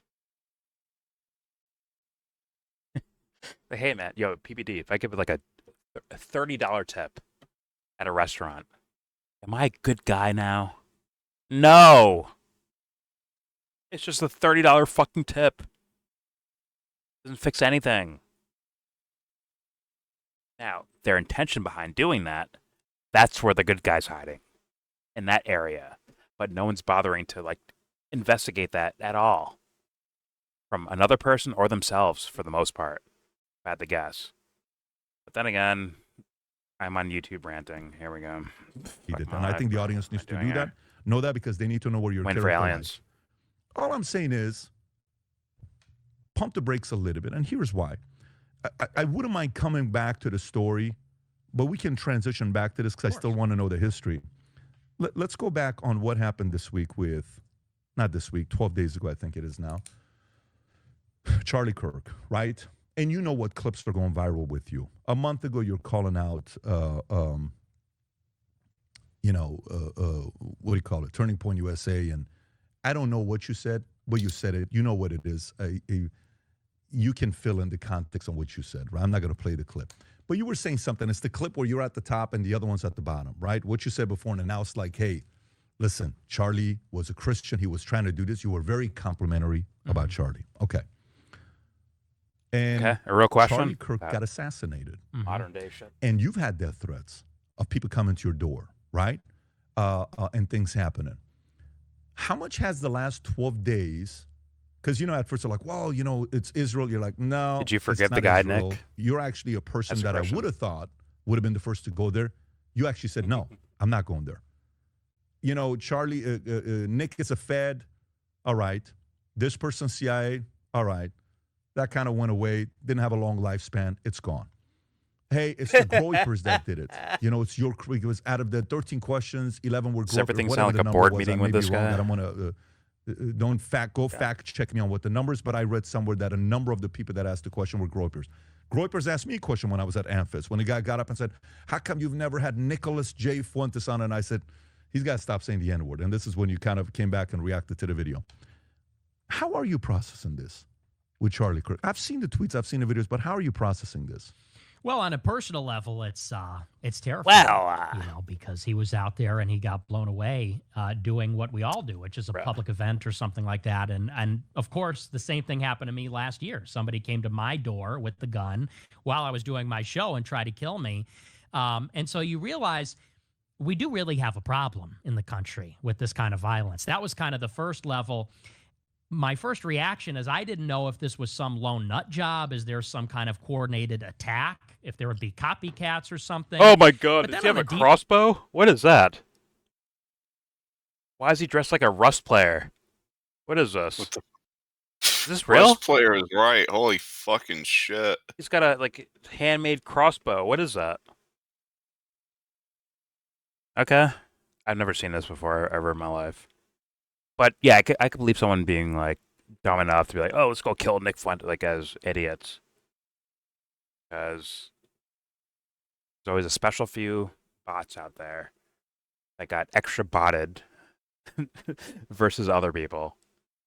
Right? They're still bots, but this guy may be extra botted and lives in his own world and doesn't realize. Killing Nick would not do anything for whatever the fuck you claim to care about. It's like, have you actually thought about what you care about? And I'd be like, hey man, if I outflank you on your own thoughts, that's a problem. If I thought more about your thoughts than you have, that is a major, big problem. But then again, we're on planet Earth, so thus let's show up with a crossbow, with a mitten on and I guess a handgun. Here we go. Dad's fucking motorcycle People call me a helmet for some hypocrite reason. because I had complimentary things to say about Charlie, even though he was my adversary in politics. But I don't see it as a contradiction. I disagreed with him. I still disagree with the things he said. And my views on him from a professional point of view hasn't changed. What I have processed is the reaction to the killing from all of his fans and from people. Pause it for a moment. Millions of people were. Back up a little bit. I'm calling it right now. Some point within the next couple minutes, I think he's going to say that leftists everywhere are celebrating. I keep fucking hearing that brought up, even though it's not true. I keep fucking hearing it. Can't get away from it. I can't play the video. I can't get in Joe's way. Let's hear it. Here we go. What I have processed is the reaction to the killing from all of his fans and from people. You see that millions of people were touched by his activism. And I looked at his activism in a very one-dimensional way. What they perceive as. Which is that he's pro-Trump, he's pro-Republican, he's pushing the talking points. We would call it Talking Points USA. That was kind of the joke. TPUSA Talking Points. Right, Talking Points. You know, his job is to go out there and sell. My nickname for it is better. Toilet paper. But seeing the outpouring of support, I mean, I saw a lot of young people that were emotional. Young men, young women going to the vigils and actually distraught. And I think they were distraught, one, because it was so evil what was done to him. To see that kind of violence was really upsetting. But also I think people were touched they're not used to it. Yeah. Charlie Kirk, it does put things in perspective when a person dies. I don't believe he was a bad man. I disagreed with him. I didn't like his politics. But what I have come to respect about him is that he was a very hard worker. He was kind. You noticed that when he talked to people he didn't like or disagreed with. He was open to other people. He changed his mind, even when he dealt with me. And he was never particularly nice to me, let's just say. But he was to a lot of people. And maybe more than anything, he was out for himself. Holy shit. This is actually worse than what I predicted. Testimony of his faith, that he believed in God. And, you know, I didn't like what he advocated for politics, but what he advocated for Christianity. That's the part that people are going to remember him for. That's the part that people, when they think Charlie Kirk, they don't think of the Republican debate bro. They think about a guy that was preaching marriage, values, you know, decent Christian values, Christ himself and his sacrifice on the cross. He was Protestant, I'm Catholic. And Nick, those are put into political categories. Those weren't scripture on its own. It was actually seen through a political lens. Quite clear as day. I think that's what was done with his religion. It was used, actually abused in politics. And they're doing it still after he died. TPUSA events, they're doing the same thing with the religious fervor. They're using it for there's more of this shit happening now than there was before this shit happened. It's unfortunate. It really is. Like, they're kind of working really hard to make Charlie's death mean nothing. Like, once again, if you have this idea, like, oh my God, Charlie's now deified in a way, right? Because he died. So thus, we'll take what he said and turn it into a different image of like, oh my God, this guy was like Christ-like, right? Which is what they're trying to do, seemingly. But instead, they're doing that, but they're turning that Christ-likeness towards politics. You know, marriage between one man and one woman. Like, whatever the fuck the idea is. It can transverse all the topics, and they're turning it into politics. Instead of a guy losing his life for no fucking reason. Instead of the negative things that exist in the world. Right? Without the politics. Just normally. Wait a minute. Like, yeah, our lives are like kind of fragile in a way. Strong, but fragile. And that, in a way, you have to like really use every resource you have, not financial and political influence, but I mean like life itself, all of your resources of experience to try to do the best you can. And I'm sorry, bro. This shit ain't it, bro. It ain't it. PBD. Nick Fuentes, their shit is not it. It's not it. It's almost like I'm just imagining Jesus face palming. That's what I'm saying. Like, oh fuck. I mean, I'm not sure what else I would have expected from a kid who never matured past 14 and known insurance fraudster. Yeah, I mean, it almost feels the way the attitudes of like Game of Thrones. Like in Game of Thrones, there's like, well, fuck him, he's dead. Let's do something else. He's dead already. Fuck him. It's like a respect, but also like a fuck. Like fuck them, they're dead. They can't do anything now, so let's move on. As like a thing in that show. But we said living in the United States while it was governed by an 80-year-old Joffrey Baratheon. Baratheon. Don't get British on me, Joe. Baratheon. Baratheon is a stadium. Okay. I didn't fucking watch the show. I don't know who any of these people are. Joe's never seen Game of Thrones. Oh my fucking god, Joe. I'm going to torture you later, but for now, we're on Nick Fuentes and PBD. We're there now. Okay. I haven't exactly made it a secret that I've never watched Game of Thrones. You didn't realize till now? Listen, we're going to skip Alien for Game of Thrones. And actually, if you want to watch it on your own, do that. If you want to watch it here, please, because I am down to rewatch the entire fucking series. It's that good until the last season. Last 2 seasons. But before that, I highly recommend.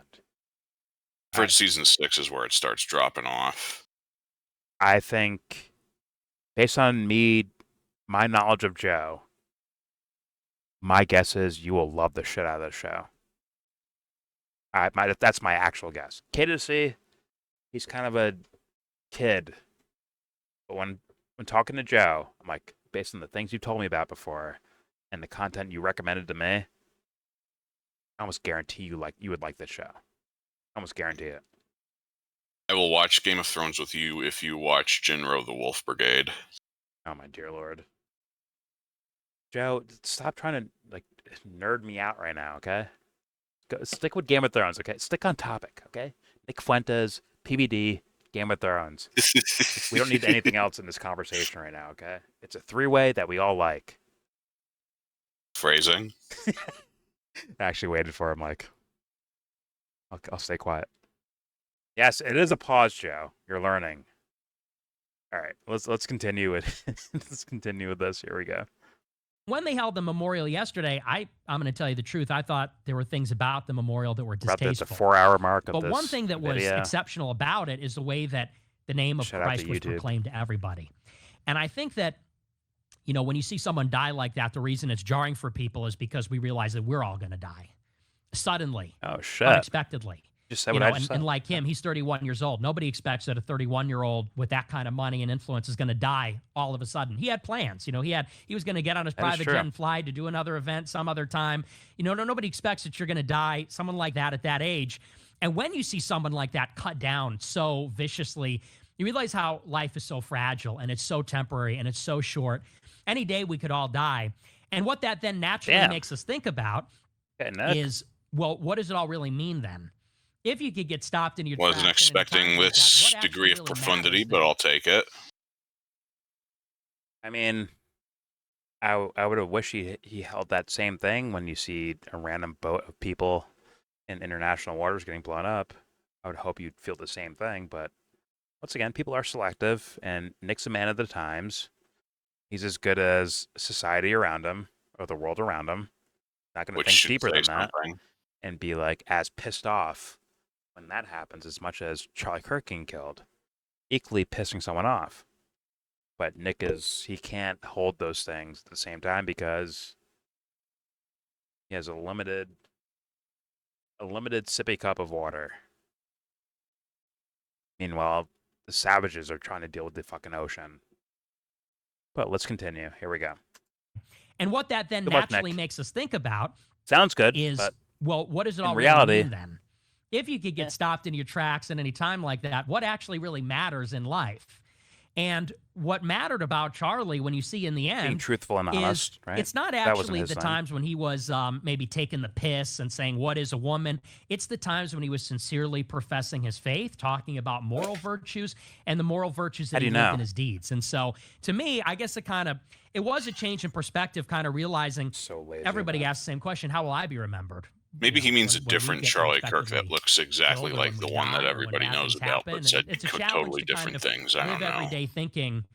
Maybe he's Could being today selective, be the day, you know, and what did I do on my final day? How did I act? Did I tell the truth? Was I courageous? Gratification. Was I kind? You know, not just to my friends and my family, but also to my enemies. More about Charlie than these guys do. I think it brought people to the center a little bit, centered in a spiritual sense. I know I keep repeating this phrase, but I keep getting excuses. This shit is for the birds. Sitting there saying, this was a good guy, man. Shit, you know, I wish I would have changed the approach with our relationship. Did you at all have that moment? I don't know that I would have changed. I would not be, like, the point is to not regret anything. So thus you engage with people honestly and real. So that you don't have those moments where you're like, damn, I regret the way I did this. I regret the way I handled this. The point is to not have those moments. Duh. But it sounds good. It sounds good. It sounds like poetry, right? It sounds like a movie scene. So congrats to PBD. Here we go. I know, Jordan. Jordan, shut up. I know. You know, I wish I would have changed the approach with our relationship. Did you at all have that moment? I don't know that I would have changed my approach because politics is vicious, you know, and that's just the game. He was vicious to us. We were vicious to him. But I do think that I harshly judged him. I think when anybody dies, you feel that way. And I think especially since he died, you look at him and you realize this guy was not actually the worst guy in the world. You know, he was kind of my nemesis in a way. And maybe I was his on the right wing. And you're a baby then. But I realized that we had so much more in common than we disagreed with, actually. So do you think...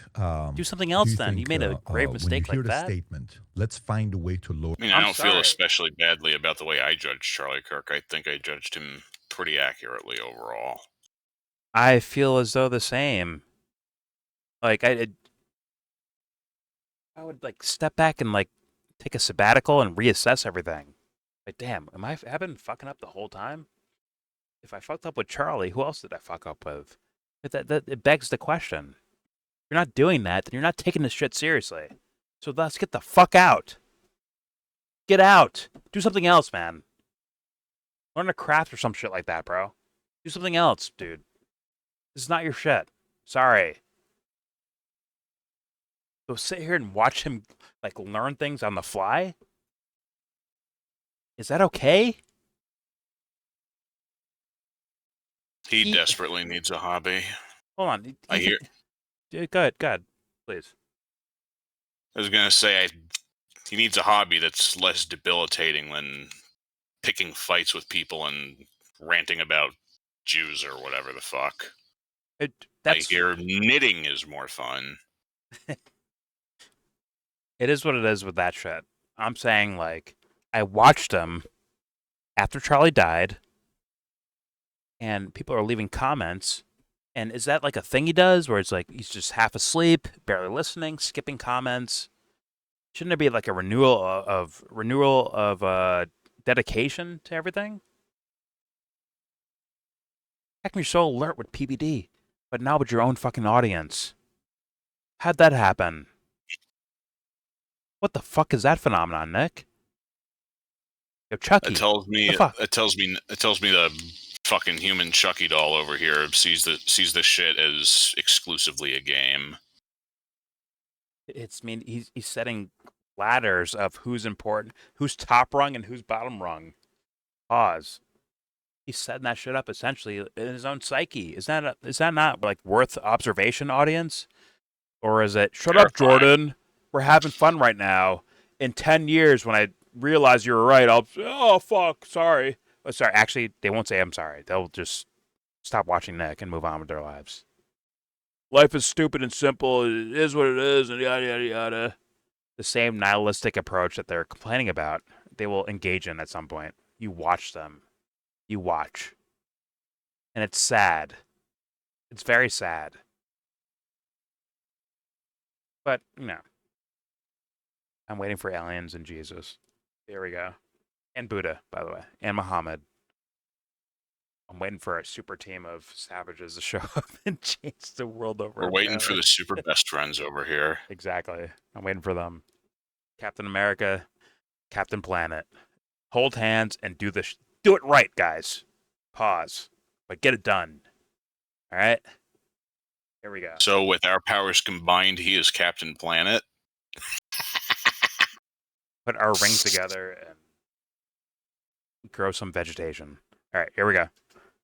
But I realize I haven't seen that cartoon in forever. We disagree with, actually. So do you think when you hear the statement, let's find a way to lower the temperatures, do you in your mind say, oh, shut up with this lowering the temperature bullshit. Stop it. Lower the temperature. Do you know what's going to... Do you hear that message now and say, maybe... No, let's put Captain Planet in the rotation. Maybe. Oh my God, all these Joe. young guys that are following me.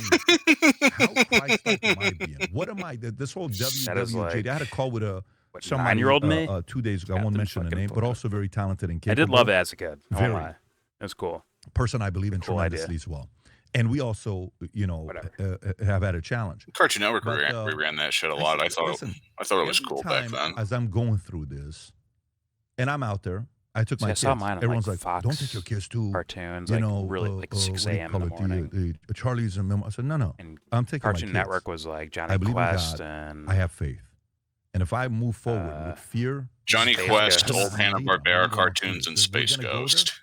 They sit there proud. We're good. Of course, we make the investment for Fucking love security and Space all that Ghost. stuff, but we got to go. We can't change our life dramatically where we're seen as being cowards, right?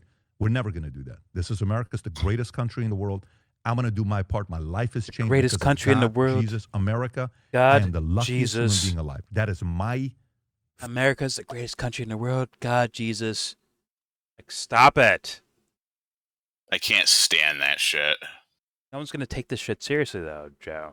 You're going to hear that and be like, oh, yeah, yeah. Why? Because other people have repeated that 10 million times over.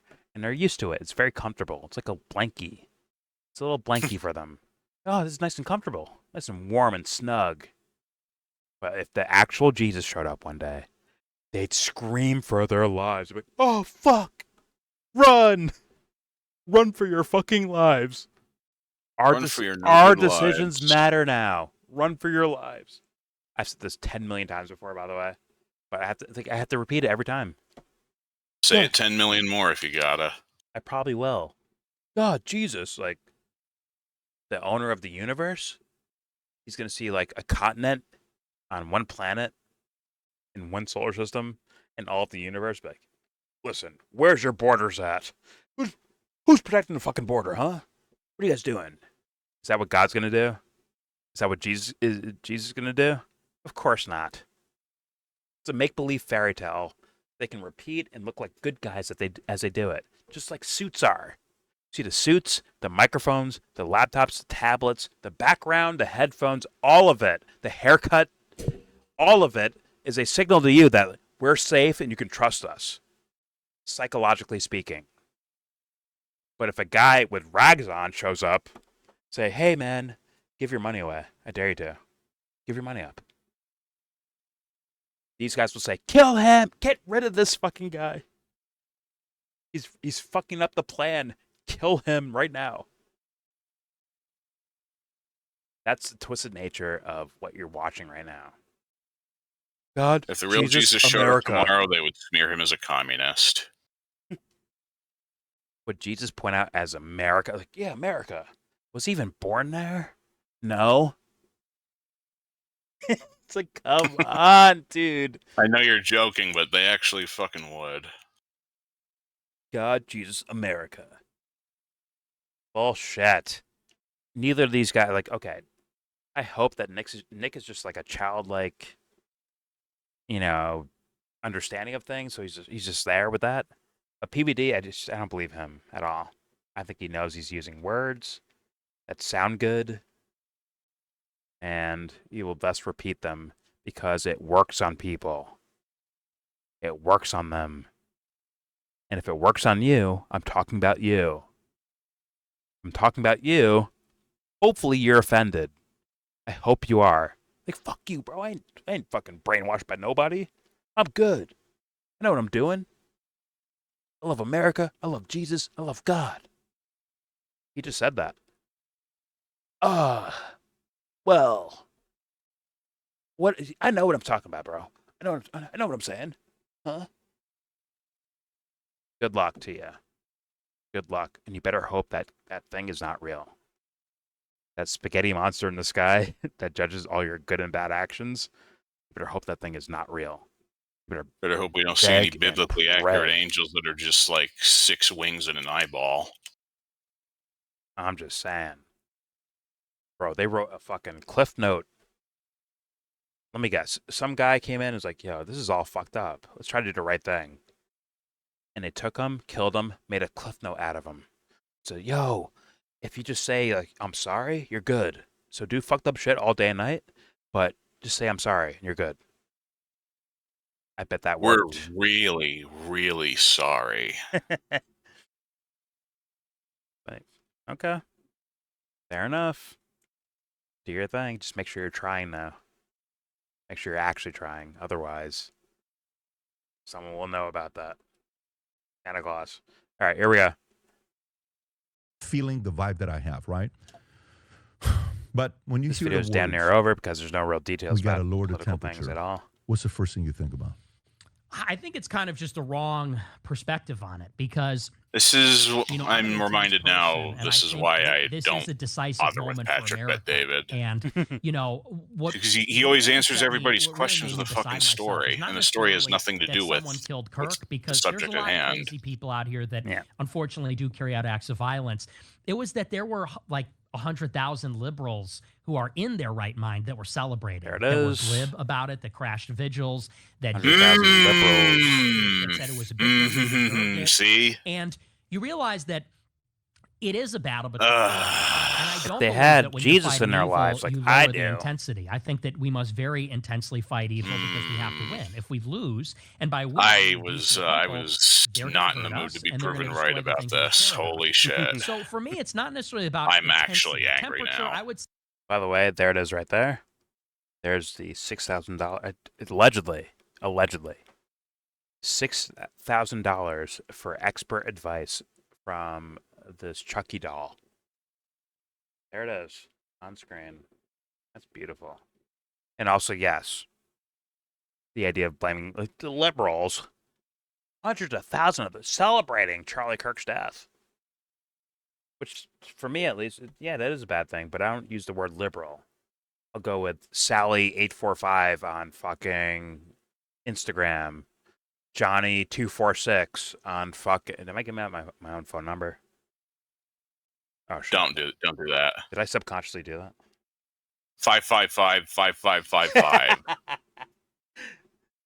You know, Tommy555 on Twitter says, you know what? I love Charlie Kirk getting killed. It's awesome. Like, why not point out individuals if you're gonna do that? The people that are saying that shit are like fucking small timers on Twitter or wherever. They're buttheads. Let them be. They're buttheads. They're children. Yeah. Leave them alone.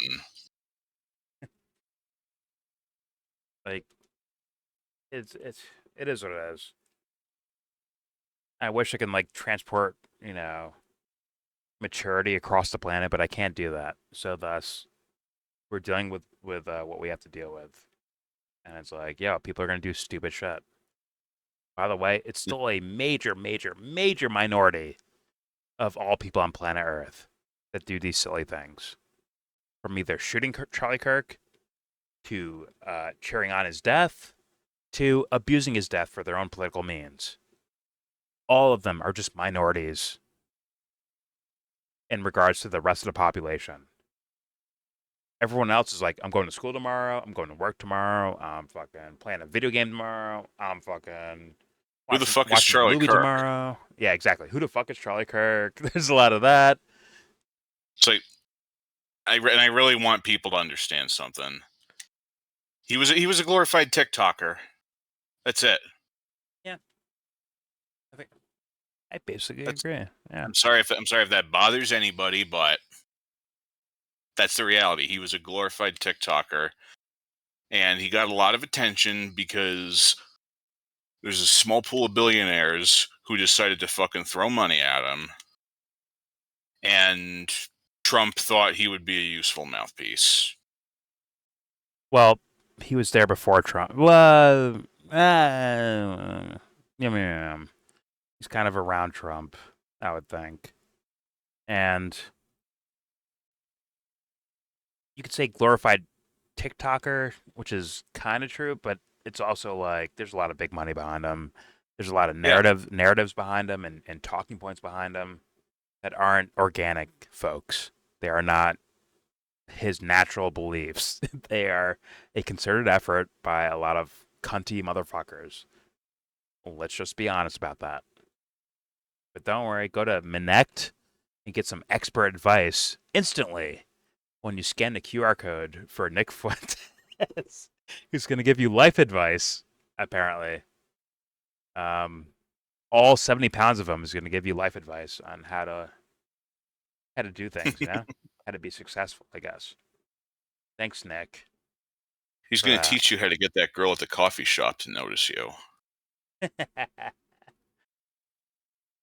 Wear a nice suit. God fucking damn. Walk slow, but carry a big stick. No pause. All right, here we go. For what we believe in intensely every day. God damn it. I would change it and say it's really a question of Welcome to YellBro. Love and hate. It was a hateful action to kill Charlie Kirk. It's a hateful action to celebrate. I think that we should be intense, but we should also move in love. And what that means is, Nick, you got to work on that. I said this on my show. People kill each other with bullets and literally murder each other and take their lives. We also kill each other by destroying each other's reputations. When we lie about somebody, when we gossip about somebody, when you go and actually do the statement of conscience, be a pussy, would you? At a Catholic church, and you go through all the different sins, and you say, because you have to contemplate, you have to confess everything, every mortal sin. You have to confess all of it. So first you examine it systematically. Okay, how many times has Nick showed up for gay thoughts? And one of the violations of the commandment, thou shalt not kill, is gossip, detraction. It's attacking somebody with a lie.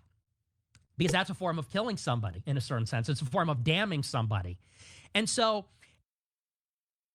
some dweeby little kind of bread tubey style guy, I forgot his name, got you to admit you'd kill a baby for God, which means you're breaking all the rules that you're saying you would follow. Like, maybe it was to win a debate. You just went with it.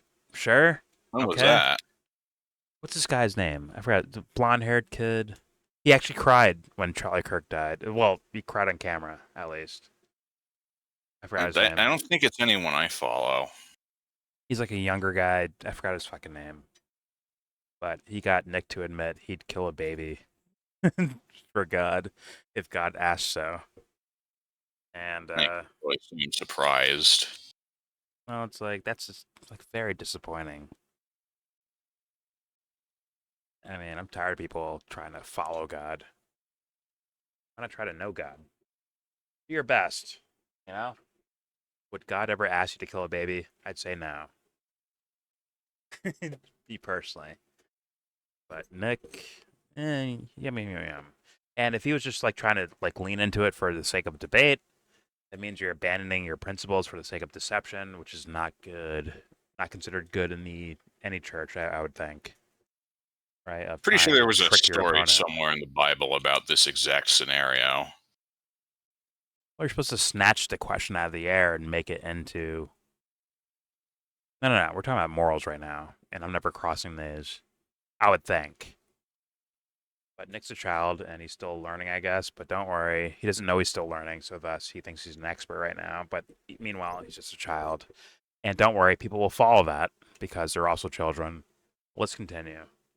In my humble opinion. We need to lower the intensity, but we should always move in love. And by that, I don't mean something like New Age and move in love, very vague and non-specific. Totally. But I mean, we should want what's good for everybody. We should will the good for us, and also even for our enemies too, and for the whole country. And so that's why I said my first reaction when I did my show, a lot of people said, well, we now got to go and kill 2 of theirs.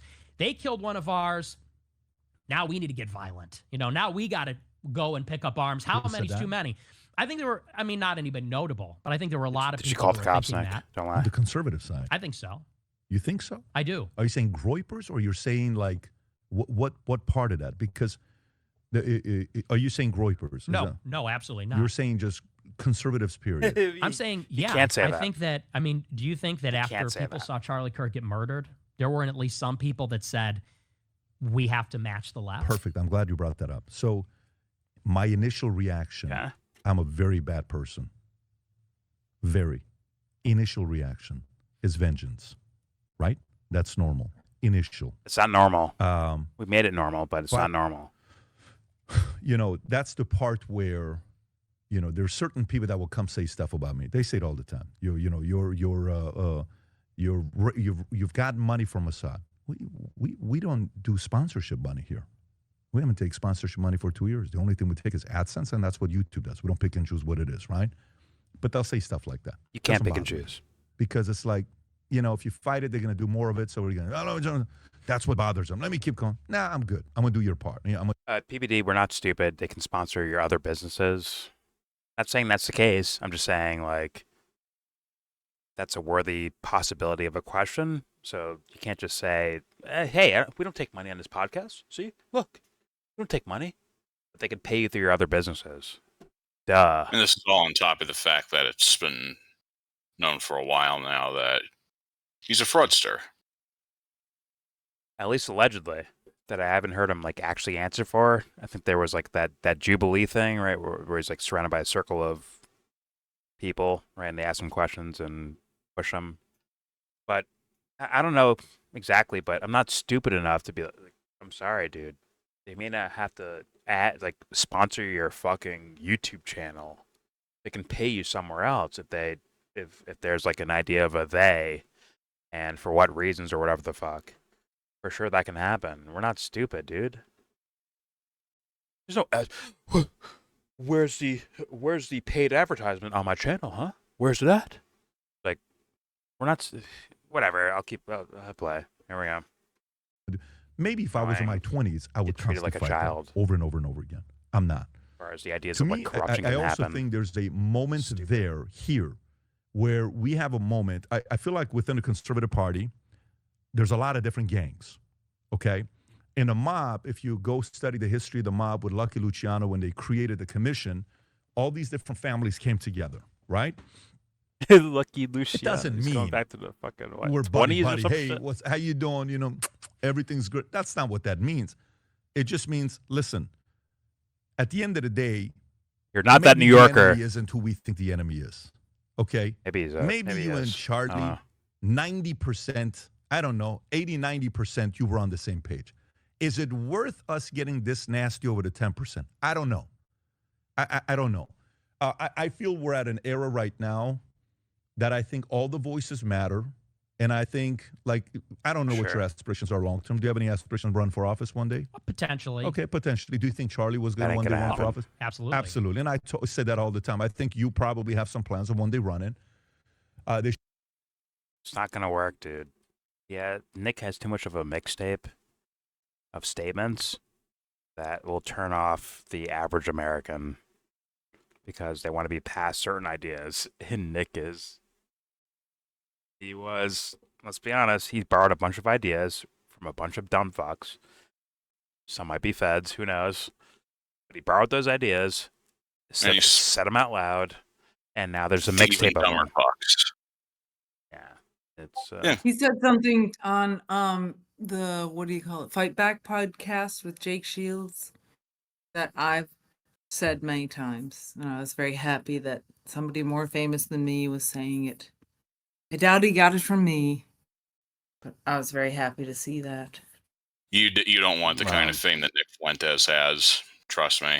Nikki just I don't. Nikki just explained he borrows a bunch of ideas. He borrows them. Yeah, I just want those ideas to get out there about the idea that it's not like a lot of people who aren't Jewish, they want a Jewish person to say the things that they want said because they want to be a coward and say, well, you can't say anyone's anti-Semitic, it's a Jew.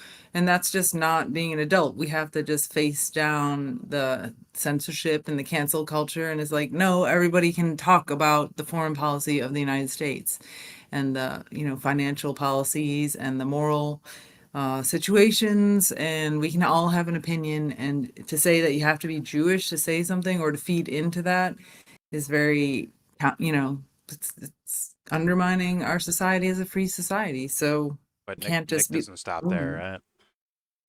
Well, for this, I mean, I don't know what you think of that he thinks, but let's say there's a political. Let's say he's running for office, right? And the opponents are going to do a background profile thing of all the things he's ever said.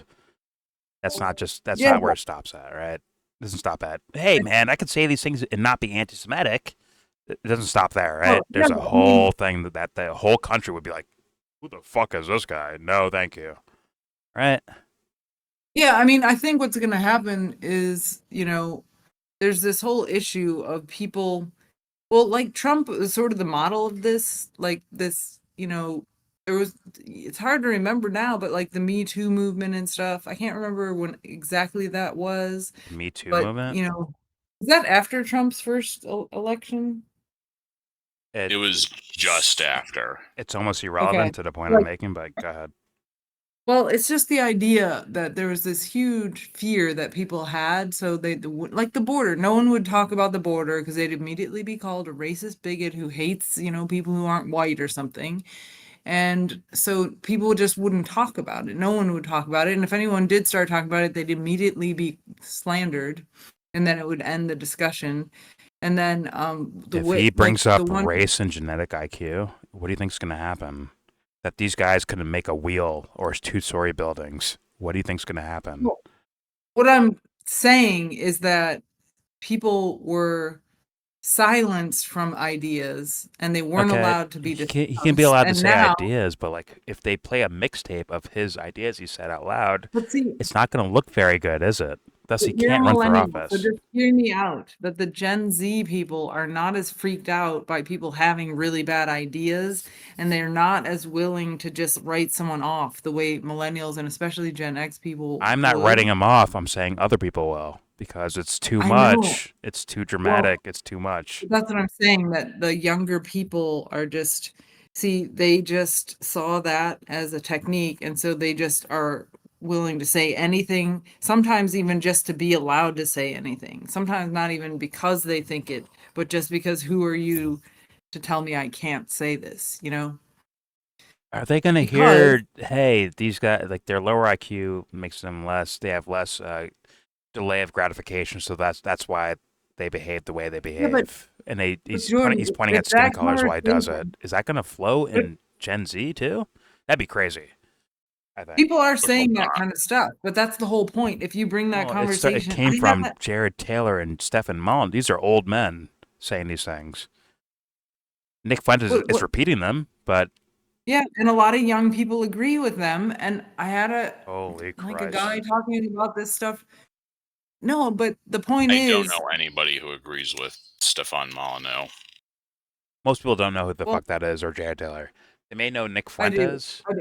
But listen, the point is that if that can be talked about, then I think it can be debunked. And then it's like, oh, people thought stupid stuff, and then we grew up. But if you can't talk about it, then it doesn't get out. And it's not about being talked about, Amy. I'm saying if it did get talked about, they'd be like, you believe this? Fuck off. No, but Jordan, if you could talk about it rationally, it can be debunked. I'm saying if people hear it, they'll be like, you said that? Fuck off. It's not me saying like, oh, they fucking hide it in the corners of the internet. I'm saying people would be like, what'd you just say? Nah, fuck that. Thus it gets pushed to the corner of the fucking internet. Not because of censorship, but because of no one wants to go in that direction anymore, I would hope. Yeah, but what I would argue is that people have been conditioned or indoctrinated into the attitude and the cultural practice of just like shunning someone. Okay, frankly, that's not a Christian value. Shunning someone for a bad position that you think is hurtful, sinful, incorrect, scientifically flawed, whatever it is. And you just, oh, I can't believe you say that. And you shun But then you don't have to make the argument and explain why it's bull. And that needs to happen. And then when you have good arguments, then, you know, the people who aren't paying much attention, because there is this thing where because of a lot of the gaslighting that took place, the young people are thinking, well, anything that the authorities say the opposite is true, or anything that isn't that the authorities That's not say the new is generation. true. That's people in general. But yeah, that's that was already a problem. I think especially the young people are fed up with this whole thing of like a man can be a woman. That's you know, like middle-aged women. men doing that shit too. Well, especially, I mean, I'm just saying, and middle-aged anyone. Sorry.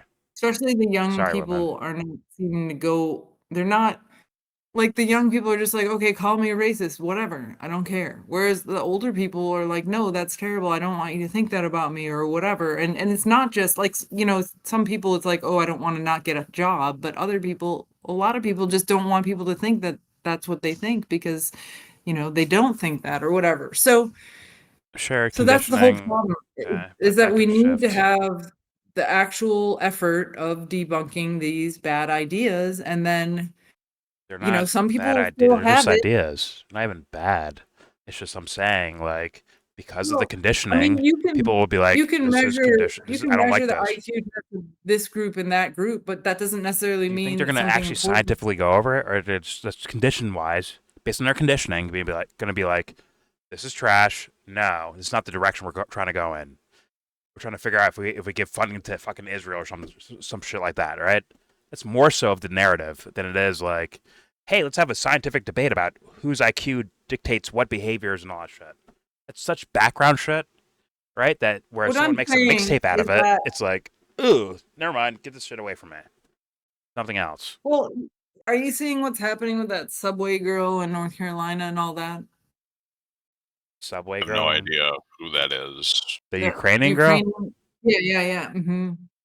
That Oh, I kind of thought you died meant away Subway with like Charlie the game. Kirk. Charlie Kirk kind of ate that People shit are up. still talking about that, I think, a little bit. There's some people that are definitely diving in, like they're, once again, and they seem like people that live through that type of stuff of, you know, black guy, black person harming white person, and they kind of live through it versus like actually looking at all of crime itself. So they focus on certain things, So, but exactly. that You can- has no you can- real light of day for these guys. Even for Nick, I don't think that has light of day. What do you mean? I think it's like a minor thing, but it's not like the thing. No, I Even think for that Nick. is I think that thing is affecting a lot of people, and it's a way of framing a fact. Not when or Charlie maybe, comes around. I mean, How it changes. might not have even happened. But if it happened, because that video looks a little weird to me, but you know, whatever. I'm sure you could find a case where a black man ruthlessly or a crazy guy kills a white lady or whatever. Was this that Ukrainian girl? And you'll have steroided black guys saying, "What the fuck did he just do, bro? I don't like what he just did right there. I don't like that shit." Like Officer Exactly, Tatum. but that's my point. Is that But when you know, someone comes up sure, and says, "I don't think we should be mixing races," that's gonna piss people off. And they're gonna be like, "Nope, I don't want anything to do with that one." Right. As far No, as but the if you Ukrainian let- girl that was murdered in the subway, I think it came out fairly recently that the guy who did it was like schizophrenic and wasn't Yeah. getting any kind of treatment for it. So and let out several times. So absolutely, you could they make even the know what case that schizophrenia the problem isn't black people trying to come after and kill all white people. The problem is, you know, this incompetence in the management of people who've already done crimes, and the That's an idea for sure.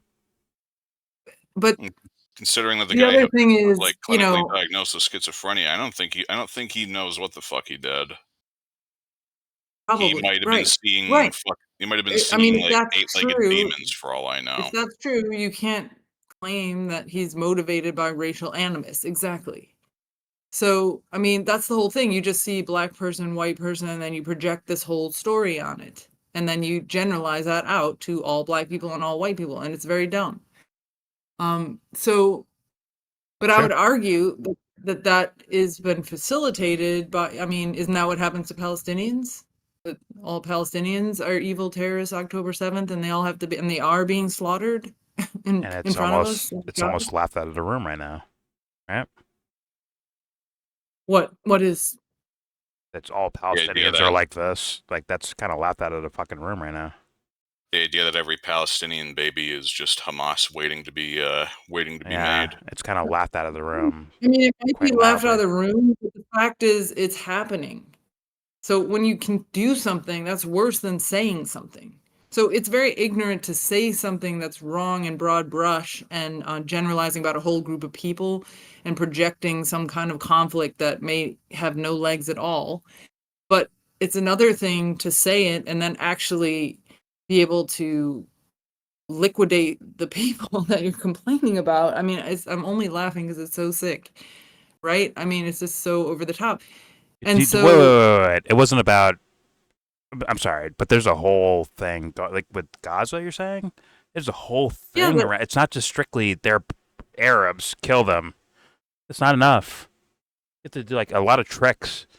Like we went over. Charlie's been struggling. Like, hey guys, the PR's not working. We need to change this around. Okay, guys, how do we change this to make this work? Israeli population Shut up, Charlie. is willing. But the Israeli population is willing to have collective blame. I mean, not everybody. They're protesting. There's a segment that's not happy with it, but a lot lot of people in Israel have been whipped into a collective just like 9/11. A lot of people whipped up to go to war with Iraq. Yes. Iraq. Exactly. Oh my God. I agree. So but like the circumstances are like the idea of like survival more so than they're Arabs, kill them. Although that is an aspect of it. Did you watch the beginning of this? Yeah, it's portrayed as an existential threat, just like the black people stabbing white ladies on the trains in North Carolina is portrayed as an existential threat. Exactly. And the Muslims, but that is precursored by certain events, though. It's precursored. Yeah, and how it's portrayed in the media. Absolutely. Precursored. Yeah. So you're saying that the media is going to work hard to get Nick Fuentes as a leading voice and run for political office? Well, it depends. If it's that was the original story we're talking about. Yeah, if it suits them at the time, they will. If it doesn't, they'll try not to. But I think that's the whole question: is how do they retain control over the thinking of people when people manage to get around the censorship? You know, and I'm sure they'll try to get new strategies. If they kept his internet history secret, I'd be wrecked by that one. I'd be holy fuck. But then again, that just explains we have bigger problems. No, I'm saying, like, you saw the beginning of this video? Yes. Did you see where Patrick Bet-David acts like what Ben Shapiro said about ethnically cleansing Palestinians from all of Palestine, the West Bank, Gaza, and Israel proper, or 48 Israel, whatever you want to call that. Green Line Israel is, 85% of the population probably agreed with him. So he downplays that guy making a call for genocide. Did we hear that? And said, yes. I don't think I heard that personally. Remember when Nick's talking about being recorded secretly at 3 a.m. at a camp? Oh, Jesus Christ. All right. Because we were like, okay, they're going over Nick's personal story, which he tried to say during Candace Owens. So we kind of skipped over to find where they're talking about like current news. Yeah. You missed something important because I think that's the most important thing that's revealing of this video. Although, did I watch the whole thing? I think I did. So I did. So he is showing how this lady fellow student, they're 18 or whatever. Recording him at not TPS, Jesus Christ. At a 2-week debate. conference or something. No, it's a leadership conference. It's a workshop. It's 3 a.m. Kids are up chatting and probably trying to impress each other, saying stupid crap. But whatever. He said something. She recorded without his consent and knowledge and then released that. And he said that having sex with a dog is not as bad as having sex with a black person. I think he's presumably talking about her. But it's presumably a white person, not like 2 black people having sex, but a white person having sex with a black man, I think it was. And he said they're both degenerate.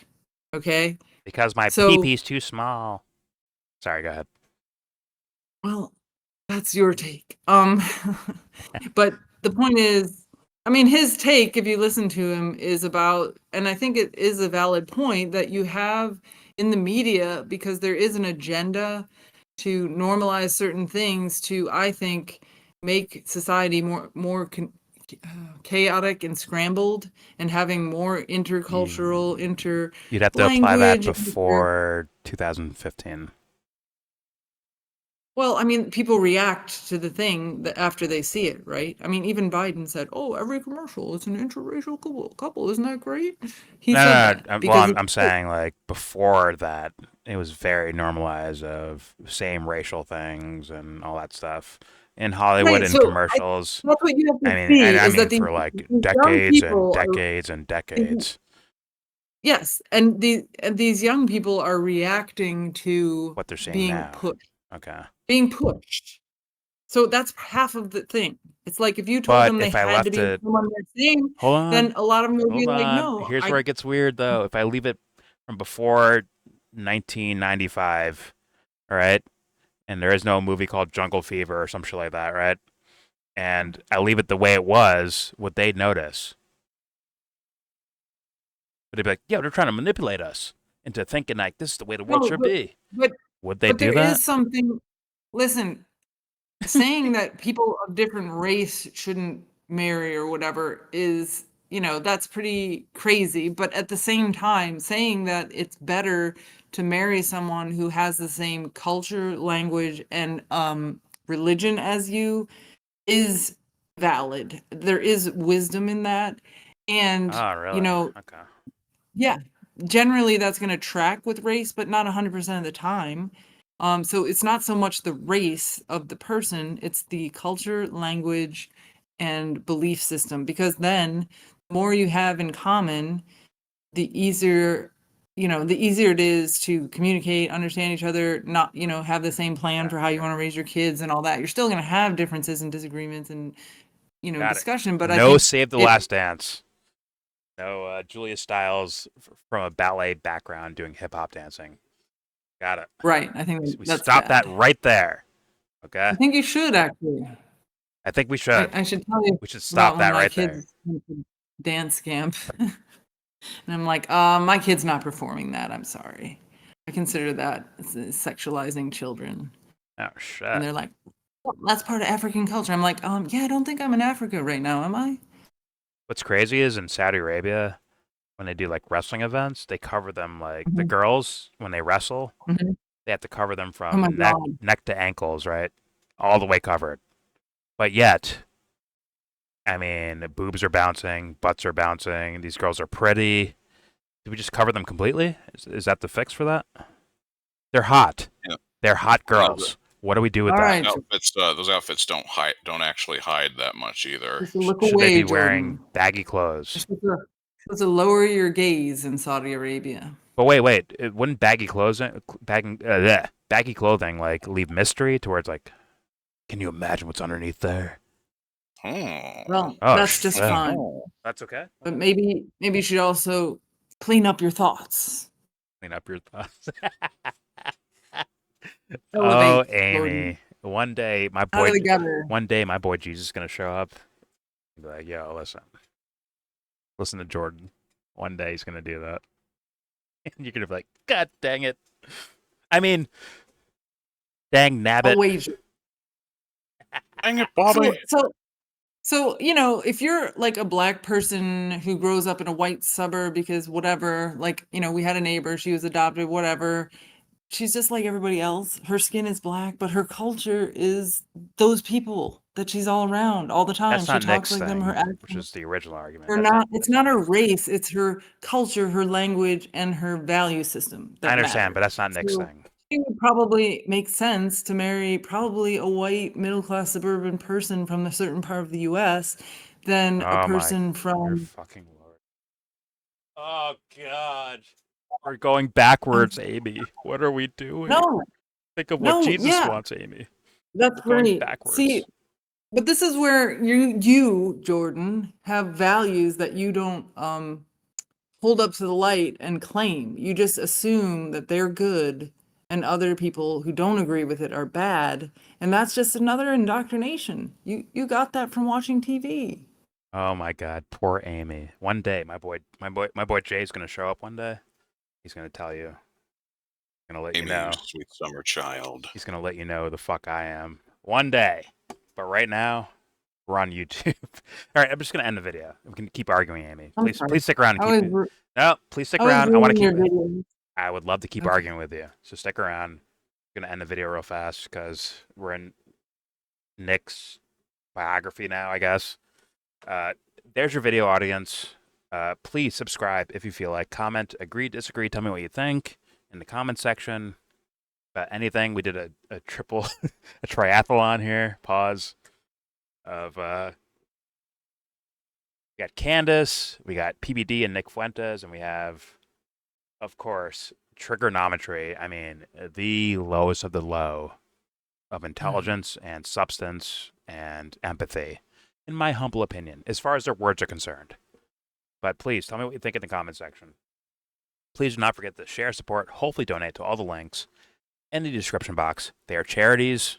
Please, I beg you to check them out at the very least. Also, if you want to join the Discord, please join that. Link in the description box.